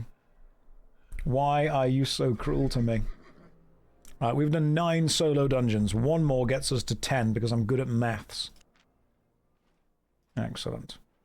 What I will do is leave the arena queue for that. Then go and grab one more dungeon. Then when we've done 10, it's payback for the human Jortopede. We're not keeping score. And if we were, I'd be winning. Just saying.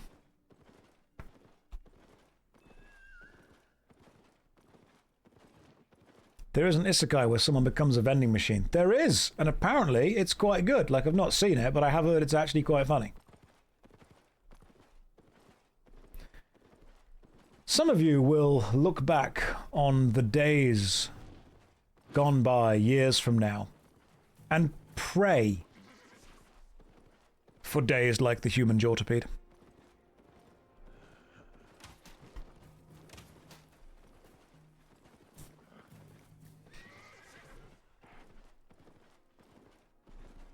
You don't know how good you've got it.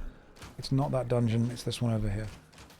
You straight up do not know how good you've got it. Ah, the butterflies, that's what we need. What an... Anne has just come in and said, what an absolute melt. That is such a British insult. I love it. That makes me happy. Thank you. I appreciate being referred to as an absolute melt. It is quite warm, to be fair. Josh, that's fighting dirty. How am I fighting dirty? We're back in the jiggle physics room, by the way, guys.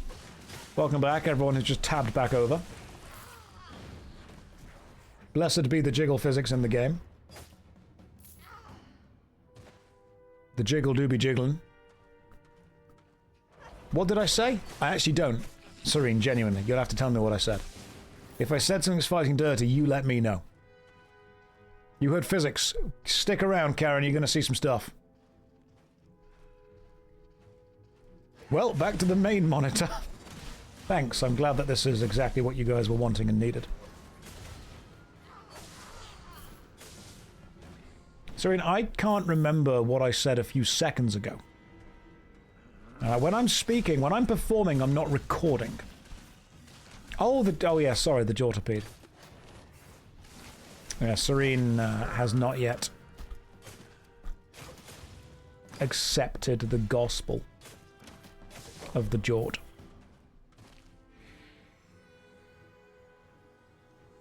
You didn't expect that from this game. I know. There's a lot of stuff in this game that is pretty impressive, to be fair. I mean, I like it. It's the only reason I do all the dungeons. Do we include the Jortoboros? I think that would... I think Serene would hate that even more. I'm going to show you the fan art that I got of the Jortopede. Moist Owlette, you love the art style. So do I.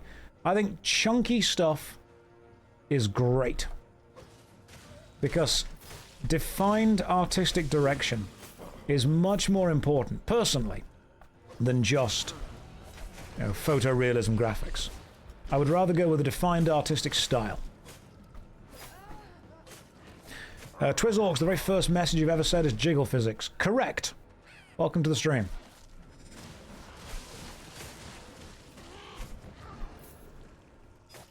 We have mastered the face breaker. I might even try and exchange this for the... Possibly. For the torch, because that increases your auto attack speed. I watch you on YouTube mostly. Well, I'm glad you enjoyed the content. We have got lots of YouTube videos coming up. We've got lots of other stuff happening. The door is doing a weird wiggly thing because of all of the wind currently blowing around. It's windy in the UK. Now I have your attention, embrace the furry. By a show of hands, how many No, hang on. You can't just ask how many furries are in the chat. That's going to come under some kind of protected characteristic, isn't it? I need to work it out, though, without asking it. By a show of hands, how many people work in IT?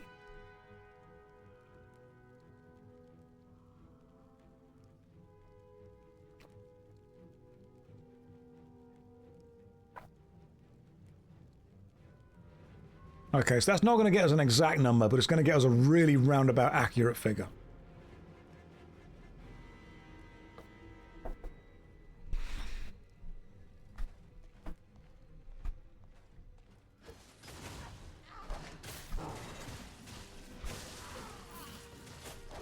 Remember about aviation, Josh?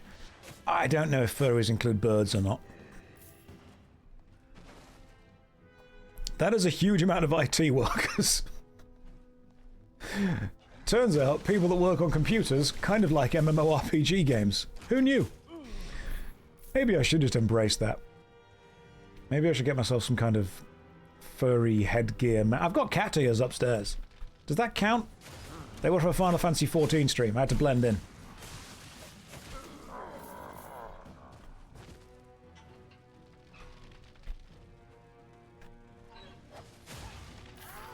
That's close enough. If you guys are good, I'll get the cat ears out. Only if you're good. You gotta be good, though. What's that? Tier 5 Expert Mage's Sandals. Yeah, sure, I'll take them. Why not? And Cub just said, what am I doing in here? Cub, just hang around, alright? It gets worse. You might not understand it at first, but if you hang around, you'll realize that you don't understand it at all later either. You've got the cat ears fan art. Yeah, I'll stick the fan art on Discord at some point. We'll have like a Discord channel for fan art. We can do it. You're good at being bad. Does that count? If you like bad boys, you'll like me because I'm bad at everything.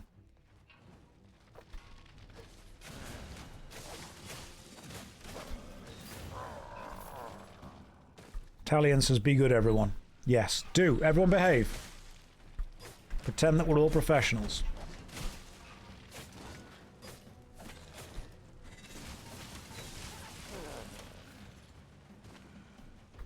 I am good at being bad. Yes, you know, I may be bad, but I am perfectly good at it.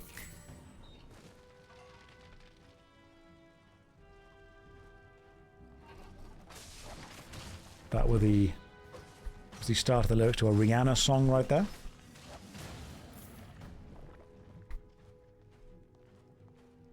You don't want to sing the next line of that song. I think the next line of that song is... I think I know it. But I don't think I want to say it.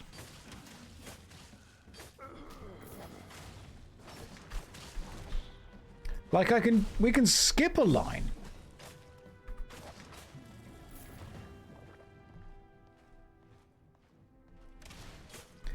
And we could go to... Sticks and stones may break my bones, but whips and chains excite me. But the thing is, you can actually replace the phrase whips and chains with anything and anything. And that works as well. I like to replace it with Dungeons and Dragons.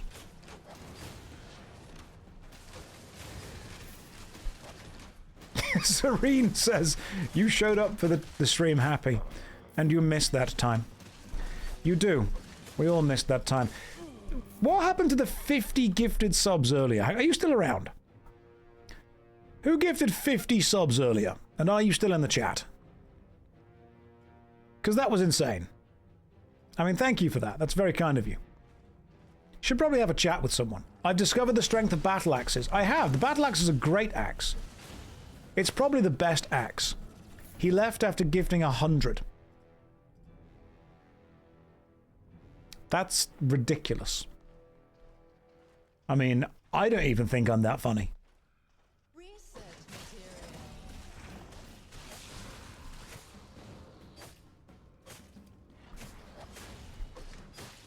If someone enjoys the content, though, I'm happy to continue providing it. Because for every person that hates the human Jortipede, there'll be someone who understands it and respects it. and reveres it. The interesting thing is, the longer you spend in this stream, the more you realize that you don't actually enjoy it. You're just here because of some kind of weird Stockholm syndrome.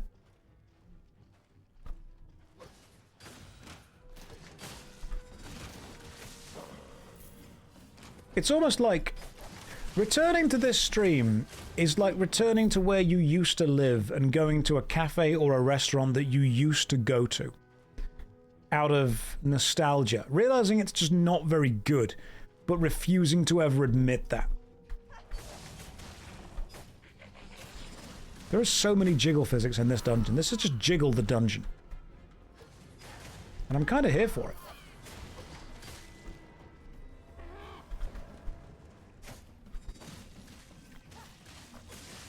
I would find your voice relaxing.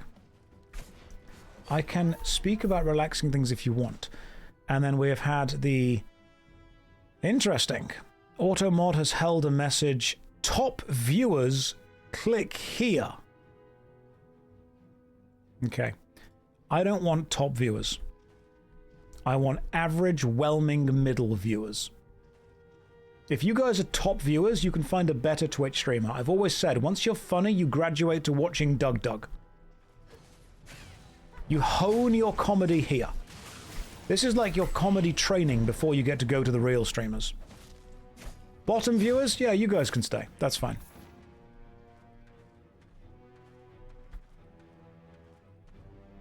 You miss an opportunity for bot viewing. I don't need bots to view this. They would be disappointed. I think even the bots would be like, you know what, Josh, we aren't even human and we still find this whelming.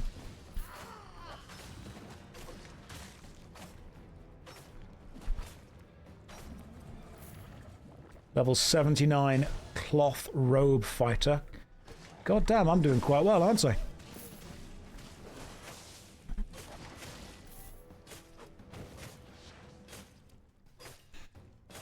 Josh needs to cultivate a bigger audience. He should react stream the Bob the Builder show in 15 years. Oh, absolutely.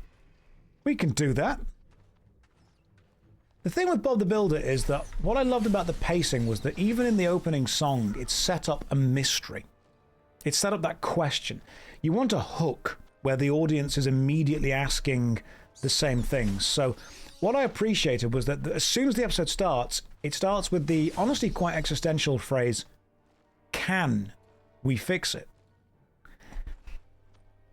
And it never explained what it was. So you were almost left up to your own volition to work it out. Is it a specific problem? Is it a cultural thing, a societal thing, a systemic issue? Is it a personal, emotional thing? Is it greater? Is it existential? Is it society? Can we fix it? Who? Who's fixing it? Who knows? Scoop, Muck, and Dizzy. And Rolly too. Then Lofty and Wendy joined the crew. Bob and the gang, they had so much fun. And working together, you know what? They did get the job done.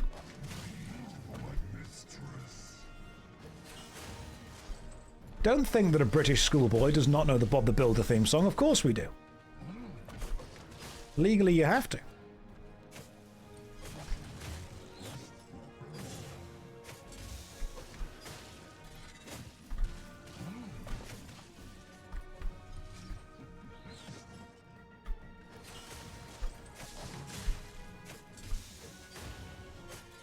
Maybe Bob could have fixed it.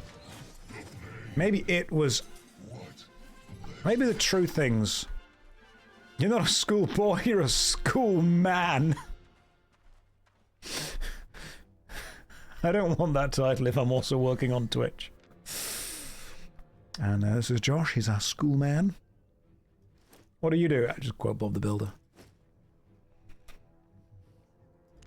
Right, that is 10 solo dungeons done today.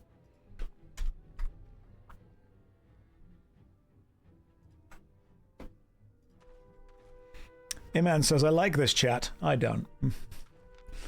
Right. Let's leave this dungeon and go and do something else. We could do group dungeons. I feel group dungeons are a thing we should do tomorrow. Schoolman sounds like the worst superhero ever. Just catches bad guys and puts them in school. Which, honestly, they really should not be. Right, I'm going to sign up for an arena match. I'm going to go see what I can do. What I am going to do is go to the guild hall.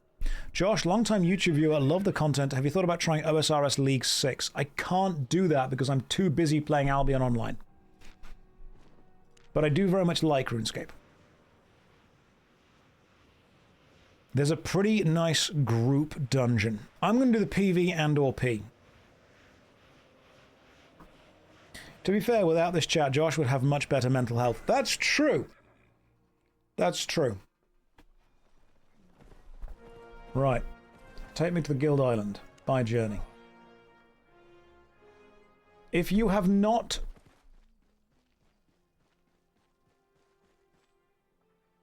Limrin, are you okay?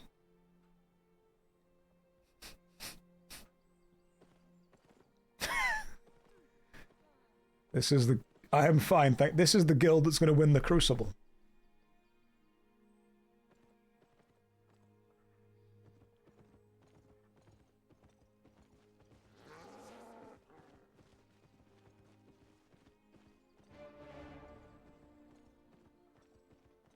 I should have joined Zizaran's guild.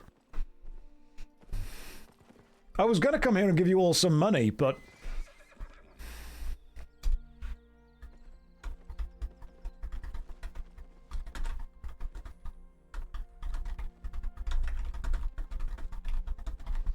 Right, if I've not given you money, come to the Guild Island. Who has not received silver yet? This is my audience. I've only got myself to blame. Trade me if I have not given you silver. Oh, my arena match is ready. I've not received any money yet. Hang on then, trade. Here, have 1,000,000 silver. Linren, trade me. Have 1,000,000 silver.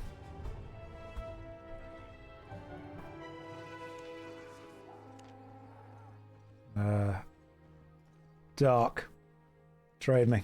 Have 1,000,000 silver. Do with it what you will. Who's not had some yet? Who's not had any? Got 30 seconds. I've not, says Macog. Hang on. Trying to click on you. There we go.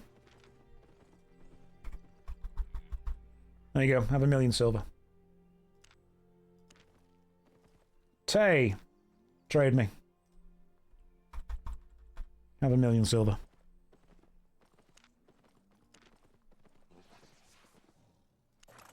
Right, I'll be back in a moment. I've clicked ready for the arena match. Alright, I'm going to go and do some pla v pla.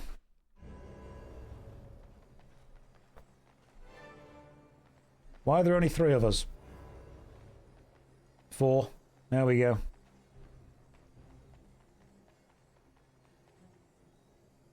Get ready, team.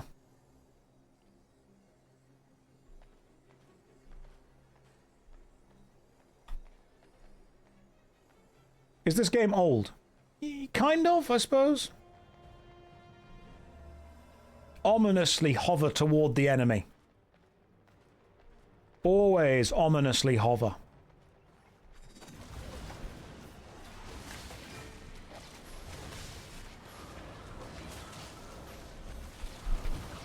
And then hover away.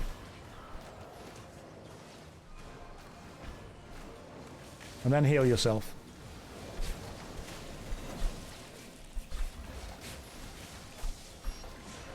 And then die. Josh is hard to get hold of. Maybe we can help. I'm in the Overflow Guild, but I can't get any group dungeons together in the guild chat. May I please join the guild Discord? Yeah, it's just the regular Discord. The guild Discord is just the normal regular Discord. You can join that, fine, no problem at all. This is not my PvP build, by the way.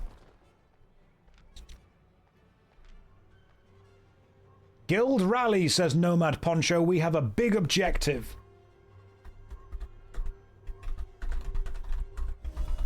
Guys, Nomad Poncho is rallying the troops right now. If you want to get to him, go to the Guild Island right now. Nomad Poncho.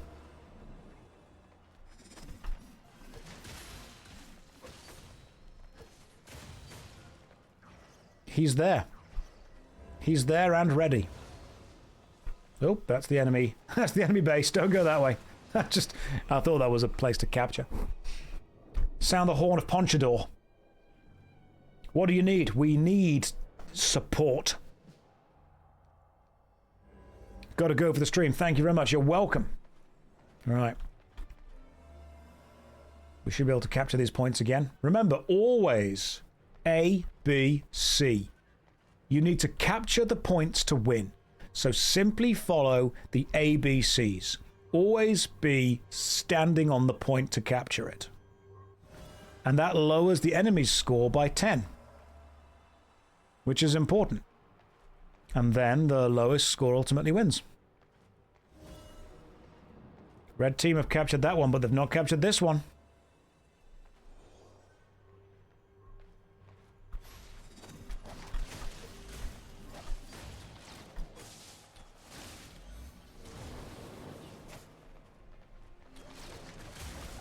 That's Road to Exit. It's Zizaran's team. God damn it. Of course it's Zizaran's team. Is Zizaran there, though? He's not in the group. I hate this. It's the Road to Exile group. Oh, that's a problem. Is this an omen? Oh no, Ziz is going to win anyway. We've known that for a while. He's going to easily dominate. Because I'm going to let him.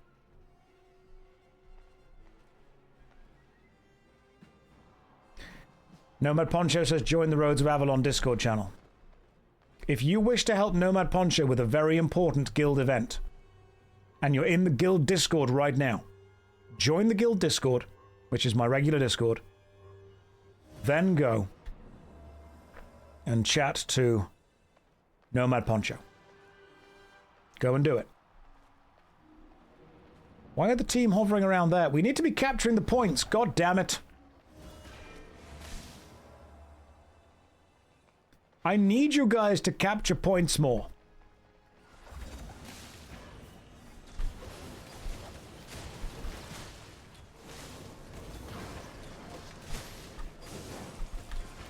Yes, kill this guy who's on his own.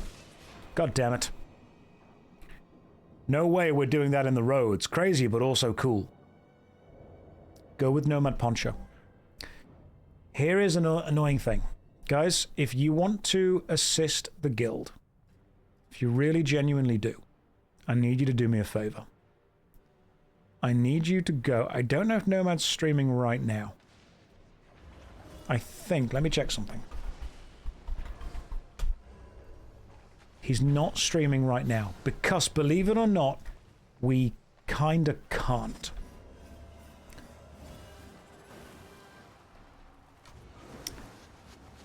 What we are doing is complicated enough that... There we go! I finally killed one person. That's all I needed to do. Now I'm happy. Nomad Poncho is going to be doing something complex and collective for the guild. If you want to support, which I would suggest you try and do, then head over to the guild Discord right now. If you're on the guild Discord, he will, through voice chat, be able to guide you on what we're doing. But let me explain why I can't stream it. There are over 100 guilds taking part in the Crucible. Almost every guild is trying their absolute best to kill every other guild. If I were to stream it, suddenly we give ourselves a massive target. And you guys all know where we are, and that will not work. That would actually be a terrible idea to do. Nomad isn't streaming since... Yeah, I can't stream either. I can't be involved. If I stream it, then we get snipers. Part of my job is to distract the enemy. We can't do a 30-minute delay stream either. If you wish to support Nomad Poncho, simply go and support him. Do this. Join.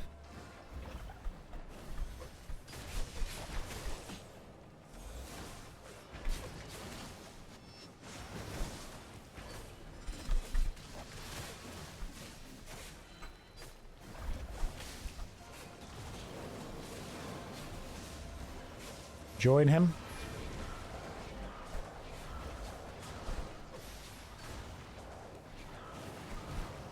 Just running around. We're not going to win this fight. But it's not about winning. It's about wasting their time.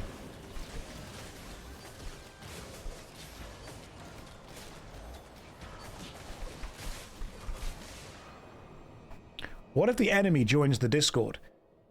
They're welcome to do that. That's a good point, actually. They probably could do that. If they were smart enough to do that, they would do that. I'm just going to assume that nobody would do that. Look, it's PvP in an online game. It's not like people are going to take it super duper seriously, is it?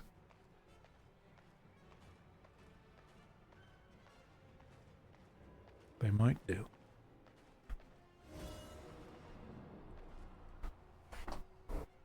What if I were to distract the enemy? What if I were to undo this zip? Watch.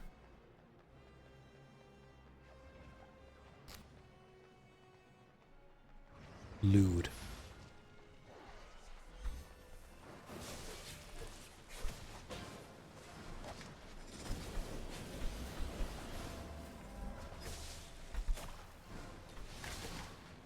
Absolutely lewd. Lewd and disgusting. In all the best ways.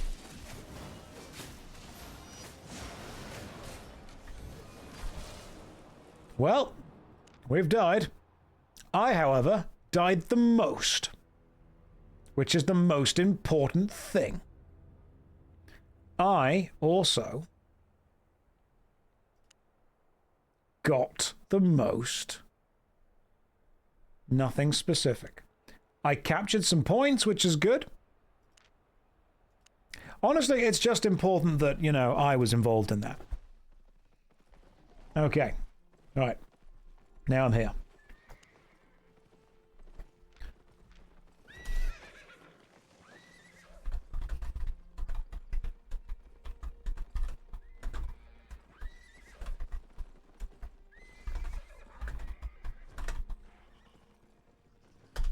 On the Guild Island, trade me if you've not been given silver yet.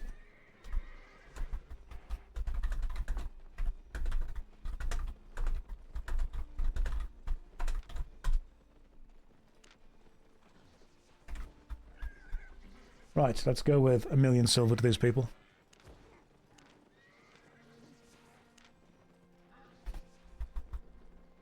Cool.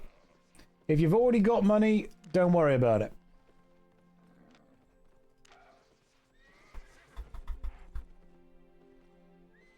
You've seen ads for this a lot. Is it good? Albion Online is a sandbox MMO where you are what you wear. Yeah, it's fine. Right, trade me if I've not been giving you money yet. Trade me if you have not had your money. Forrest, you started this whole thing. Forrest, this entire thing began because of you. Are you going to trade me for your money for your guild island? Your solo guild island? Or not? How do you trade? Click on someone, right click, click trade, like this. Cool. Have 1,000,000 silver. Have fun. Go do with it what you will.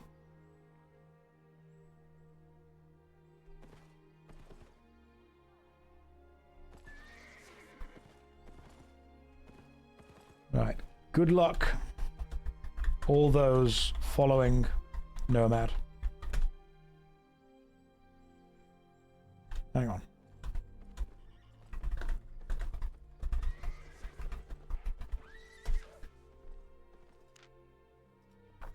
1, 2, 3, 4, 5, 6. Am I secretly Werner Herzog? No. No, I am not. Right, guild chat is no longer being shown on the stream. Okay, hang on. Guild chat is not on stream anymore. Good luck, everyone. You've got this. I believe in you. Am I winning? In a way, yes. In another, more accurate way, yes. I would say I definitely am currently winning. Right. Oh yeah, by the way, we've got loads of stags if people need them as mounts and stuff. I need more solo dungeon maps. What is that? Grandmaster's Ursine Guardian Remains. Cool. Right, Adept's dungeon map, Master dungeon map, groups. Thanks, you want to trade, that's fine. 1, 2, 3, 4, 5, 6. Have 1,000,000 silver. There you go, live your best life. Oh, we're still going, man. We're only 5 hours in. I got loads of time.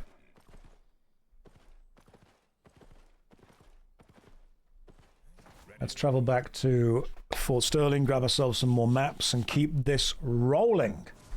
If you're in the guild, please be gathering what you can. Please be doing what you can. Please be working. Be diligent.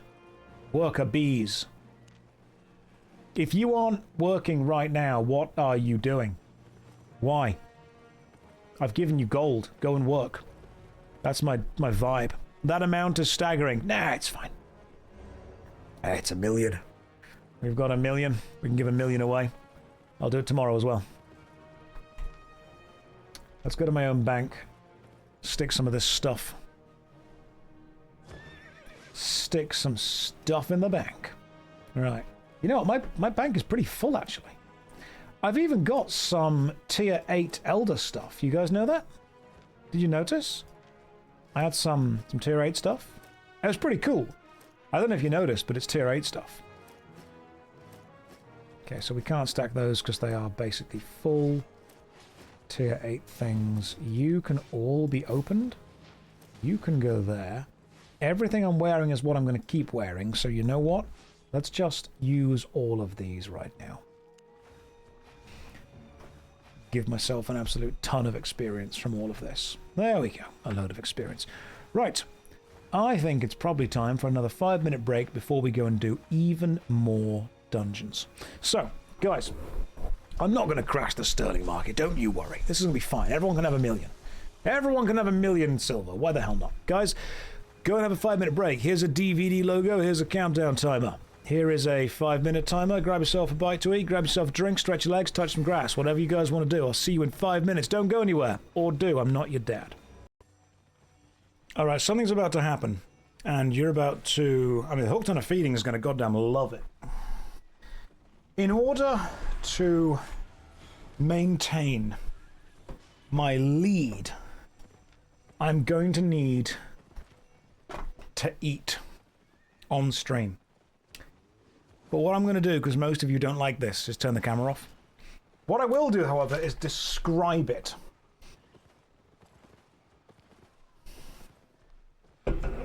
He's so unhappy now. So angry. Because, I mean, we've got, like... There's chips.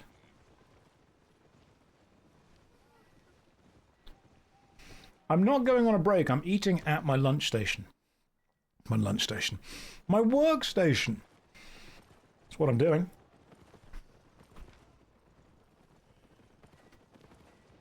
Did I get product? No. There's a local kebab place. And I ordered a local kebab. However, I know some people don't like eating sounds or views, so what I'm going to do is this.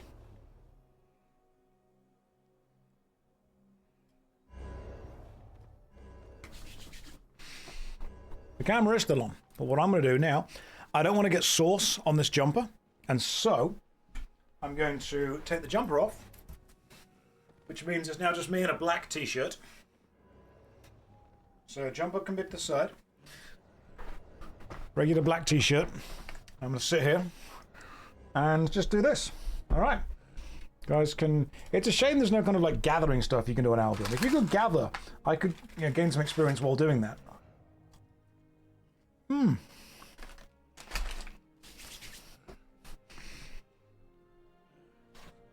Are you guys finally happy? There's some good content going on. Got some sauce.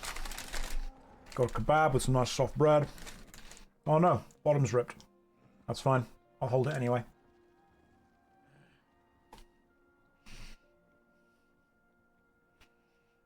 Why are you desktop assistant sized? I'm living out my true dreams of always wanting to be Bonsai Buddy. Do you guys want the logo back? There you go. You can zoom in on your 4K monitor. That's fine. You live your best life. I'm here to make sure everyone's happy. Just got back, not going to ask. That is the best attitude to have for this stream.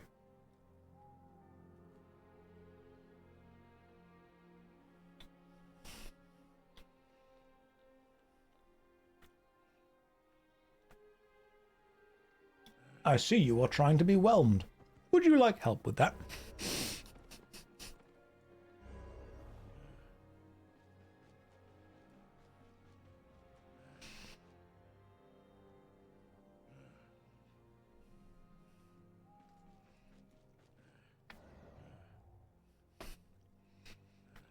The DVD logo is bigger than the content creator. I need to find a way to hook my webcam to the DVD logo movement. But I don't know if there's a way to do that, because the DVD logo itself is actually from a website.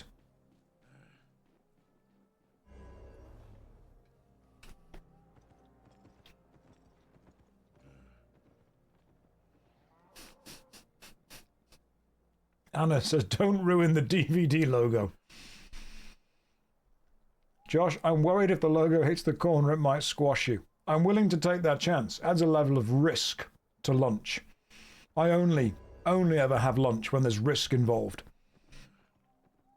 And the strategy, as we all know, is to just sit on Australia and build up and up and up and up and up. Because there's only one entrance to it.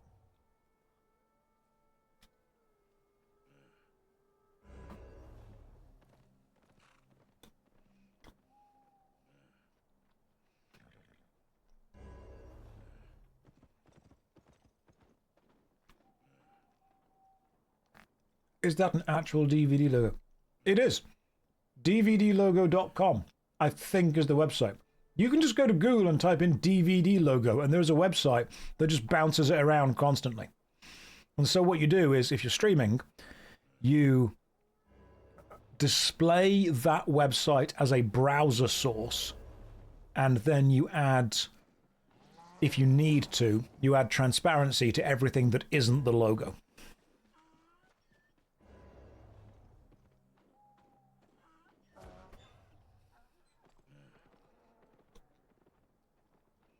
What's with the sock on the mic? How? I'm this big. Don't clip that. I'm so small. How are you able to see this? Don't clip that either. Right. What I'm trying to get at is basically... how are you able to see me? Another window view, streamer. Yeah, it's easier. You finally moved your mouse and noticed tiny me. I'm here still. I don't want to leave you alone. You know what? I could sit on the horse. Hang on.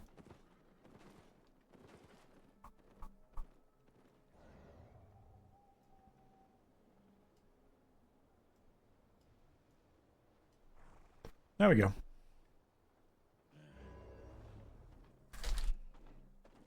Now I've got some sauce to dip this in as well. That poor horse. Do I sleep in a whittle matchbox? No, I don't sleep in a whittle matchbox. I sleep in one of those slightly larger, longer, waterproof matchbox boxes. All right, got standards.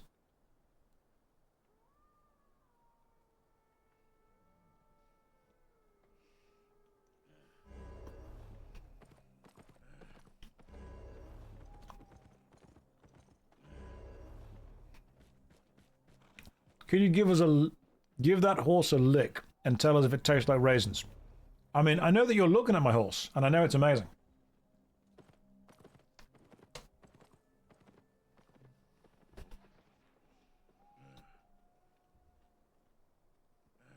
You let us watch you eat bread and butter before. Yeah, there's a difference between bread and butter and shoving a kebab in my face. And that difference needs to be paid for.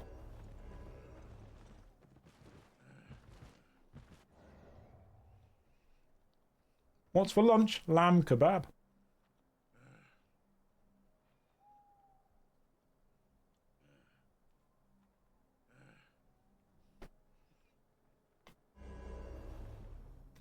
Where the hell did I get a kebab from? Kebab man.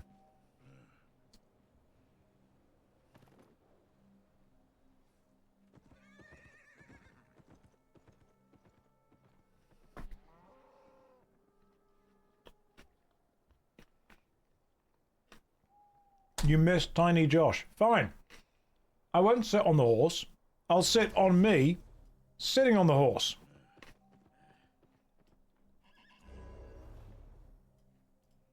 There. Oh, good. The rest of the guild have found me.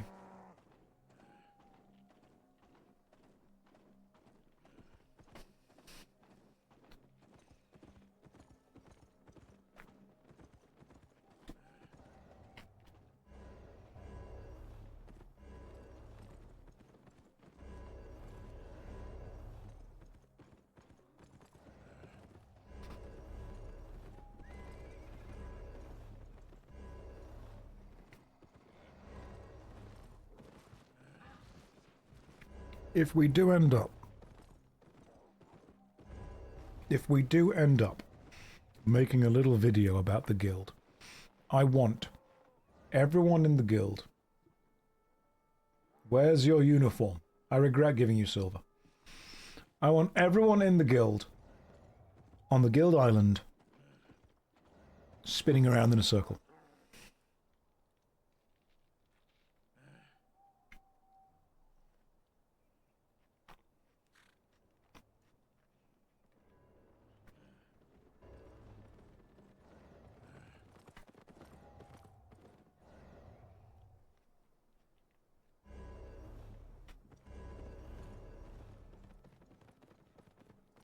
How and why is the view count going up?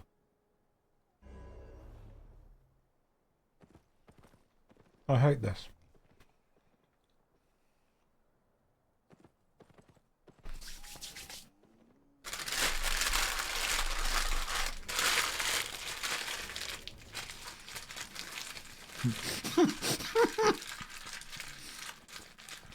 Haunting Bird just said, "It's times like these when I eat dinner while watching a guy eating while he's sitting on his virtual self, who is sitting on a virtual horse, where I think, damn, how did my life get this great? Fucking nailed it." I'm glad we're all having fun. I'm just, you know, I'm glad we're all here. It's definitely a fun time. I think this will definitely go down in history as one of the streams ever. Right. Load more chips. Jumper back on. Ready to go. Alright, no more messing around now, guys. No more being silly. Serious guild time. Come on. Everyone focus. Serious guild time right now. Let's go.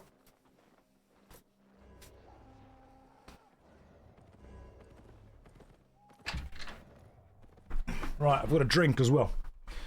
What drink do you have, Josh? That's a good question. Thank you for asking. Let me show you. I've got a drink that... Hang on, I've got to actually find my webcam now. There it is. Oh, yeah, we're back. Back in the New York groove. Okay, cool. I've got one of those drinks that you only ever find at kebab shops. You'd look at this can and you'd think, that looks like a Tango or a Fanta? Wrong. Ice orange. Why is it that there is a series of weird European drinks that you can only find randomly knockoffed in kebab shops? Was it tasty? You know what? It was quite nice. I've got a couple of chips next to me that I'm going to be eating through as well. Okay, here we go. Right, I am there, north, and then west again. I know this route quite well. Yeah, you guys have got, like... There's a weird thing where there'll be a knockoff soda drink. Nobody say it. Thank you, Hack. The DVD logo's still on. You know what? Maybe you do deserve the DVD logo still. But I'm also annoyed that you're not paying attention to me. So what if I were to do this?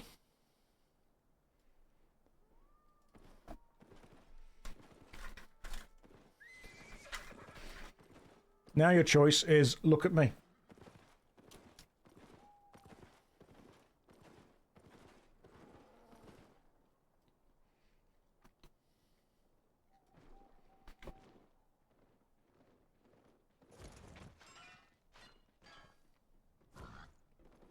That was close to the corner, but not actually there. It was very close.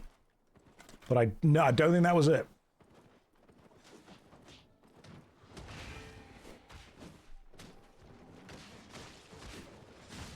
Don't quite think that was it.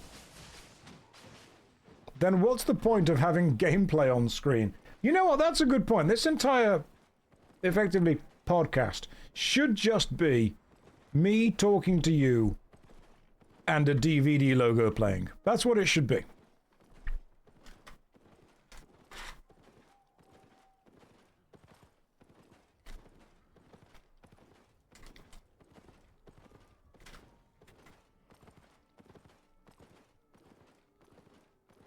Hang on, Morvidius, I want to read what you've just written. Probably few of you have worked hard and then played games during weekend without realizing it's rather pathetic to real people. We are the elite few. Enjoy your kebabs. Maud, you're going to need to explain this to me, mate. I want to understand you, but like, who are the elite few? Are the elite few the people who are not playing the games? Are the elite few the people who are playing the games? Maud, come back. I need to know what's going on here, Maud. Few... Hang on, how many messages have you sent? You've sent 39 messages. Hang on. Kebab and pizza is default meal when you have no idea what to eat. That's true. Yeah, you know what? That's absolutely fair.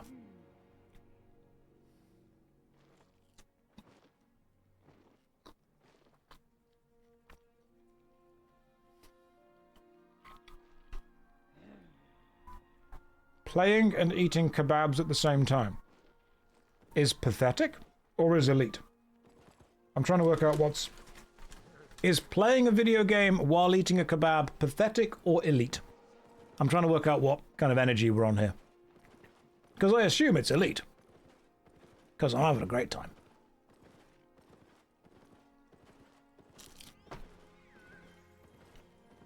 It should be considered a skill, yes. I wouldn't say it's pathetic to real people, because real people can play games and eat kebabs as well. That's fine.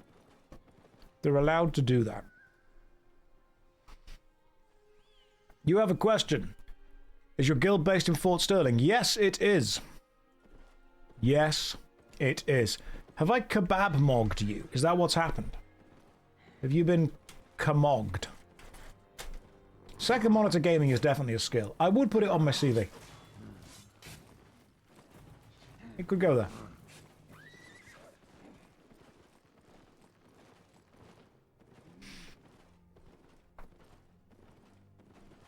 You've never eaten a kebab, you're just not ready for that type of commitment.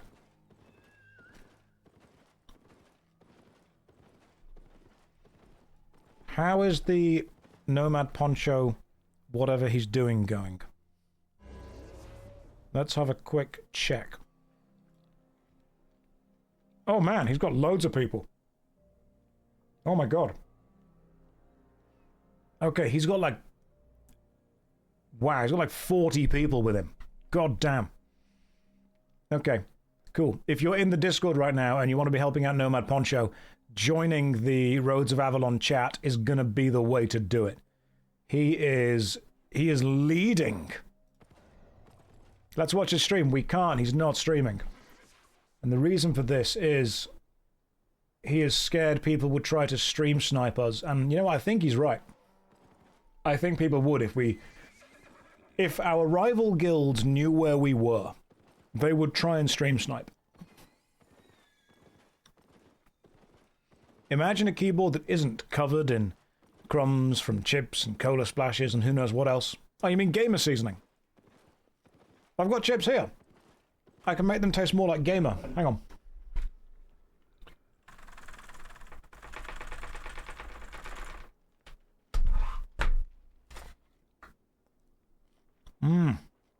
That one was Unreal Tournament. That was good. It's got a bite to it. You can really taste the translocator. It's good. What else we got? Oh, Age of Empires. That's an English Longbowman rush. Ooh, what are you? Oh, this is Roller Coaster Tycoon 2. It's fine, but it's not my favourite.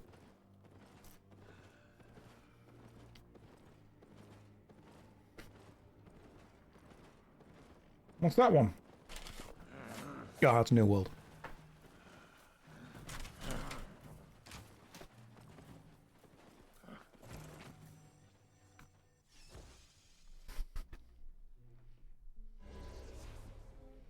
But Josh, we can't rush a Castle Age unit. Maybe you can't. Alright, skill issue.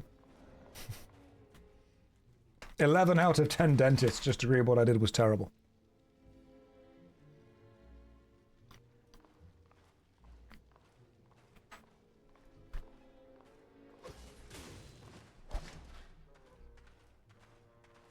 Okay, here we go. Let's play the game. Let's do my 11th daily solo dungeon. I am carrying the solo dungeon points. That's all I'm doing. You guys are doing super damn well with all of the important stuff. And I'm just out here solo dungeoning it. It's Albion time, guys.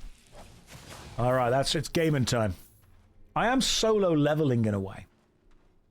They should make an anime about me.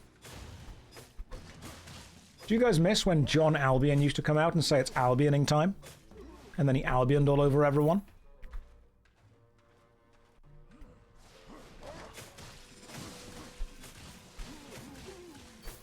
Good luck with whatever the guild is currently doing. I assume you guys are doing great.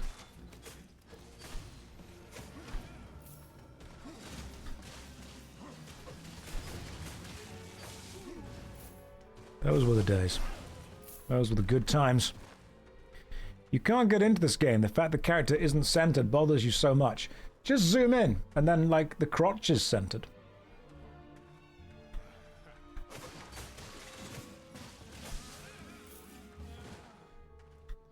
Do you think the Albion Online people look at this stream and regret? How's the dungeon grind going? I've done 10 solo dungeons today. I'm going to try and do at least 10 more. If I can do 20 solo dungeons a day, I can be responsible for several points. Yeah. I know, right? Don't get too impressed, guys, but that's what I'm going to be doing. Finish randomize... Oh, randomize group dungeons is going to be the next thing we need to do. Up to tier 5. That could be a thing we speedrun through, actually. We're doing quite well in the open world, to be fair. We're doing earn fame from mobs in the open world. We might need to do earn might from a crystal creature. That could work.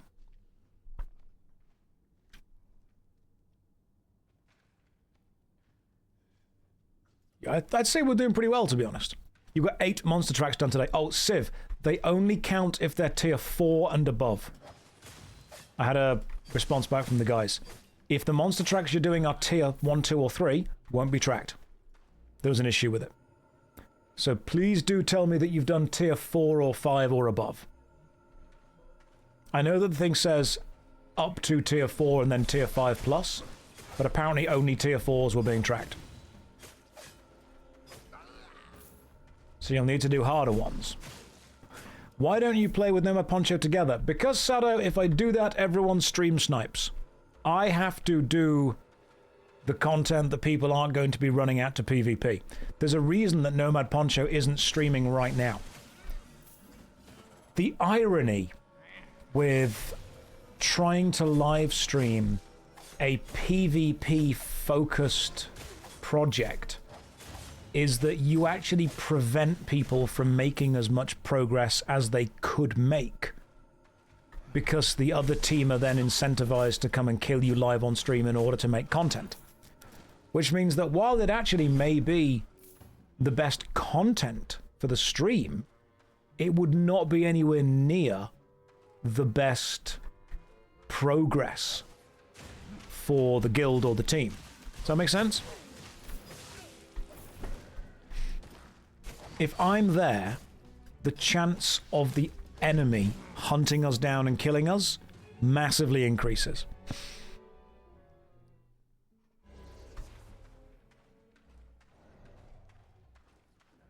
You should record hours of offline gameplay and just do that. Okay. That's interesting. That's a good idea. What if one of these streams were to just be entirely recorded offline?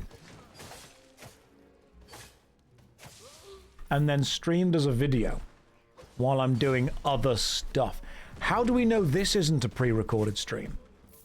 I think because of the amount of focus we've been putting onto the boobs in the dungeon.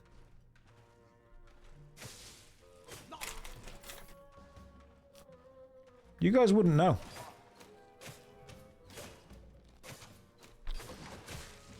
Am I real? Who amongst us can truly be said to be real? If you guys are unsure of the effect the booba had earlier, when they return, I will make sure to show you. Yes, there is that guy who tried to use the stream as an alibi when he went to kill someone. That's true.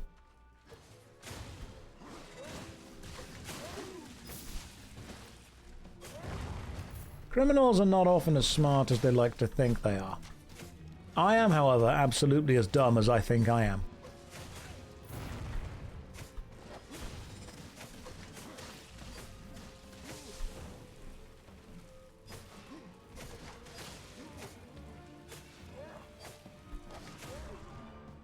Level 64 shield fighter.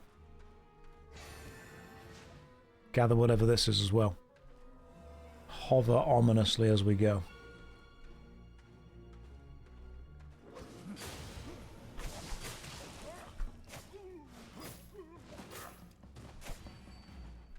Why do you fight shields? I just think that they're a bit arrogant. Avoiding all that damage. What's the point? Did you know about that guy from the news or from YouTuber content? I don't watch the news anymore. I watch YouTuber content.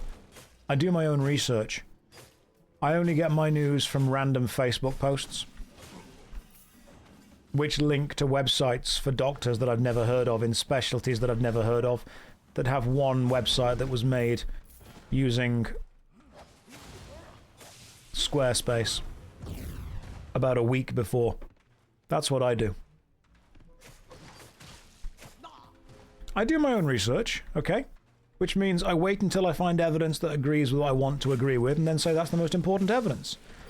And then when I find evidence that goes against what I believe, I say it's fake news.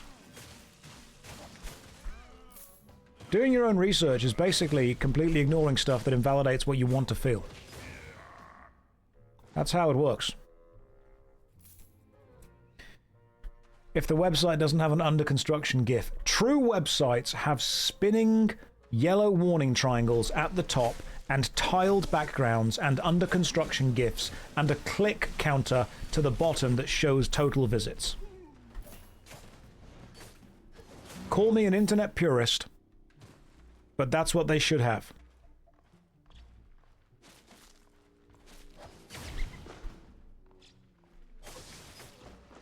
And a stock ticker, Pikachu with a jackhammer.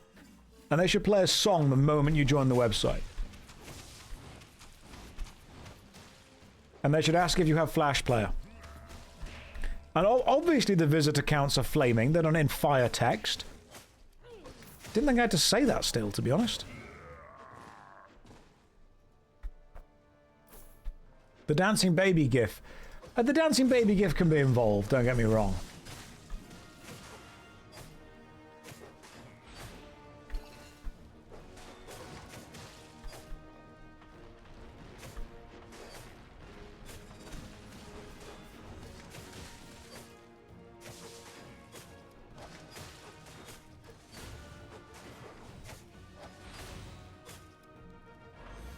Like, it doesn't need to be involved, but it can be. Yeah, researching can prove you wrong. Remember, guys, nobody fact checks things they already want to agree with. What is that? Oh, dude dying. I see. Anything good? Nope. Was that the dungeon? Well, I was well quick. Insanity. Nope, nope, use all. Absolute insanity if that was the dungeon. Is researching allowed in the UK? Only if you've got a research license, which is really hard to get. Because finding out how you get it, that's difficult to do.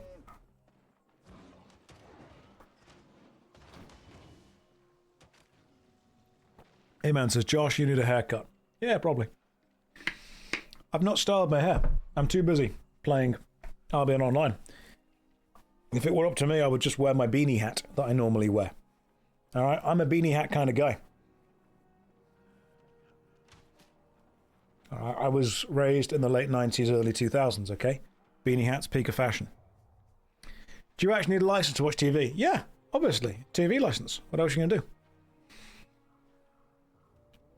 do? Why no full beard? The beard's there. It's pretty good, I'd say. It's alright. Beanie hats are pretty cool. Beanie mogging. I could beanie mog on someone. Right, daily solo dungeons. We're now up to 11. We have now done 11 daily solo dungeons. Right, I'm going to see how it's going, guild. I'm going to chat with these guys.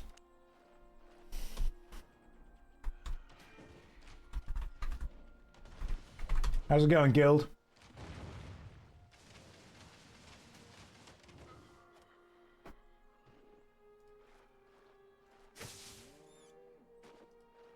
Plans are afoot.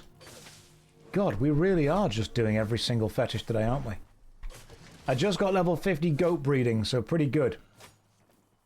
I'm going to click back off the guild chat. That was my fault.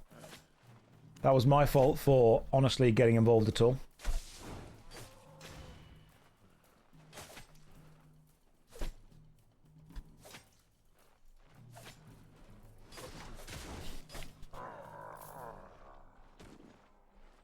Does the TV license come with a radio license? Ah, well, what you don't understand is that TV license killed the radio license star.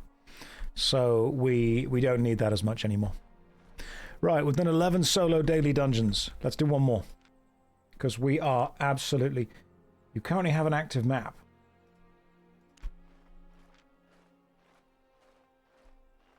Oh, yeah, that wasn't the actual map I was trying to get to, was it? Goodness, I forgot about that.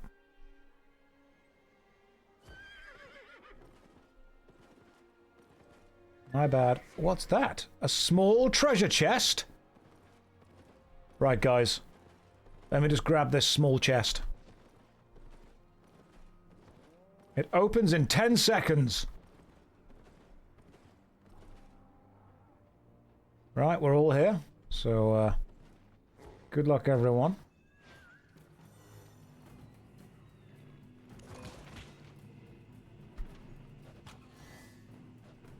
Can I grab this treasure chest before it gets completely looted? No. No, I can't. Good luck, everyone. Good job, team.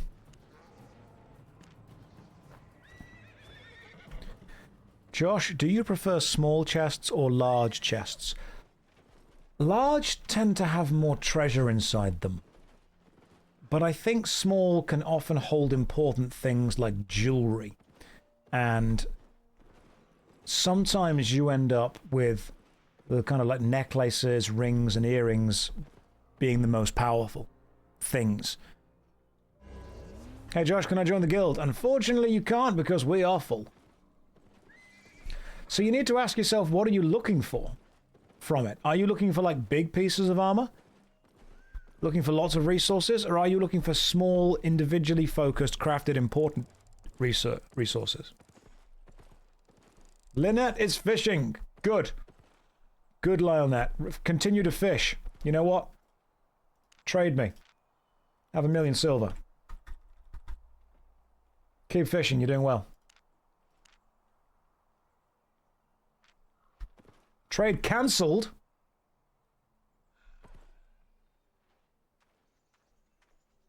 Cancelled.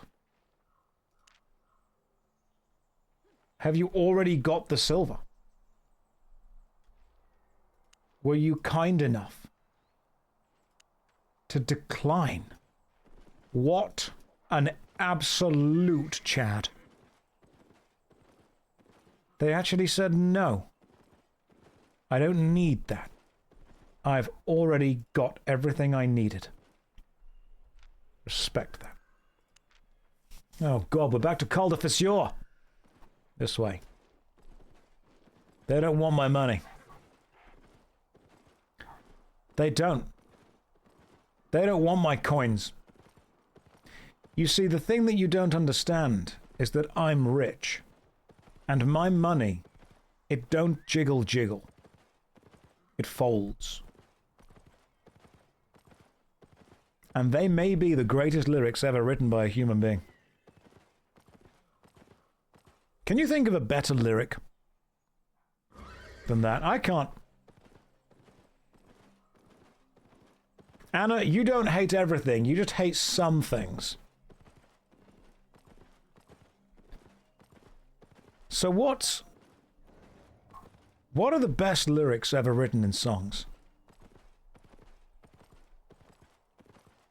You know what, Devil, my milkshake brings all the boys to the yard might be the greatest ever song lyric. Because it does.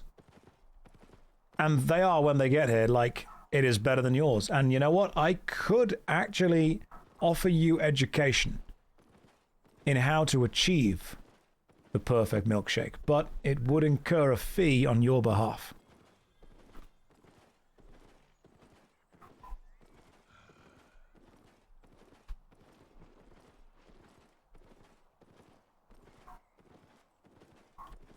Oh, these are purple. Fantastic.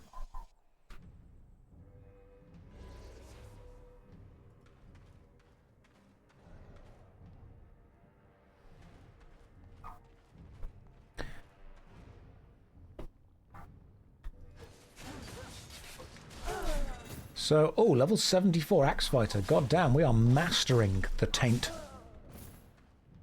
There are some good song lyrics.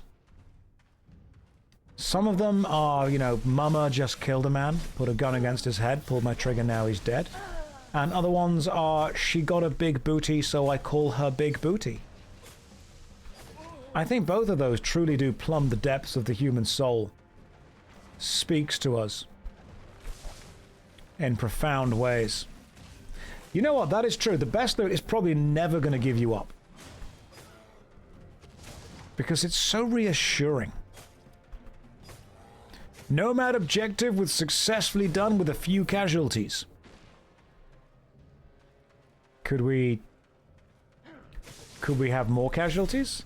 That would make it more impressive. But congratulations, if the objective has been achieved. Can we talk about the objective now it's been achieved? Is Nomad back to streaming?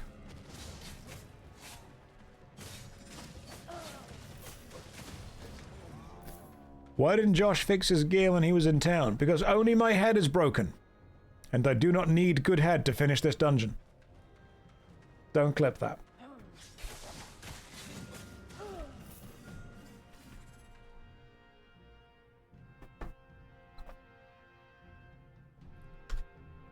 Right. Guild. A few casualties, he said. How many people died? Was the objective achieved?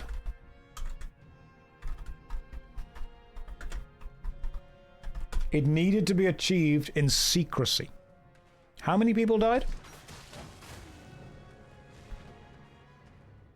We won, Josh. That's all we need to know. We did it, indeed. Hell yes. It had to be done off stream.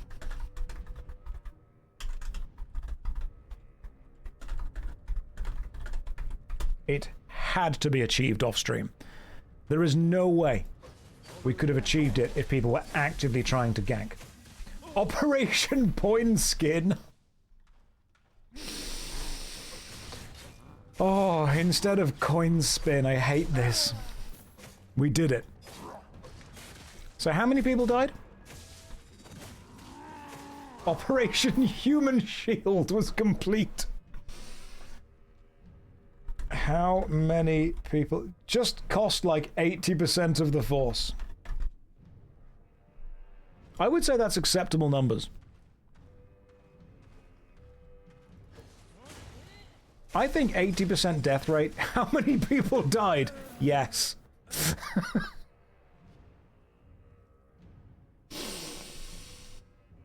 You think 90%? You died by people catapulted back into their own horde? Okay, so the thing is, guys, that recently I am collecting the Astra Militarum in Warhammer, the Imperial Guard. So if someone says to me it's a 90% casualty rate, that's quite good. That means that we still have hundreds of millions of soldiers left. Do you lose your character if you die? No. Depending on where you die, you may lose your equipment. So if you die in a black zone or a red PvP zone, you drop everything you're currently carrying. In this game, consider equipment as a consumable. Don't get attached to your items and weapons. Equipment is a consumable. What is cool is that you can actually see what every bit of equipment and who it was made by. Have I guys shown you that? Nomad, you were in a full 7.3 set and they tried their hardest to kill me, but you're too oily. You slipped through the blob under all their stuns and ran out. Slippery Jimothy strikes again. Nomad, congratulations. Nomad, would you like to jump on a Discord call and have a quick rundown of what happened? It's okay if you don't. I understand if you need your R&R after doing that. But if not, we can chat. We can talk. I can even put my little headphones on, pretend like I'm a proper gamer. Sure, beautiful. Let's sort this out now. Alright, give me a sec.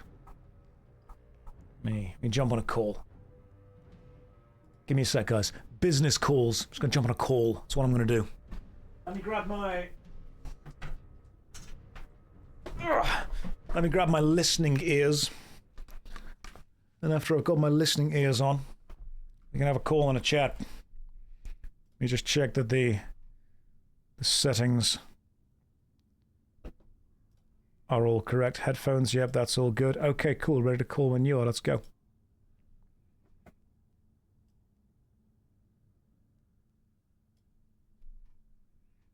Calling Nomad Poncho now.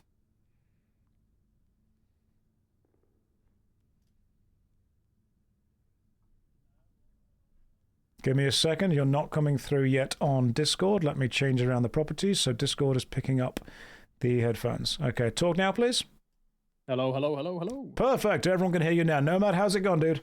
Perfect. Oh, it went fantastic. So, because this is a little bit of a sensitive event, and I know the other day there was an NA streamer whose hideout got smashed. Obviously, we spoke about it. We thought, you know what? We're just the important thing for us is the access to the content it brings. And a new home for the guild in the Black Zone, so we decided to slap that down off stream, and I did a very last minute call for the guild. I gave them probably about 10 minutes notice, and I said, mass up on the guild island, huge guild objective, I need you guys here for it.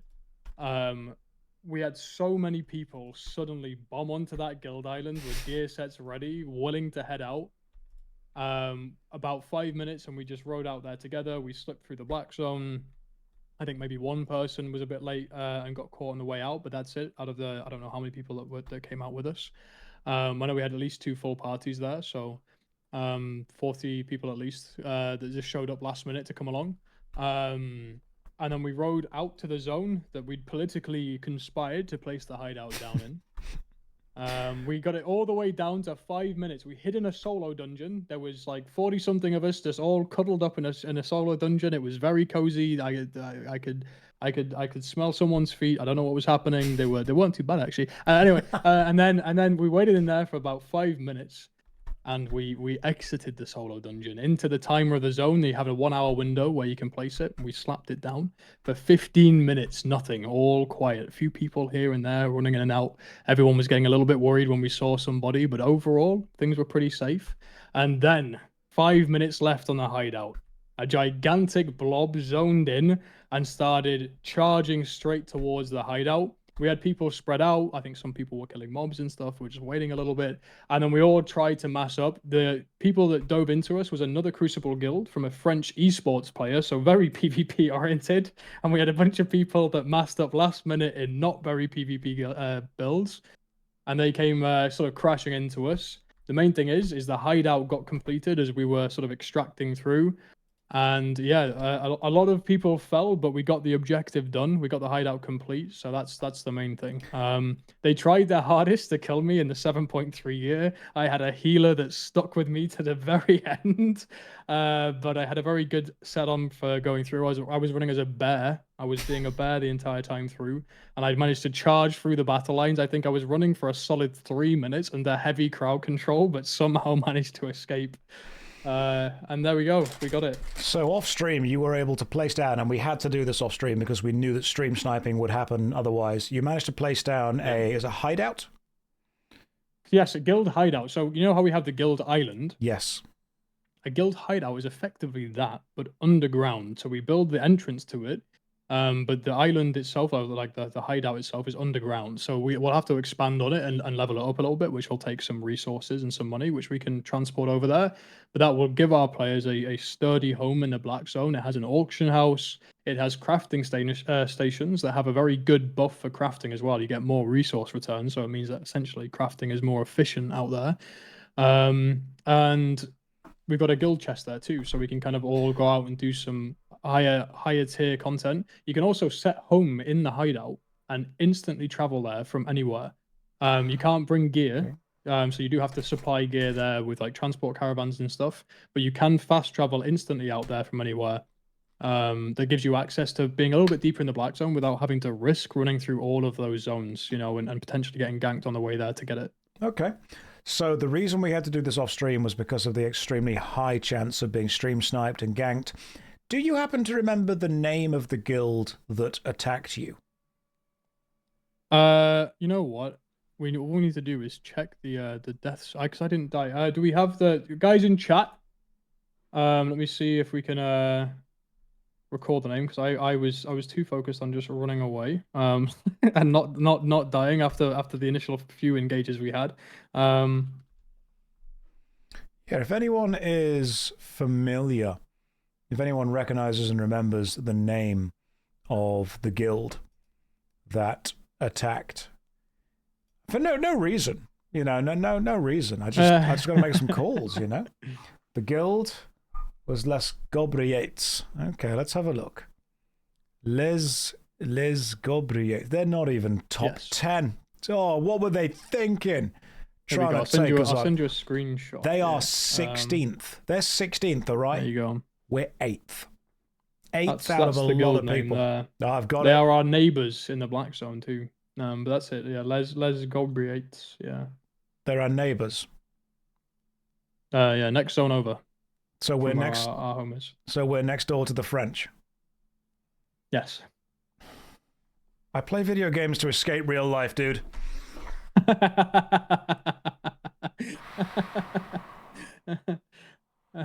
Okay, fine. If they're still there in 13 days, we are going to gamage all of them. That's going to be the plan. It's going to be a full-on Lumiere Expedition 33 level wipeout. That's the plan. That sounds fantastic. Right, congratulations to everyone who was able to do that. How did you find it? You okay with everything? Yeah, that was great. I mean, I set expectations for people. You know, I think everyone was pretty clear on it. Again, the main objective there was getting it down, not our lives. I was saying to people that, you know, usually if we're running out there and we're going to try and do something, we'll obviously be a little more planning and protection and care. But it was meant to just be that sort of last minute decision to go and do it to make sure that we could get it done.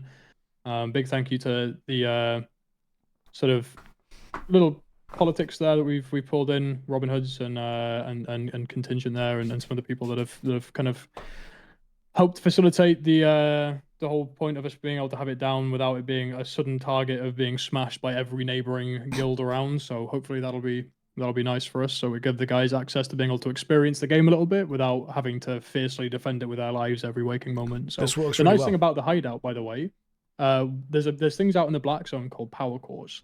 They spawn their little green, blue, or purple, or even legendary little power cores that spawn. If our members pick those up and manage to deliver them to the hideout, we can get it a high enough power to turn it into a HQ. And when you make it a HQ, it cannot be destroyed at all. It can't be attacked by another player. As long as you keep feeding power cores into it, it is protected. So you never have to worry about massing up to defend it. So that's going to be our goal there for people that want to roam around. And also that's one of the Crucible objectives. We'll see about getting some guys out there to pump power cores in so we can just have it be a nice base of operations for people and we don't have to worry about massing people for PvP to defend it. This works. So you've made, as you mentioned, some political calls and you've pulled in some favors. That means that those people that you've pulled favors in, they now have a guild of the British next to a guild of the French. So we have to historically now think about geopolitics. Now, I don't think historically that the British have ever done anything wrong to anyone. So I think that's accurate. Yeah, I'm pretty sure that's factual. That's what we were taught in school. So I think we are going to be in pretty good standing with anyone that we need to work with. And they're going to say, the British, we love those guys. We've got a good relationship with them. I think that'll be fine. I think we'll be able to work with them. Yeah. You know what? And we're an absolute beacon of diversity. I've been playing in today with a guy from the Philippines as well, who was having some connection issues, but he's here helping out the Lords of Strife, playing his part as a member of your community. Absolutely. It's been great, We've got people from everywhere. The Empire is being rebuilt, it's coming back. Right, I'm going to continue grinding. I'm going to continue grinding some solo dungeons. I might group up with some people for some group dungeons later on, and I will soon, now that we've actually got the hideout, go and have a look in the Black Zone and see how that's going. I've given a lot of the guild members some silver to play around with, and I have so far done 11 solo dungeons today of tier 6, and I'm going to try and get 20 solo dungeons done a day. That's my plan. Amazing. So the hideout won't be accessible until tomorrow. Right now it's in its construction phase. Now we've successfully defended the placement. So tomorrow, after another successful defense, it will become accessible for us to be able to go in there and stuff, which will be fantastic. Fantastic. Right. If you're in this guild and you want to go and actually do the exciting, dangerous stuff, Nomad Poncho is the guy that you want to be following around. If you want to hear a middle-class Englishman talk about some absolute shit, then you can just stick on my stream and I will cover that demographic pretty substantially, to be honest. And we'll take you to some of the static dungeons and group PvE stuff as well. Yes. At one of these points, I think, and see if we can get you involved in some of that. Brilliant. Your guys have been absolutely killing it. Honestly, they've been out there. They've been super active doing a lot of this stuff. I've been trying to lead out groups, but I've seen other people setting up groups as well. So great job, everybody that's been really pulling together. I'm trying to run as much different content as possible. I went to the Roads of Avalon with some of them today.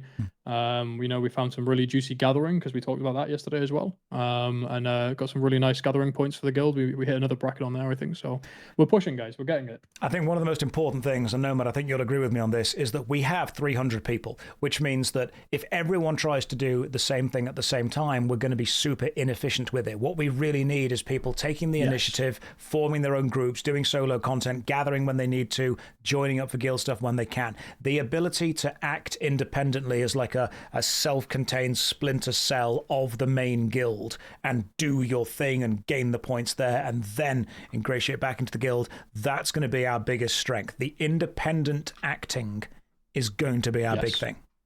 Yeah, if you really want to push points for this Crucible, the strength that you have here, guys, 100%. Get arranged in little groups and get out there and get content going. Get the group dungeons done. If you don't have the time to get in a group or whatever, just jump on one of the solo ones. You can access. We'll post the link. I'll post the link again in Discord to help remind you guys of where we're at with different objectives. But really do your best to head out there with people. Yeah, take the initiative. That's the important bit. And just get groups going out. Don't always be the one waiting. Just say if you want to go out in a group.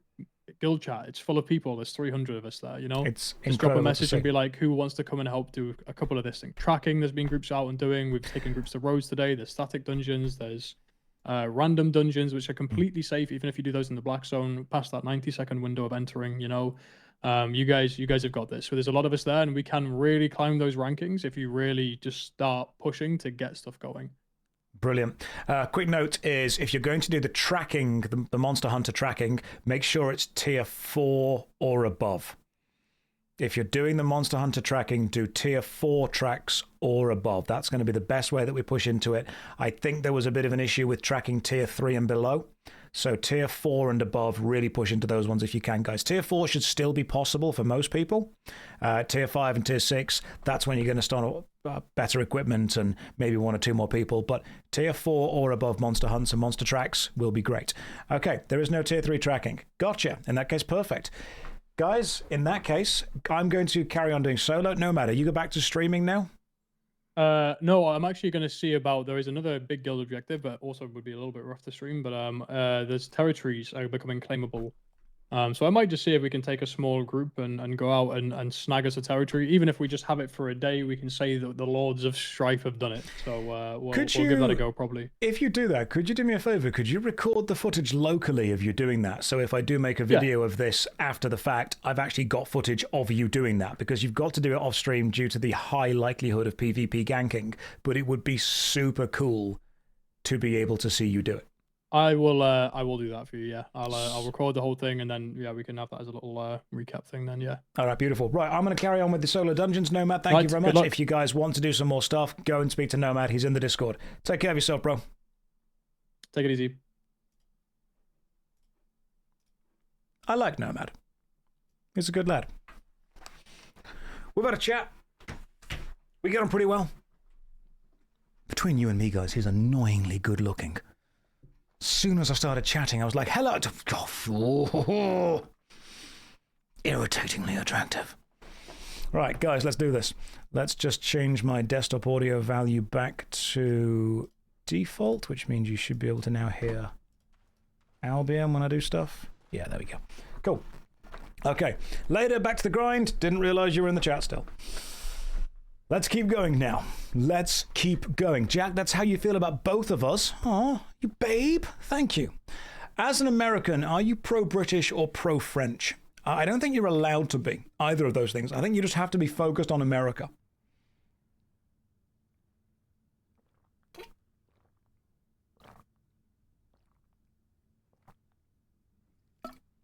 Pano, I am good. Thank you for asking. Right. Is he more attractive than me? Yes, but only in a strictly objectively good-looking way. In a subjectively weird nerd way, probably also yes. What server is the guild on? We're on the European server. You are straight up, we're on the Europe, but remember, guys, that the guild right now has 300 people in it, and the waiting list to get into the guild is 209 people long, so good luck. Josh, I accidentally made a new chat. I believe this is your video playing on repeat. Yeah, it might be. Everything I do is just basically kind of guessing and hoping that you guys don't realize I'm just making it all up as I go along. What am I drinking? You've just entered the stream. I'm drinking Gamer Subs. I'm drinking some doggy style. Not even kidding, that's what it's called. I'm drinking some doggy style Gamer Subs in my Gamer Subs cup. If you use code Josh, you can get 10% off Gamer Subs.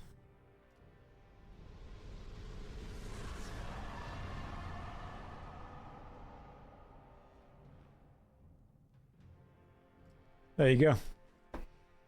Yay, capitalism. Welcome to marketing, population U.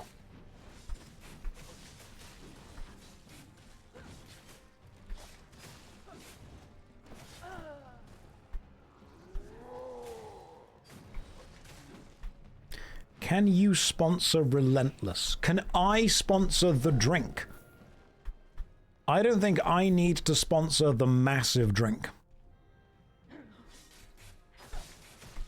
At least the marketing streamer has a good voice. Thank you. That's all I ever wanted. How do I rate doggy style? It's fine. The flavor's quite good too. It's apple and peach, which is very nice. I'm a level 74 cloth sandal fighter. You guys don't even know how dangerous I am. Freddy says marketing doesn't work on you. Freddy, you are an independent free thinker, not three thinker. Did it again. You are an independent free thinker. You are immune to flattery. You are immune to marketing. You know exactly what you're into. and nobody can change your mind. You know, you're part of the elite. You're part of a very small, very select group of people who can actually think for themselves, away from the sheep. You're one of the wolves. You know, if you wanted to join a community of wolves, you could join my Patreon. We are made up of lone wolves. We're a pack of lone wolves. And together, we all stand alone. Together.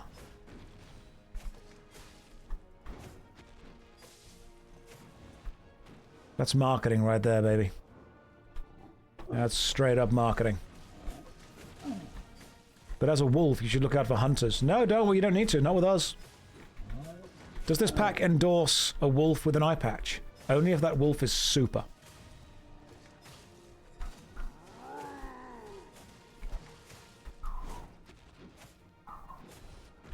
Super eye patch wolf. Do you mean Leslie Bestington? Alright, you will refer to him by his correct legal name. That's got to be Leslie Bestington.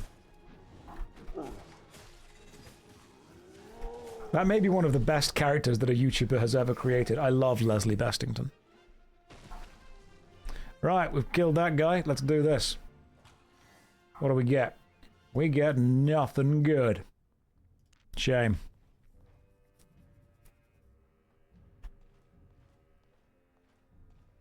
And that was the 12th solo dungeon. 12.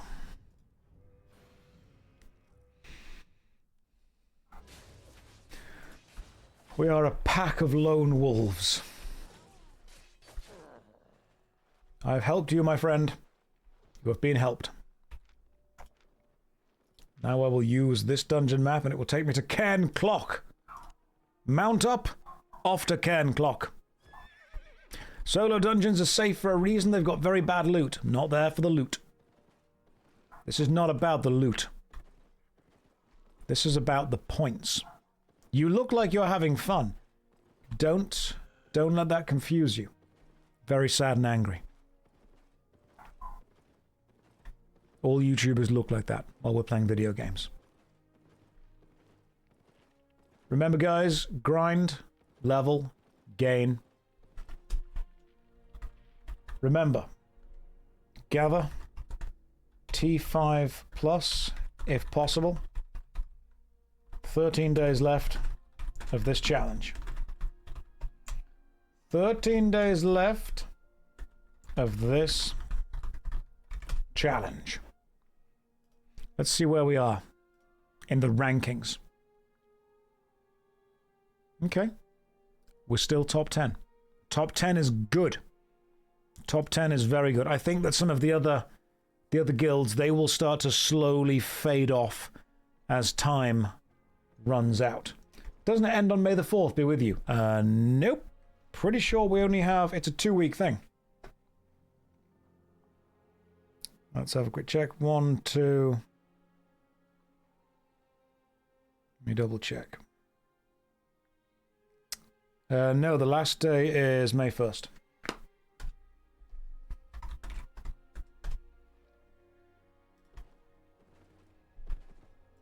It is a 2-week challenge. Yeah. 2 weeks from start. That's it. You're going to have more time to play as the event goes on. Yes, good. That's what we need. More people can push through. Hang on. Is this a sponsored stream, mate? Yes, because you'll notice that in the title there is... Let me just double check that the title is there because I want to make sure I'm getting this correctly. Yeah, hashtag ad, hashtag sponsored. So yeah, is the guild accepting new characters? We are full.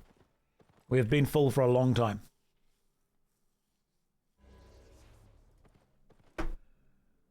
And we can have a look. Right now there are 300 people. There were, however, some people that last logged in 3 days ago. What? Do we kick the people that aren't active? That's the question. I think we need to. I think we need to keep the people who aren't active once every 3 days. Yeah. Right, once every 3 days, as soon as you get over 3 days of inactivity, you are gone. We only have 2 weeks, which means we need to be quite strict with who we do and do not have.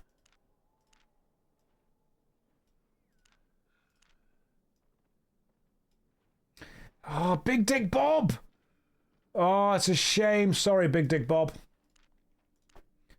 And then we simply invite people that have applied recently.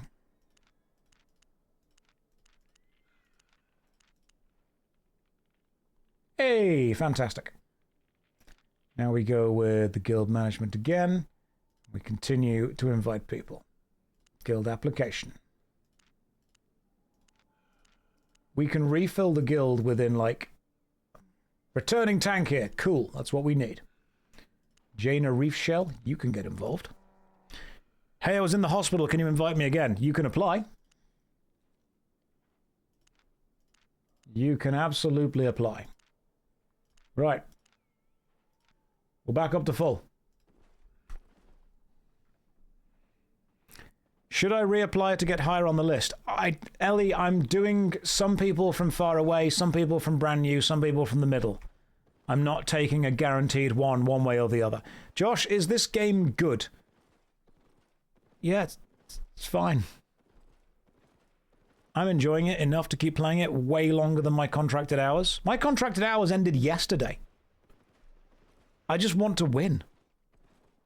Josh, I can't find your creator code anywhere for the Albion store. I'm pretty sure you just use... If you've signed up using my link, it tracks you anyway. Let me ask my guys. Hang on. Let me ask if I have a creator code for the Albion store. Give me a sec.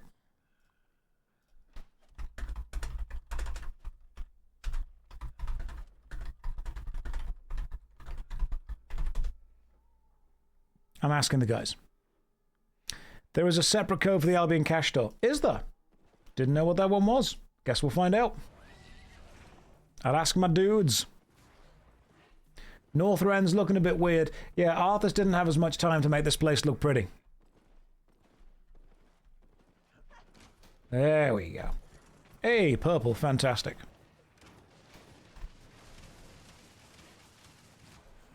My goodness. Is the game good? Yeah, I'm enjoying it more than I thought I would.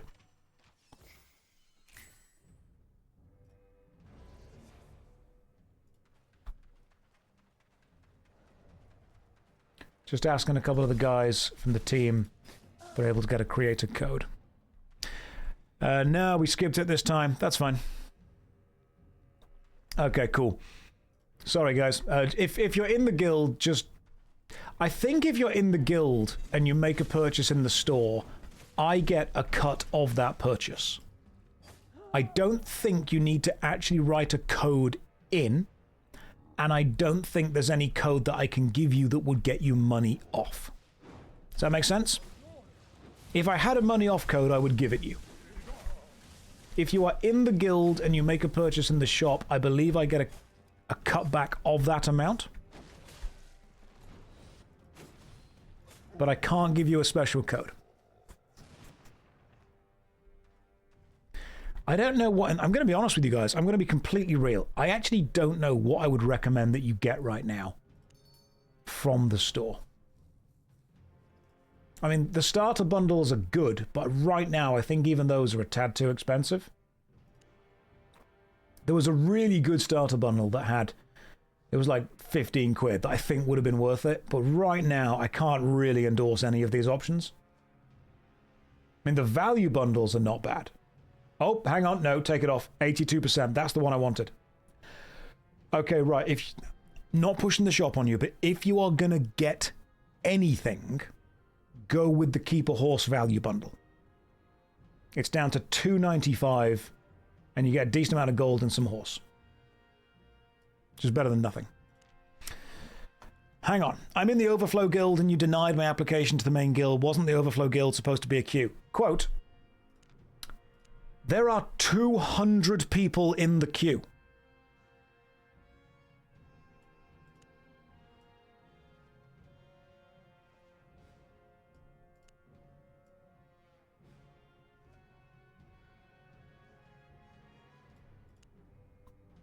There are people in the queue who applied nearly 3 days ago. There is no way that everyone is going to be able to get into this guild. It's not going to be possible to do. I also, and this will just be genuine to you, I applied 3 days ago. That's fine. I'll see what I can do. I will move some people around from one guild to another if I can. But there's a lot of people. And the amount of admin that it takes to be able to run the overflow and into the main guild, what I would then need to do is I would need to kick people out of the overflow guild and then see if I can get them into the main. Promote to knights and make competition between the two. Not allowed to have two guilds.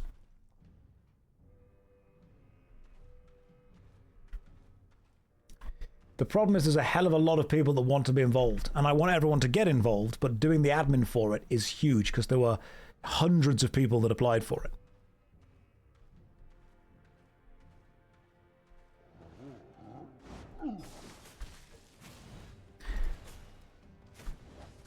Because if the Overflow Guild is given priority, which I would like it to be, if one space comes up in the guild, I would need to log on to the other character, log on to the Overflow Guild, see who's online, tell them, hey, you're about to be invited to the main guild, get ready to accept. But even then, the Overflow Guild is going to be sorted alphabetically. You should see the general chat in WoW, loads of folks asking for guild invites. Yeah, without a doubt. There is a way to do it, but I would effectively need to assign someone full-time to do guild management, which for a 2-week sprint, I don't think we have enough people to do.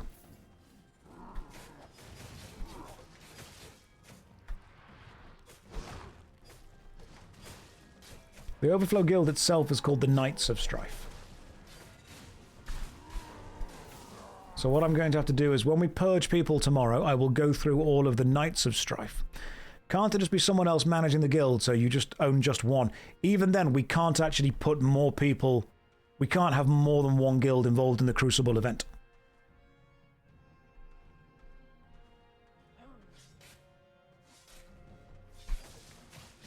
When I kick people from this guild later for being inactive, I will log into the other character, open the Knights of Strife, work out who is on, and then invite them.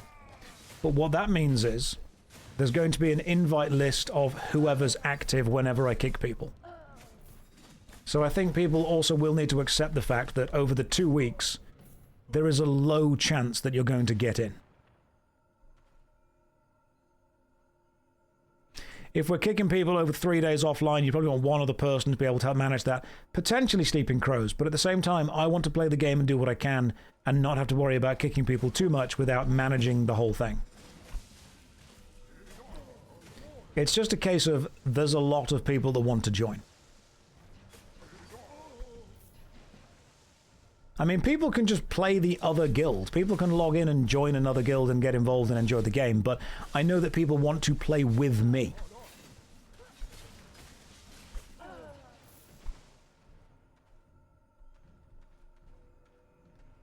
People want to be in the same guild that I'm in, and people want to be able to join in with the stuff that I'm doing. You need an assistant. Potentially do, but that's what Nomad's doing, and Nomad is focusing on the in-game stuff. Just mind-boggling, in a Discord which is free, you have 10,000 members in one server, but a game that offers €160 packages has a limit of 300 people per guild. That's how they want to run their game. Otherwise, what you'd end up with is, I mean, they probably have the technology to make it 1,000 people per guild, but just imagine how difficult that would then be for actual guild battles and guild wars. Having 1,000 people versus 1,000 people on one map is going to be intense. Sometimes having the mega guilds is actually a problem. It's probably a game design choice to limit it. Uncle Duncan, welcome to the stream. How you doing today, bro? Wolverine cosplay when? The beard is getting a bit too long. The beard is bearding far too much. Yeah, so they don't want Zerg guilds, which is what we will get.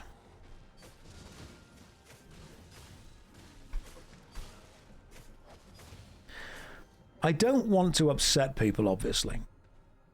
And I don't want to say, hey, join the Overflow Guild, you'll be given priority to get into the main guild, and then people get annoyed that when I'm streaming right now, I kick people and just invite people from the list. These people will also be in the Overflow Guild at some point.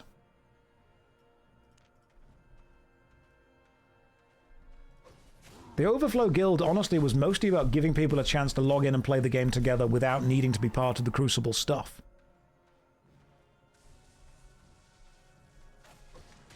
You can play the game without being part of the Crucible, but I know that people want to be involved in it.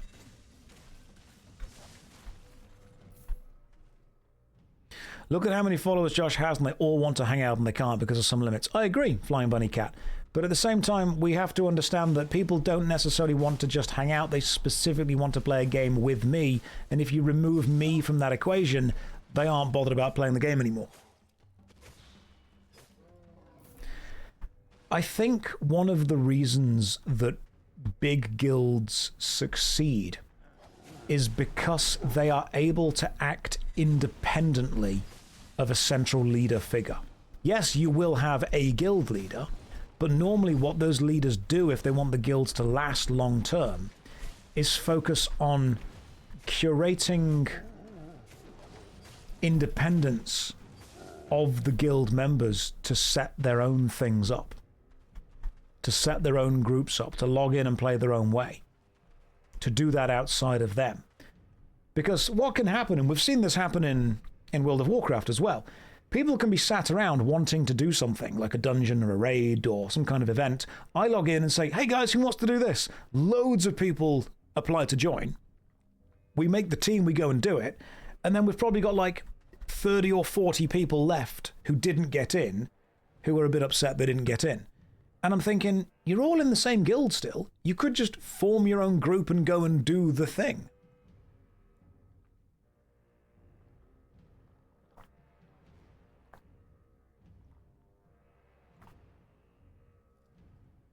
There's also a load of people that, an absolute ton of people, that join the guild in order to be seen on the day of joining, and then just never log in. That happens quite a lot.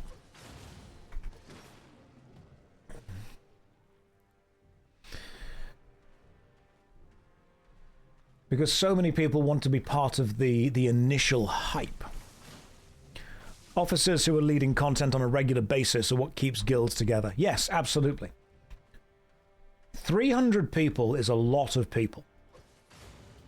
300 people in 30 groups of 10, with each group led by a competent officer, and the officers then reporting back up the chain of command to somebody else.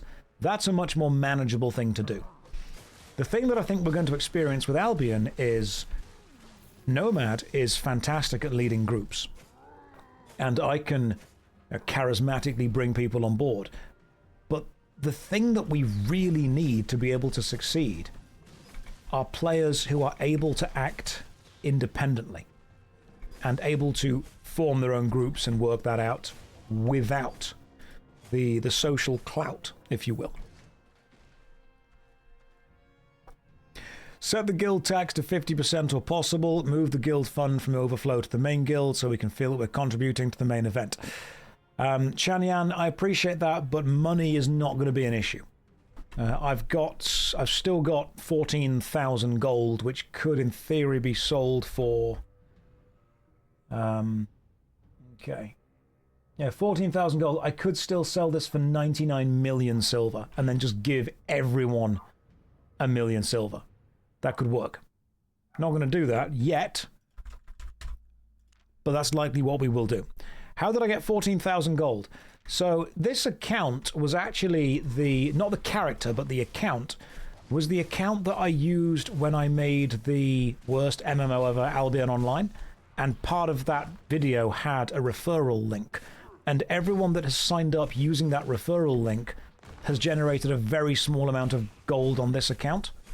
And because I just never spent it or did anything with it, we started the Crucible with like 25,000 gold. And all I've been doing is giving silver out to the guild.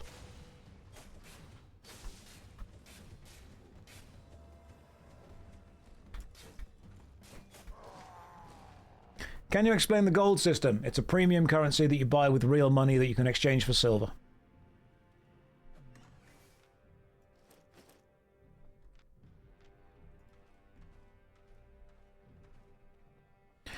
Yeah, 300 players. Oh, hang on. Hang on, Flying Bunny's saying some more things, and they always say some interesting things, so I want to make sure I'm catching up. There's always going to be some kind of disadvantage in a system with limits. 300 guild members will wipe the floor with 100 members, which will shit over 10, which beats... Yeah, absolutely. Flying, but at some point you have to have a limit. You can't say literally everyone can join a guild ever, because what you're then doing is just guaranteeing everyone joins the biggest one. You have to have a limit somewhere. You have to say, right, no more people are joining this guild, because otherwise you end up with one massive dominant guild that everyone wants to be in.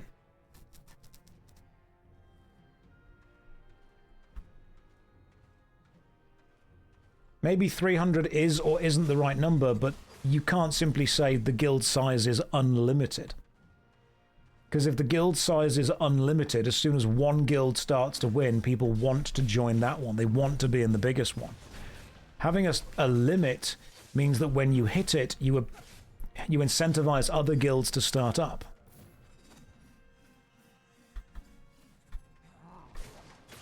It may not be the best, but it's what this is going for specifically.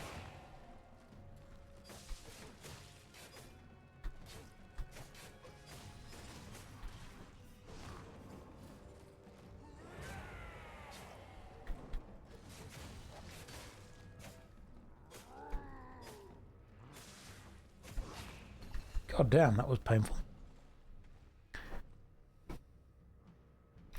Mute guild chat in case Nomad does another activity. Yeah, that's fine. Thoughts about strictly split currencies, as in real money versus in-game currency? Complicated and varied.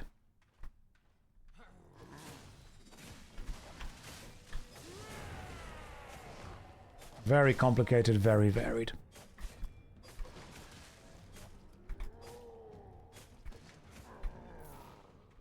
From a strictly player-focused point of view, don't always like it. From a strictly business-focused point of view, remarkably lucrative. Sleeping Crows, I agree with that. Absolutely. The larger a group gets, the less personal it becomes.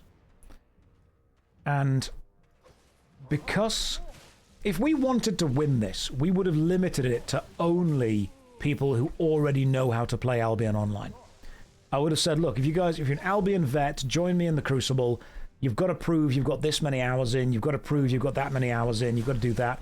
I don't think any guild has done that. I don't think any guild has said, we are limiting who can join to increase our chance of victory.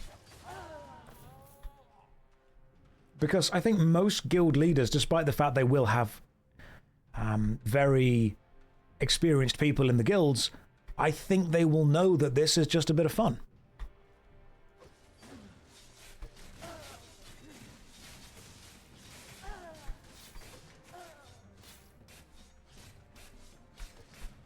Elitism does equal bad, but it also does equal success a lot more often. I'm doing recon for one of your Crucible opponents. JK, he's a nice guy and a less big streamer. Who is it? I'll say hi to them. Are they streaming right now? I'll pop into their stream and say hi. Billy Mays, tell me who they are. I've already pretty much accepted that we aren't winning here. But the true victory was the friends we made along the way. And the interesting, important guild stuff we're doing off-stream anyway. All I'm hearing is we're not going to be number one. Absolutely. Probably not number two either. You figured this was about bringing people back into the game. So I think some people thought that it's just about the winning and the victory, which is, don't get me wrong, winning's nice, and there are cool prizes, but I'm not bothered about getting them. Save file 17, but he won't be on for a few hours. Sweet, when he is on, we'll say hi.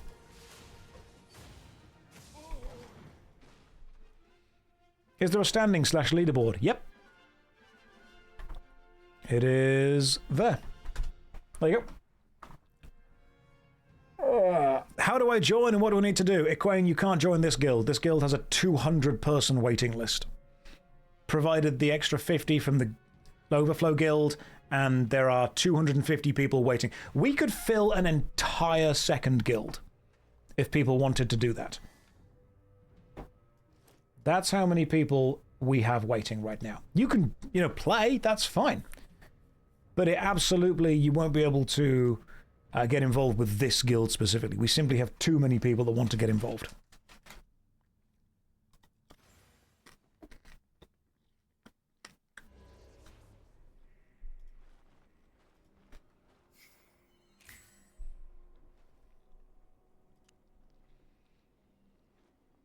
Wasn't it like 60-something the other day? There are 300 people. Hang on, 299 people. Right, there are 299 people in the guild. Do I now need to log on to the other character, see who's online in the backup guild, and invite them into the main guild? And if I'm going to do that, that should be something I do off-stream later.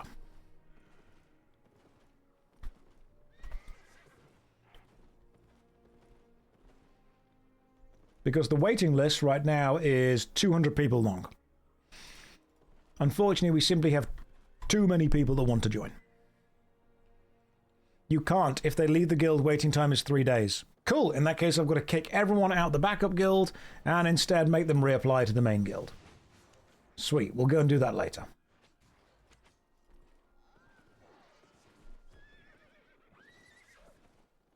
This is the unfortunate reality of having more than 300 people that want to join.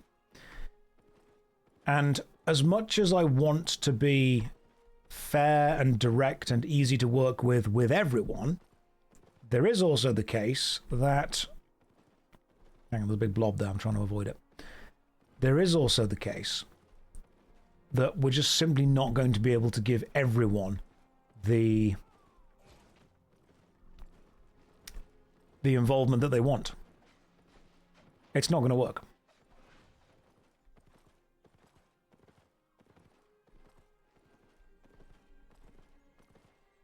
It's a 3-day waiting time when you join a new guild. So if you've been waiting in the second guild for over 3 days, there's no cooldown. Okay, gotcha.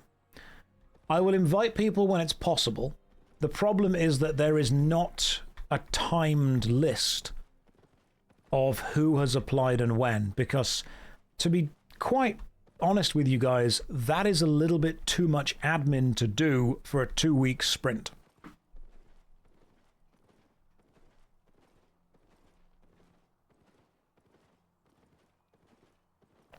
Like, I'm enjoying the game and I'm probably going to keep playing it for a while after that.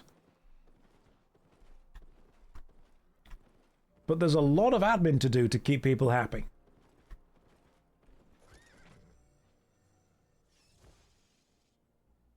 Pip says delegate. To who, Pip? Who do I delegate it to? Someone trusted?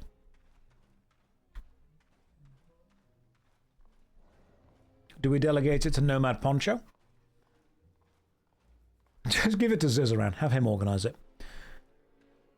The issue again with delegation is that I would then need to be double checking that the person I've given the delegation task to is doing the task correctly. There still needs to be a level of oversight. Even if I were to delegate, I would be saying to someone, hey, can you give up a serious amount of your skills and admin and focus for 2 weeks in order to effectively do paperwork for this temporary game mode?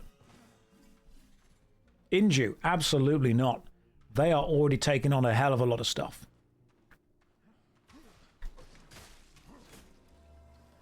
I think as well people forget this is a temporary 2-week game mode.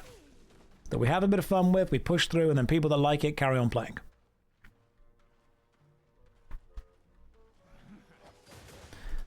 The people who will not play this game unless they get into the guild are not the kind of people who are going to carry on playing the game once the guild has stopped.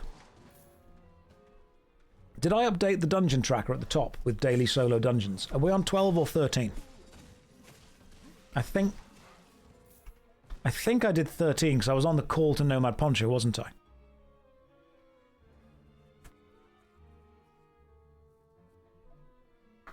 Should be on 13 by now, hang on. 13 daily dungeons. There we go. 13 solo dungeons.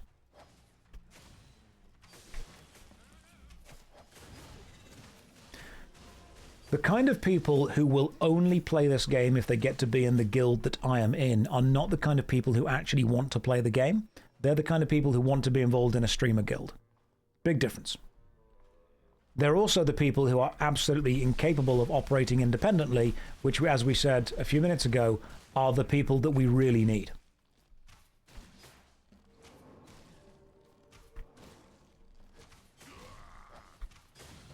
We need people who are able and capable of operating independently of central leadership, because they will not always have it. They want to do... No, what's the way to put it? They want to be involved, but they don't want to do the things that aren't seen. You know the important people? The really important people? They were with Nomad, putting down that base. They were doing that. Incredible work for you guys. Do you know how active is the Overflow Guild? I don't know. This will be my main game for a while now, right? I mean, the next 2 weeks at least. Guaranteed for the next 2 weeks. That's bought and paid for. That seems like a boss down there.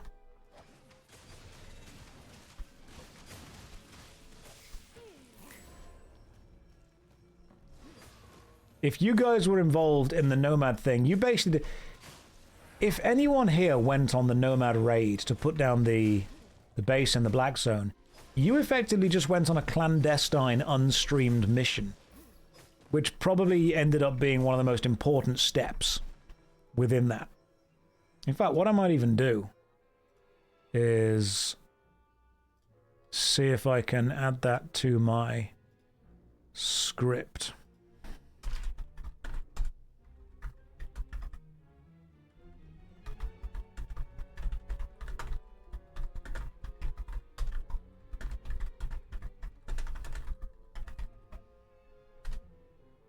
There we go.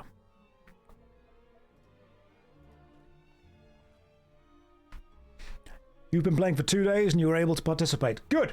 That's what we wanted.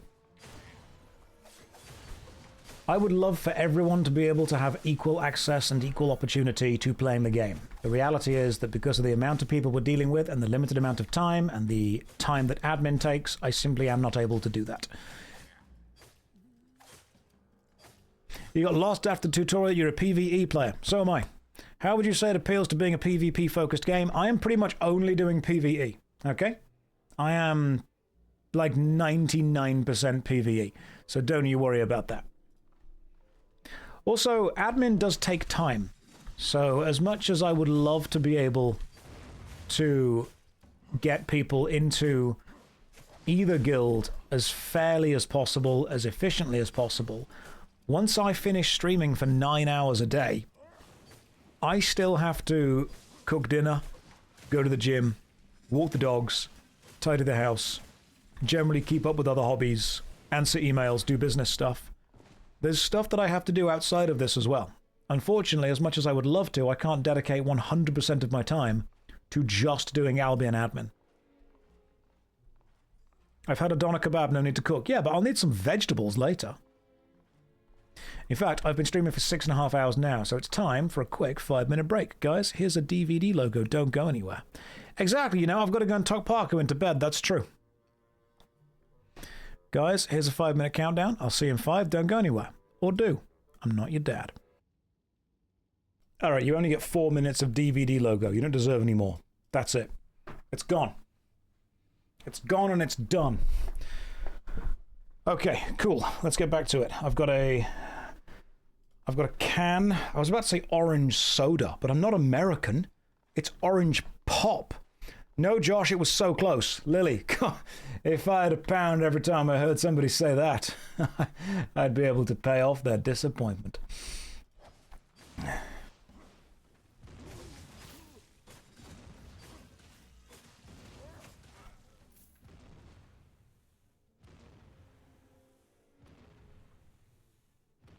The real hero of the Crucible will be the admin.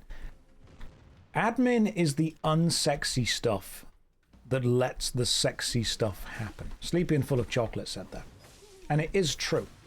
So many people want to be part of the thing that gets seen, and very few people want to do the thing that makes that happen. Soldiers win battles, but logistics wins wars. That's the famous saying, and it's very true.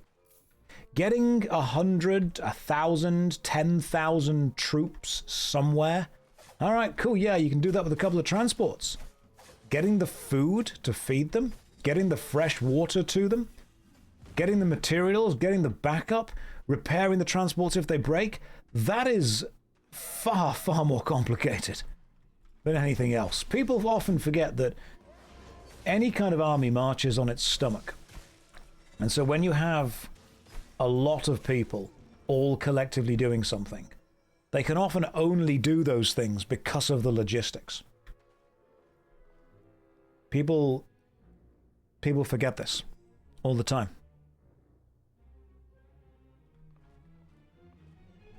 I mean, look at Factorio. Right? Factorio is incredible. Mining something out the ground is pretty simple. Getting it to where it needs to be in the way it needs to be, that's the different. That's the problem right there. Everyone, hang on, what have you written? Everybody appreciates the streamer, but nobody appreciates the editor. I mean, yeah, in this stream, that's kind of correct. Don't make Visa's head any bigger. It doesn't need to be. Visa is the clip guy. He's behind the JoshStrifeSays channel. And I think we should obviously thank him for what he's done.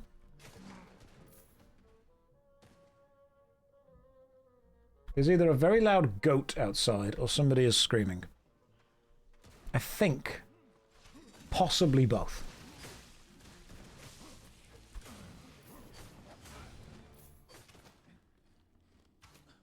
Do I supply him with mayonnaise? No, he knows what he's done. He gets a fresh jar of mayonnaise if he's a good boy. That's what happens.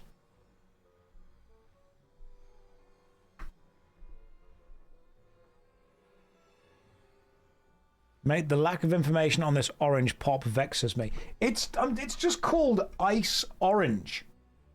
It says on the can,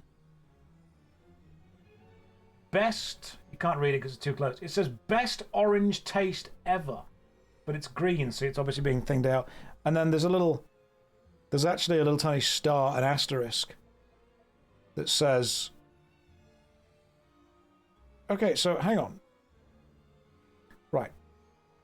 Best orange taste ever with an asterisk, which means it's related to text that happens later on the can, and the only text that happens later on says reference intake of an average adult.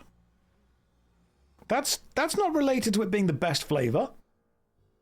I'm going to drink it and see what happens. This is going to be some weird kind of combination of exceptionally cheap orange flavor and also far too much sugar. It's just Tango. I'm just 99% sure that's just Tango. Or Fanta, one of the two. They're the same thing.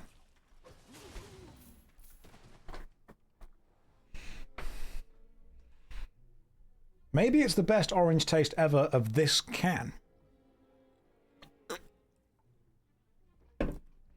I bought it. It came with my kebab. It looks like a bargain brand Fanta. Yeah, I ordered a kebab from the kebab man, and that drink came with it. I think my options were for drinks, just like orange can. So yeah, it's going to be a knockoff brand Fanta.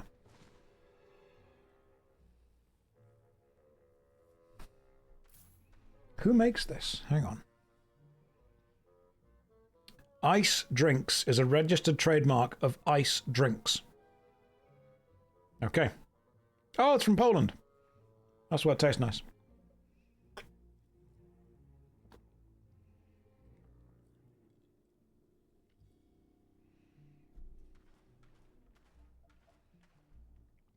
I'm glad that we've gone on this journey together. Are you guys often glad that I talk about the things that I talk about?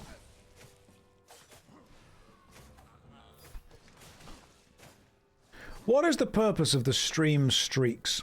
Oh, do you mean if you watch multiple streams without missing any, the game says, you know, you are on a stream streak, this is what you're doing. I think it's because 40%, 80% for 5 seconds. Yeah, I'll do that instead. I think it's because if you give someone a stream streak, they are simply more likely to keep watching.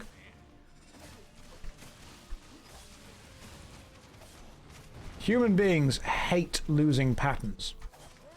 And we hate losing streaks of anything.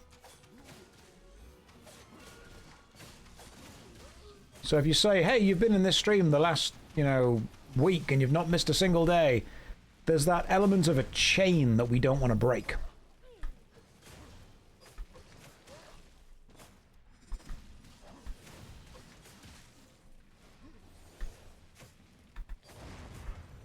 Some people come back to the stream not because they're enjoying it, but because they want to make sure to keep their stream streak.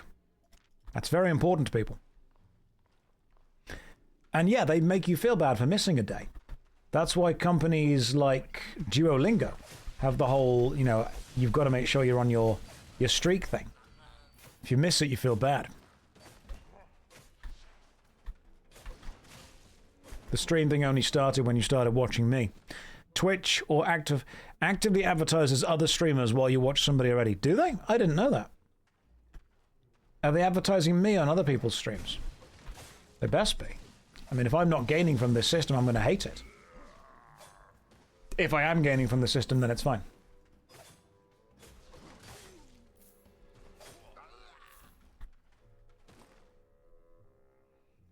Your streak is 340 days. I've not even been streaming for 340 days. What's going on?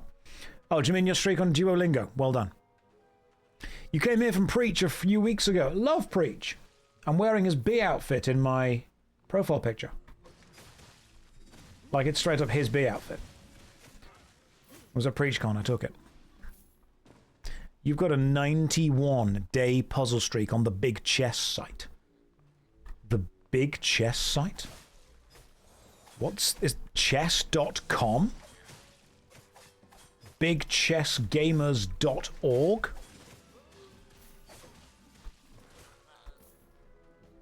You never heard of Big Chess? I've never heard of Big Chess. You gotta tell me. I feel that I need to know about Big Chess. Right, there are some children making noises outside, and their joviality infuriates me.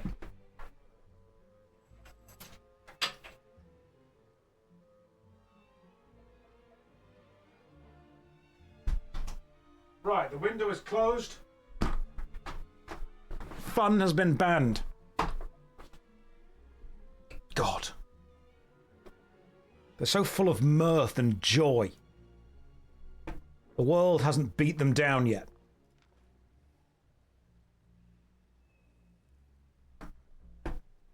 Did I yell at the children? No. I just pointed my blunderbuss at them and they ran away. Look, if I really hated them and wanted to punish them, I would introduce them to World of Warcraft.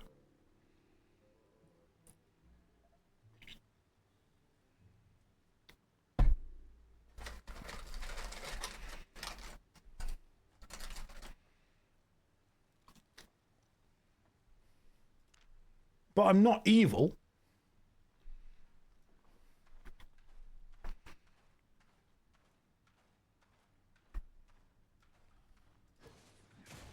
Blunderbuss is a good word. Thanks. It's the rooty tooty point and shooty I've got next to me right now. Why the hate for WoW? Zach, don't do this.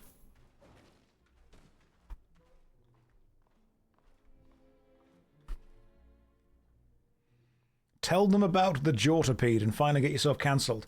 Look, we can have a bit of a laugh and a bit of a joke, but I'm not going to walk up to some kids outside my house and go, listen, children, I need you all to wear these pairs of denim shorts, one leg shared with the next person.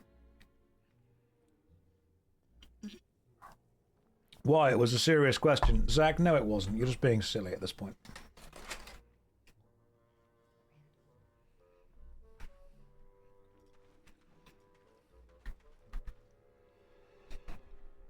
Alright, Zach, that's fine. We've not had a troll in a while. I'll bite. Are you being serious, Zach? Do you genuinely think that I was hating World of Warcraft when I said if I wanted to ruin the kids' lives, I'd introduce them to World of Warcraft?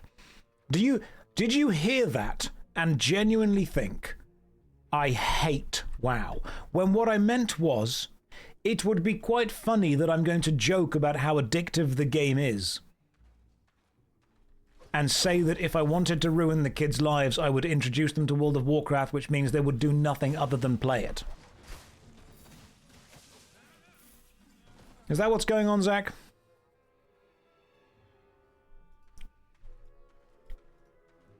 No, I think you dislike WoW for some mechanics.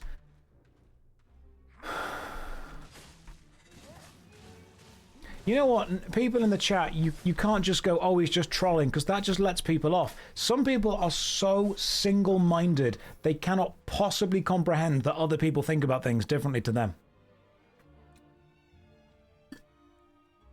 It's Saturday. It's 100% Saturday.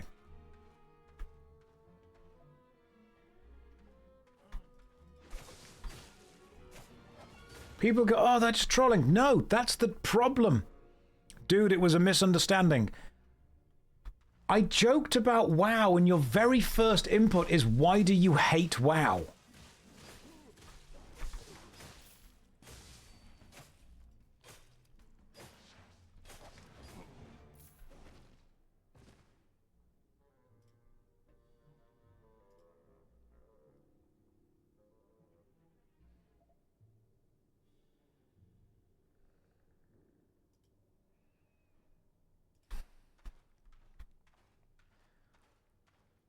It's just a little bit overwhelming that whenever I say anything in any way negative about World of Warcraft, we get a guaranteed person in chat being like, hey, why do you hate the game, man?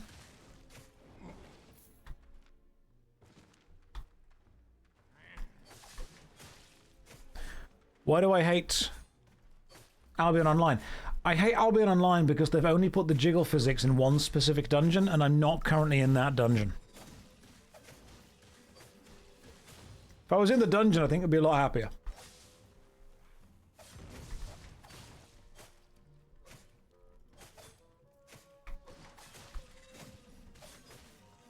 Why do I hate Warframe? It knows what it did.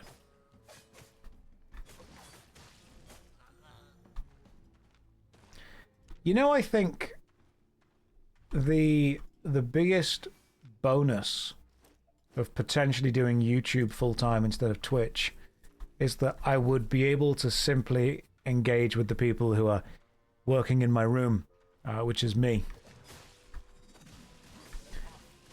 And obviously, when I'm working, I do talk to myself, because sometimes I need to ask the smartest person in the room a question.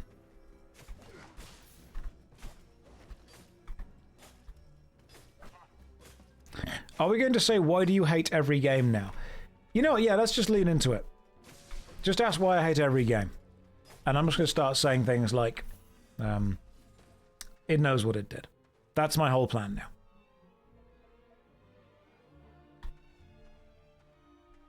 I think I dislike the word hate because it goes to such an extreme. When sometimes the thing is, I am critical of certain design choices, but also indifferent in general. I think people jump to the word hate because it is one of the easier ways of saying, why do you feel negatively toward this? But to me, the word hate just has such a power to it. I guess I want to reserve the word hate for something more powerful.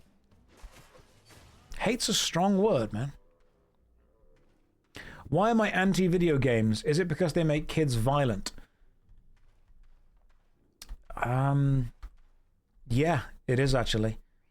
Because, honestly, since video games have been making kids more and more violent, it's becoming increasingly difficult to beat kids up. They're fighting back now. They're doing combos. They're knowing moves. They're bringing meta builds with them. Like, I used to be able to walk down to the shops with a £5 note and beat the crap out of several children. You know, I was a 21-year-old man, I could do that. Nowadays, they're flanking, they're talking about ambushes, they're tanking, they're healing, there's a DPS there, they're dropping decoys, they're bringing consumables with them, they've got quicker reactions, they understand the value of, you know, combos and stacking mechanics. It's just making it harder. It's a different world.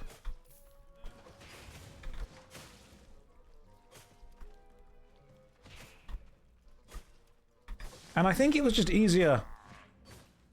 Yeah, I think kids were just easier to beat up the less violent they were. Because they would just kind of stand there like an NPC with broken mechanics.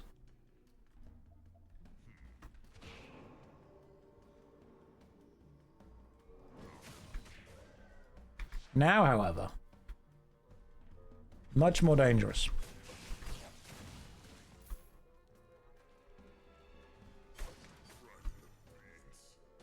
Josh can't even PvP in real life. I can pla v pla. And that's my excuse, officer. Josh, have I ever been flossed on? No, I'm employed. And also, I don't go to school.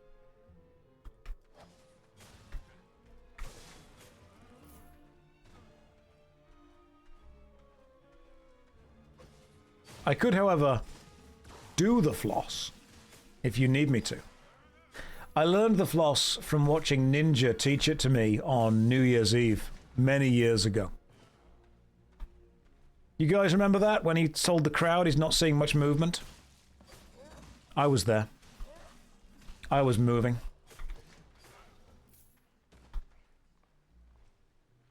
Floss for us. I don't think you deserve that. For those of you unaware, many years ago, Ninja hosted the New Year's Eve countdown in Times Square because culture is dead. And what happened was on the stage, he tried to get the crowd flossing. And obviously nobody in the crowd really gave a shit. So he's on stage flossing his little heart out. And he's shouting into the crowd things like, I'm not seeing enough movement. I'm like, mate, these people are packed in like sardines and most of them have shit and pissed themselves. They've been here for the last like 15 hours to get to the front. Nobody wants to floss. Nobody would have known what that was. No one knows what's going on. The people that knew who Ninja was at that point were not waiting at the very front of a New Year's Eve party in Times Square.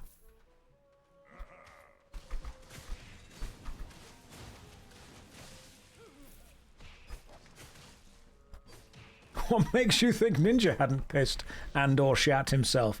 What an alpha move. You know what, he is an alpha gamer. Maybe he could have done that. Mission complete. Defeat 50 brawlers. Done. What is flossing? It's an advanced dance move. If I did it, too many of you would become pregnant.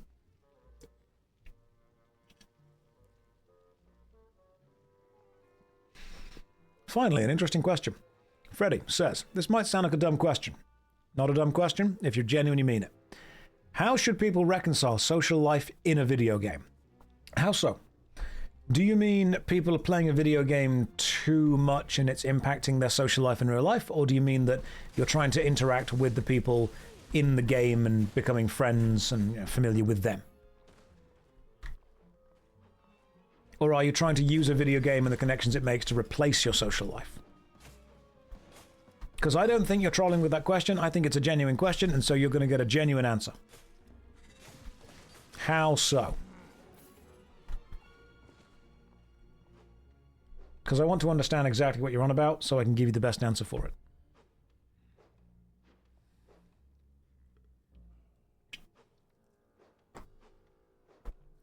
Be careful, there are people in chat that want to have your baby. That's fine, they can have it. I don't have time for a kid. It's an XP waste.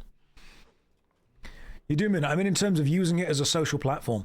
So anything where you have interaction with another human being is going to at some point be a social platform. Whether it's going to be... When I say a real social life, I don't mean that if it's online it's not real, because online spaces are digital third spaces. They're places that we have come to engage people, come to chat to people, come to connect to people. They are real.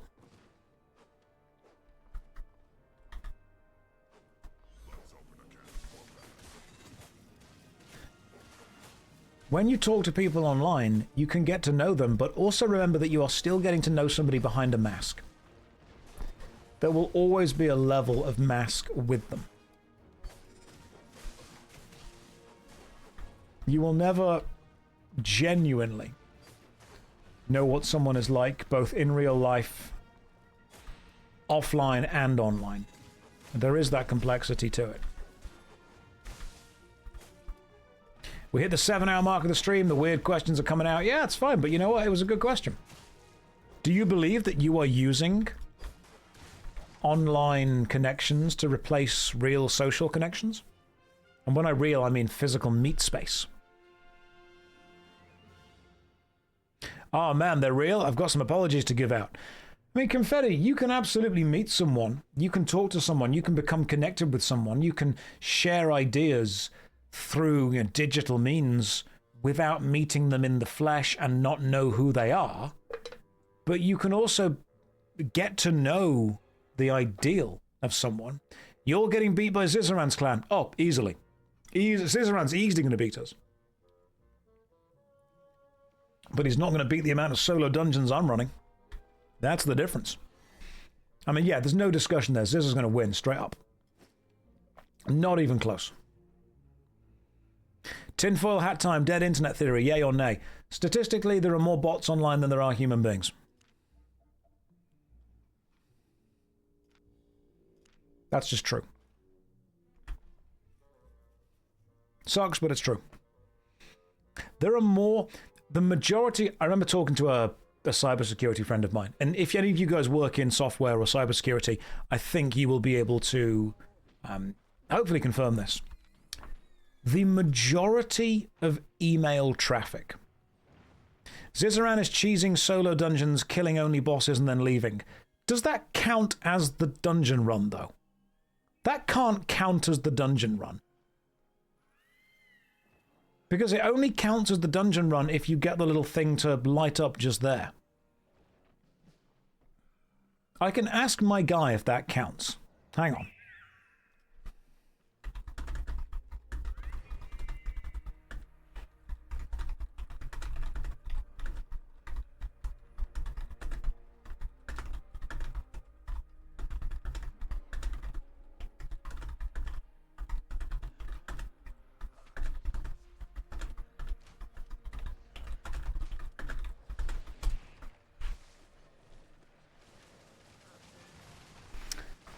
You can skip up to 5 mobs and open the chest. I mean, you need to kill like 60 to 80% of the mobs, though, don't you?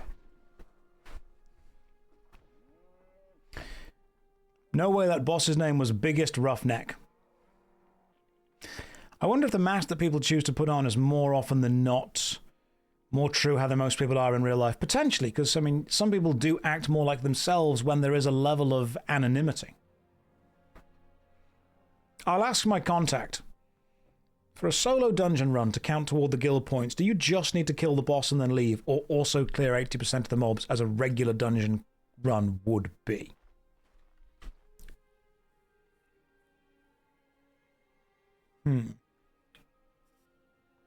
Anyway, let's go back to the idea of the dead internet theory. and someone correct me on this if you think I'm wrong. I was told by a friend of mine who worked in cybersecurity, the vast majority of email is written and sent by automated systems. And the vast majority of email is received by automated systems, which are then replied to by automated systems. There are more traffic for traffic, bot emails going to bot email accounts than actual human emails going to actual humans.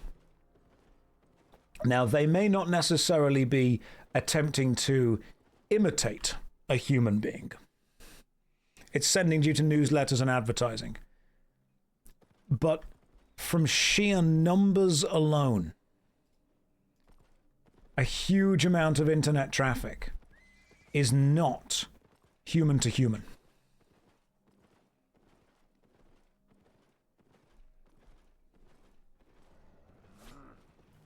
So when we say the dead internet theory, we don't mean that there's a huge amount of, fake stuff happening online.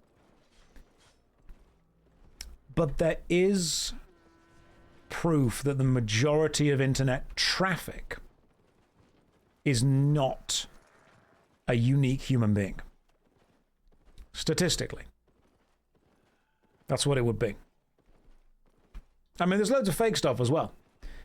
But if you guys are ever unsure about how many bots there are, go and look at Facebook comments and realize that they are bots. What I would recommend you watch after this, I mean right now if you want to, it's an amazing video. There is a video about 5-minute crafts. I believe it's called 5-Minute Crafts Has a Cybercrime Problem.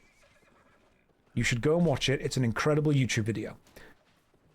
A fantastic investigative journalist managed to discover that 5-Minute Crafts has connected to it an absolutely massive botnet that is commenting on its videos or on its shorts literally 1 second after they were made. That video has been removed. Are you serious? Let me check.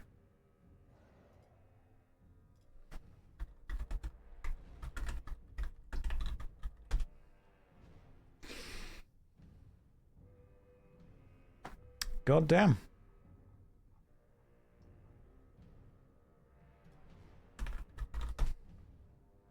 No, it hasn't.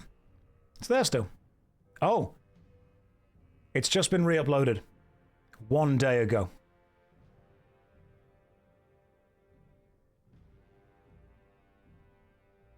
Yeah, it was removed. That's a reactor, is it? Is that a reaction? Yeah, I wonder why the original got taken down. What the hell?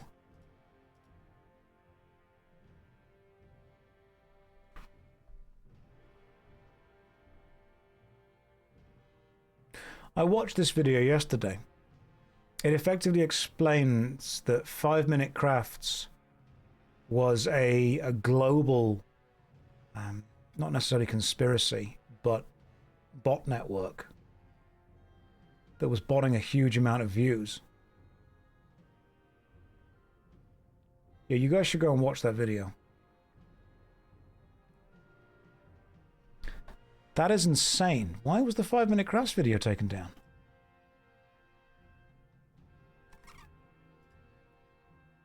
Potentially a cease and desist from 5-Minute Crafts. God damn. I mean, it exposed a level of, crime. Is the Crafts channel still up? Yeah, I mean, they've got literally thousands of channels. That's the point.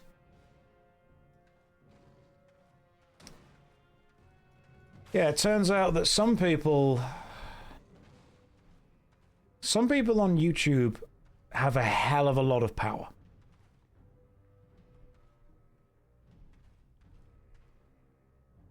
It's almost a shame that it got taken down.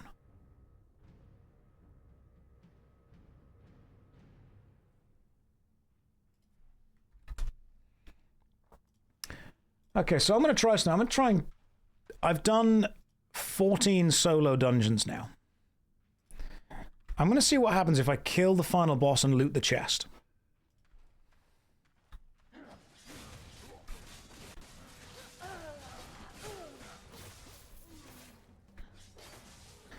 In order to loot... Okay, so guys that are part of the Albion Online family, what do you need to do to loot the final chest of a dungeon? Do you need to actually kill every mob? Or do you just need to kill the final boss? What is the percent of mobs you need to actually kill? Josh, how will you know if your contribution killing the boss and not another guildie doing it? I mean, I'm doing solo dungeons, so... But I might not know, and it might not even be updated for the next 20 minutes.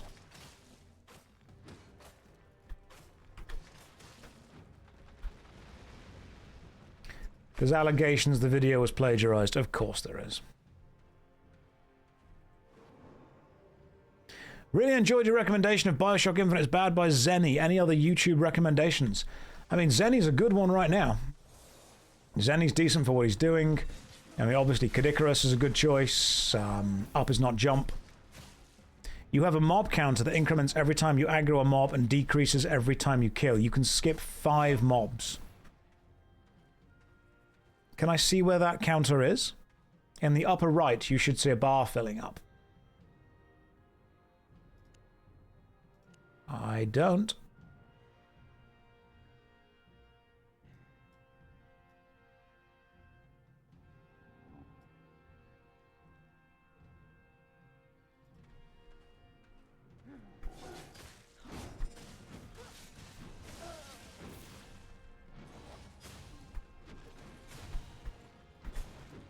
I'm about to perform some advanced gamer strats if I know which mobs I can kill and which mobs I can avoid.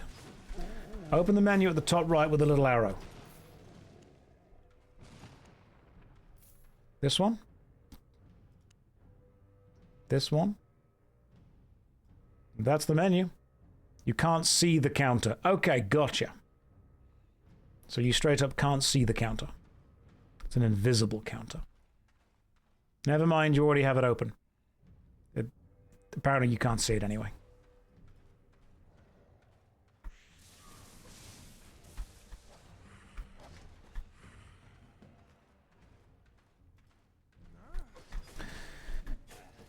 If the video was taken down because powerful people who were benefiting from it being taken down have simply managed to influence people to take it down, it really does, it knocks my confidence in systems. I want to be able to have faith in systems. I want to be able to have faith that the people in charge are generally doing the right thing. But unfortunately, the more I'm exposed to it, maybe I'm naive for still wanting that, the more it does come down to money, influence, and power.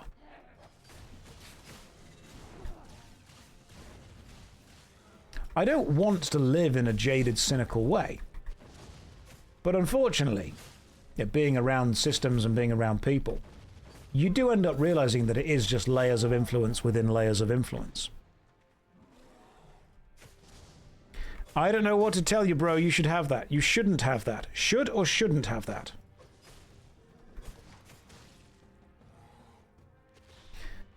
Yeah, people in charge do the thing in their best interest, which is best for them.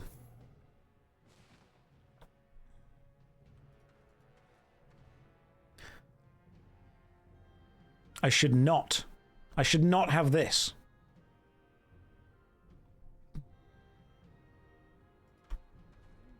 Wait, I'm mistaken. This is a general re-upload, not the actual react. Yeah, you should watch the re-upload. What was the name of the original channel? I want to see if they got the channel taken down or just the video.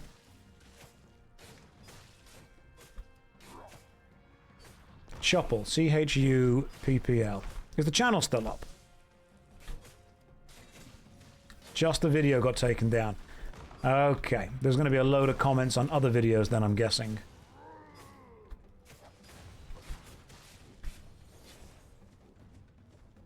So we can go and have a look at all the comments on the other vids to work out what people are thinking and feeling about it. Let's have a look, hang on.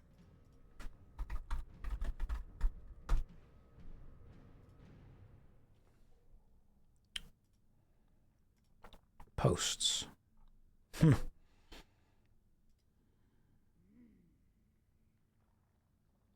Yeah. Help, it's gone. Watched it when it released, came back and now it's gone. Where did it go? Want to rewatch it? Where's the video? Damn.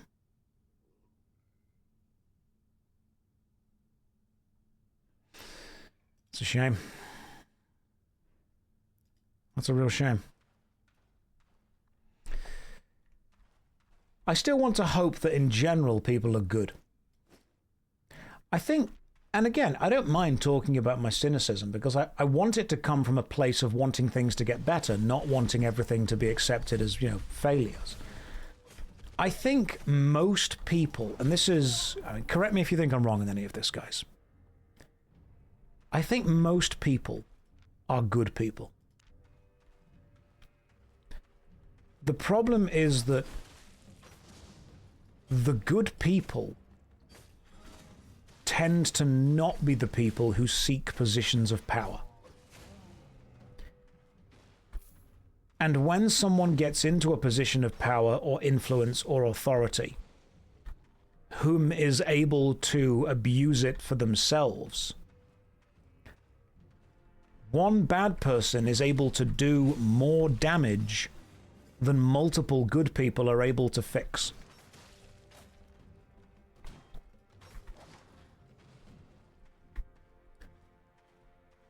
So if you have 1,000 people,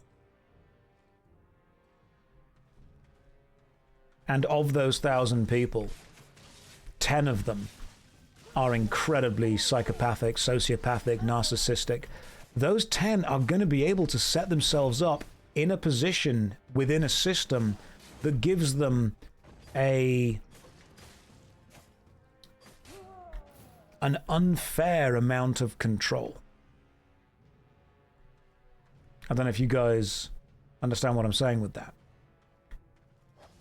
You're going to be able to find 10 people who have a disproportionate amount of power compared to the actual size they take up within the society. You work as an AI deck. What you've noticed is bots has become an ambiguous term at this point. Bots that automate just a script that has a function. Give me a sec. Hang on, I'm dying. There we go. Chatbots are just a highly sophisticated math equation running in real time. Yes. The loudest people are the ones who get the attention. Combine that and we have this. Absolutely. Those who seek power for themselves are not the ones who deserve it. That's also very true. You think that's too cynical. I think the blame partly rests on the community, which allows the person to maintain popularity and control. Jacob, to a point, I do agree. The old classic saying, evil succeeds when good men do nothing. But that is also putting the blame of the person doing the evil stuff and being allowed to get away with it on the people that haven't stopped it. And while I'm not saying that the blame isn't there to be given, it does feel like a sucky thing that people who are good people and not doing anything negative often seem to have to then be responsible for stopping the bad people doing the negative things as well.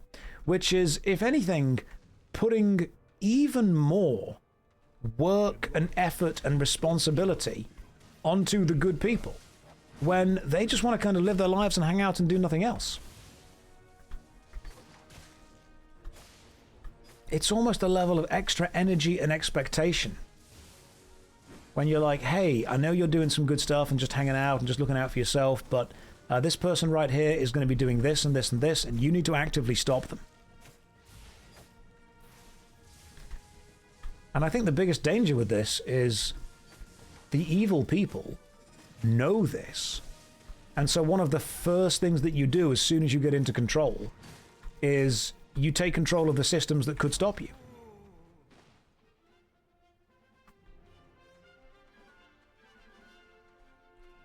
As soon as you're in power, you say, right, what's going to kick me out of power? That's mine now. I'm in control of that.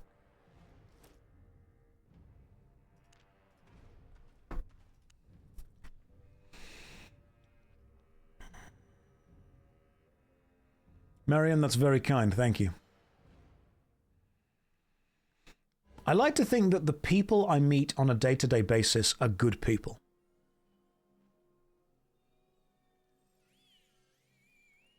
I like to think that they're not, even if they're not good, they're not evil people. I like to think to a degree they are understanding people.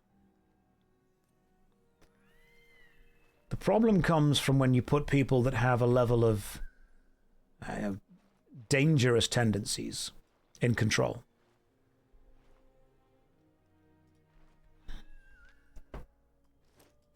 Because a lot of people as well work for, they work for money. They work for money, they work for power, they work for safety. And so if you take someone who has money and power and safety and says to them, hey, I'll give you this if you do what I want them to do, most people are going to do that. Right, where am I going next? It's kind of a shame if we're just speed running the dungeons as opposed to clearing all the content. But you know what? Screw it. We're not going to win anyway. I'm going to play the way I want to play. Let's see what else there is to do. We are playing the way we want to play. So put it into a... Here is... For those of you wondering about the scores, I've linked the Albion Online scoreboard right now.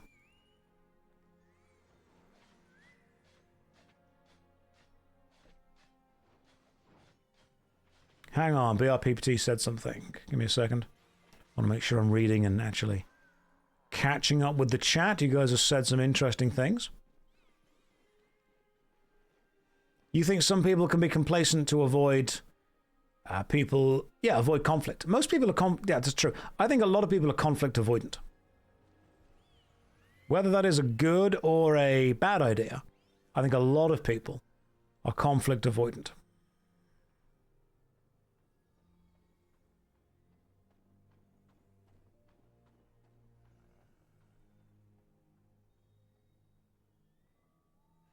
Josh is speedrunning disappearing people's. Tell is your mental. You maintain your mental faculties. I need to make sure that I'm at least aware of how the world is. It's very important that we are... I mean, this did get real. This whole stream was a roller coaster. We go from wet ghosts all the way down to our people being disappeared for wrong opinions. Then we bounce back and go to the human jawtopede. Maybe within the middle, we find the... what was it? Instead of coin spin, point skin. We find that in the middle. This is a weird, This is definitely a level of energy that we move from. This is the teacher's room. Don't forget the soda. The soda's here as well. We're going through that. It's all there. However, guys, I have been streaming for 7.5 hours, which means I need to go and have some dinner. I will continue to stream for 7.5 hours tomorrow, but right now I need to go and, take care of myself. And it's really warm in this room, so I need to go for a walk, feed the dogs, walk the dogs, all that jazz. Do disappeared people become invisible ghosts? They become very wet. That's what they're doing. Very, very wet. Anyway, guys, let's see who else is streaming. If Zizaran is streaming, you should go and watch him so you can see how an actual player plays. Yeah, you know what? You're going to go and say hi to him. Let me show you.